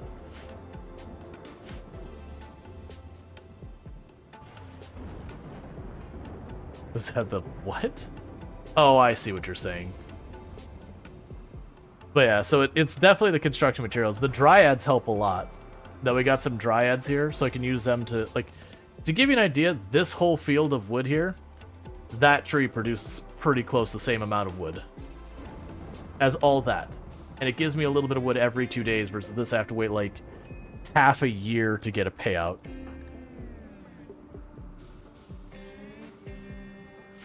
Okay. Considering we're in year 3 and I'm just now building a perimeter. It vaguely is round things with dots in the middle. That's where that's going. It's a try-hard one. Like, really kind of stretching it.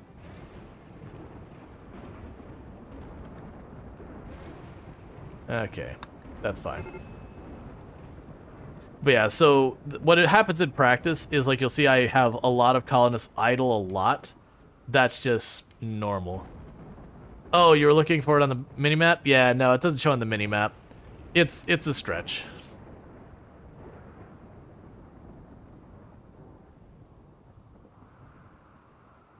But yeah, one advantage this map has is you can basically make your kill boxes to force people to run in chest-deep water, which means they move real slow and you don't have to build a whole bunch of stuff to make that happen. The downside is you have to build the bridges and then the walls on it, and that means you're making wood, which means your walls will crumble real easy. Combat supplier. Alright, let's see if we can't get anything fancy. Yeah, you're stretching to make it very uncomfortable. Yep.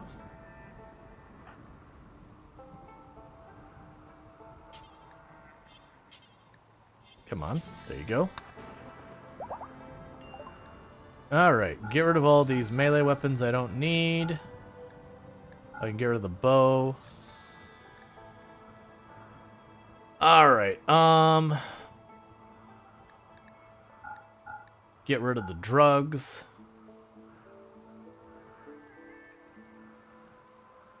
So the bummer is, I can't really afford any of the weapons I would actually want. I mean, nah, I think we just sell. Never sleep would be a fun gene, but unfortunately. Alright, Ultrasaurus, you have a good one. Best of luck with your peripheral setup, because you got a lot of fun stuff to play with there. Might be a little jealous, but I think it's awesome.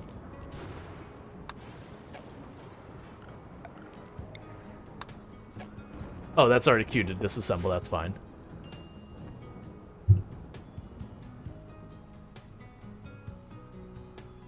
But yeah, gonna be doing some farm. Yeah, it was I think today Ultrasaurus is doing Farm Simulator 22. I think that's today. I know they're doing it soon. I just think it was today is when it's happening. Just deep water on that lower part of the map, huh? Mm-hmm. You're trying too hard.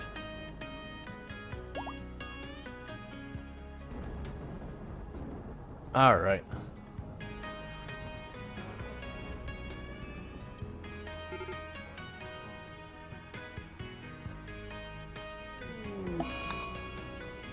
That's fine.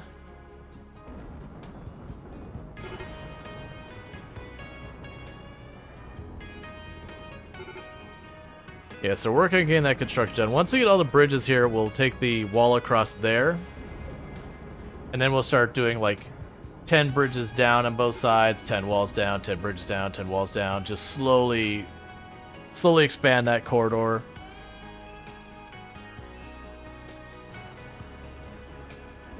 Oh, I don't have that quite lined up. I need them to be able to get around that. You know, we can actually make that work, because what I could do potentially is, can I? No. So that'll be the limit on how far I can go. Because I need just enough to get around there. It's like, let me have my mildly inappropriate fun roll. No. Mildly inappropriate.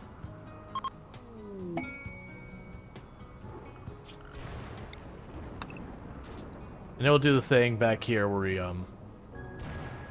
put the barricades on stuff so they can't stop there. Now that's when they will be able to stop and shoot back from the water. You gave me an auto pistol. Alright. I ain't behind that. Thanks, man.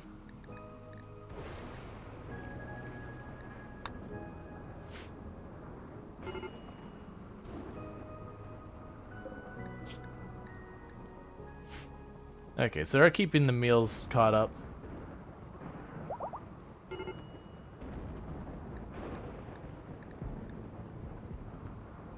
Okay.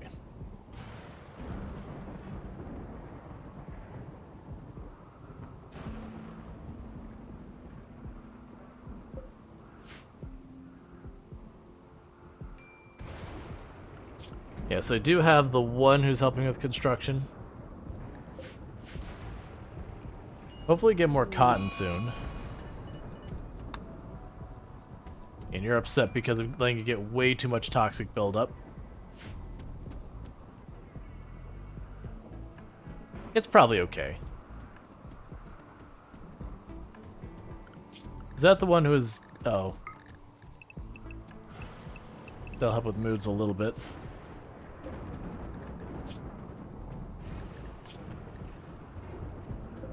Oh, we've already converted you. Okay, so we will recruit this person. And like I said, when we recruit them, we'll delete that pawn and we'll roll the dice to get, you know, to get one of the Coral Island characters in here as like just the thematic thing.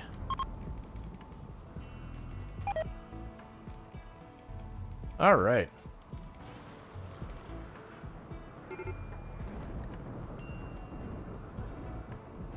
They just keep failing and wasting our wood that takes forever to grow and replace. And hopefully this time, like, Cassandra wrecked us with that volcanic winter, followed by actual winter, followed by cold snap combo. Oh wow, we actually get slate. That's our first stone on the tile. All right, next research we'll get the stone cutting to get our like 50 blocks of slate. Not sure if face masks are vanilla clothes or not, but if you use those, you can slow down the pollution. Yeah, no, we have face masks. We're actually, let's go ahead and show the where is it? Interface. That's what they're actually wearing right now. But the face masks are on underneath that. If we actually look at the gear. Actually, you're not wearing one. You can see, like, Hector's got one on. Huh. I guess the visage mask must cover the same spot as the face mask, which is a bummer. It's probably fine-ish. Yeah, no, normally I honestly make the face masks regardless of if I'm dealing with pollution or not, because they can help you against, like, the Tox faction, because they'll throw the grenades that poison you and all that. I don't think the visage mask helps. I believe you are correct that it does not. It's just they happen to be putting on the visage mask because they help with some defense, but they don't help with the pollution. So the AI is prioritizing the defensive benefit of the visage mask over the pollution protection.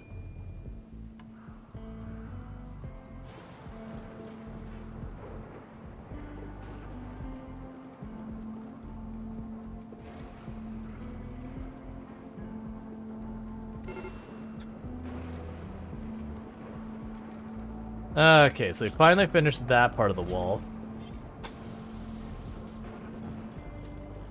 So now I get to build this part. So we're probably gonna have it boxed off where we have one way in for the enemies.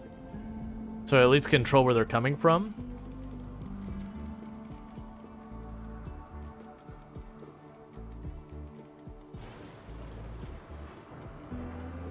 Alright.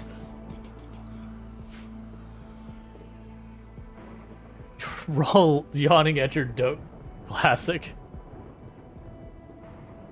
So no fun for Cookie. We just don't want the overdose. You know?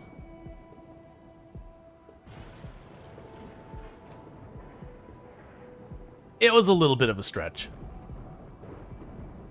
Sometimes that happens.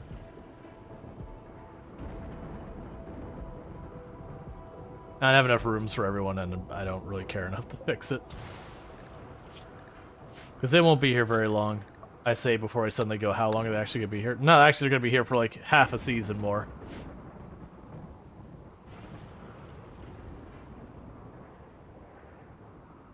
It's fine.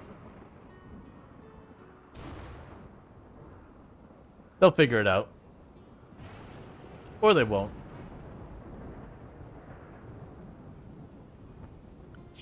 I should go ahead and queue up the next 10.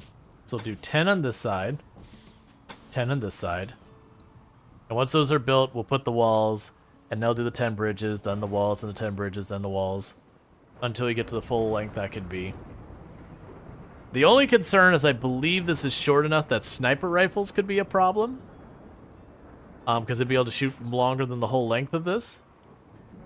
But I think we can get around that by just waiting till they're in the corridor and then opening up on them. Could you not sleep in the pollution, please? It's unnecessary. And I know I should fix it, but I also don't wanna. You know. Have you ever considered that?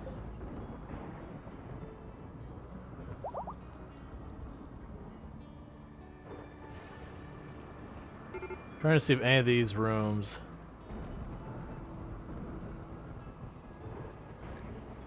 Okay, so we could actually probably make this one work. I didn't want to have any of my actual colonists getting mad about having an overcrowded barracks kind of thing going on. That's fine.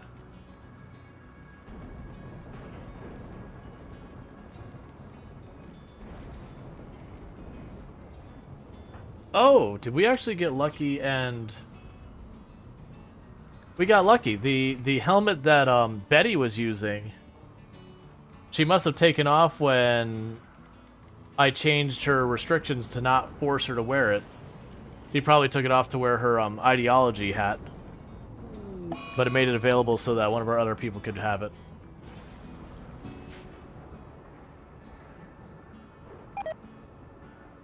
Okay, so pretty soon, Tomb is going to be back. And I'll need to toss some dinner in the oven, all that kind of stuff. And after that, we'll probably come back, do like the 1-ish hour of Coral Island to effectively sell all the things. And then we'll do our poll about what we're wrapping up the night with. So grab that. So I'm gonna have some stone chunks.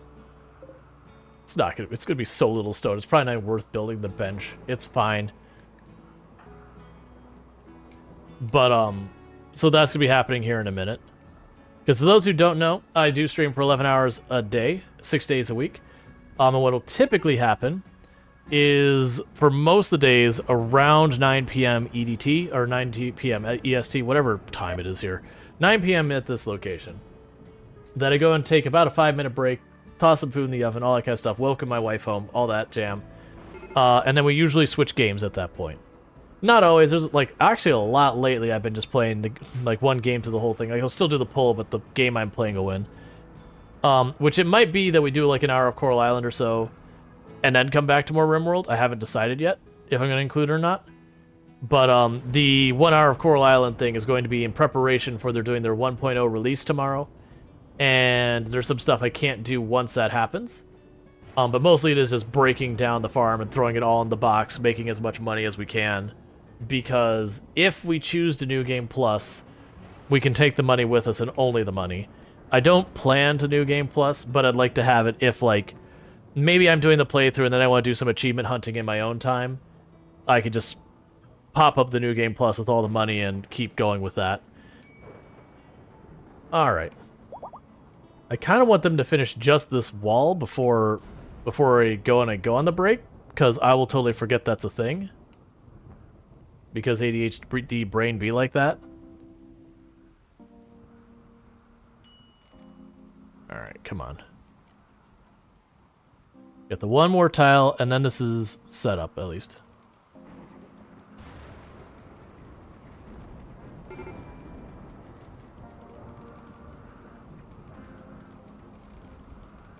Okay.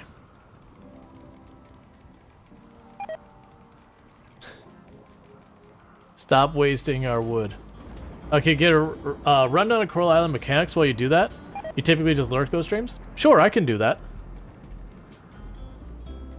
I figured we'd end up talking about some of the new stuff coming in Coral Island and all that as well. Like, what makes the 1.0 update relevant? Alright, so you're at the point of toxic buildup being serious. So we are going to finally sit there and say, okay, Nas, you are going to stay here. All right. So we are getting to the point of like the 5-minute break. Normally, a lot of times I was doing words on stream for that. I haven't been doing that lately because it has been one of those things that when I go on my like 5-minute break for words on stream, it ends up being like a 20-minute break by the time we get a game over on words on stream, which is fine. But it's been one of those ones that it's only been like 4, 5, 6, sometimes more people participating on it. And, you know, going like 15, 20 minutes with only like 5, 6 people feels like it's a detractor for the channel.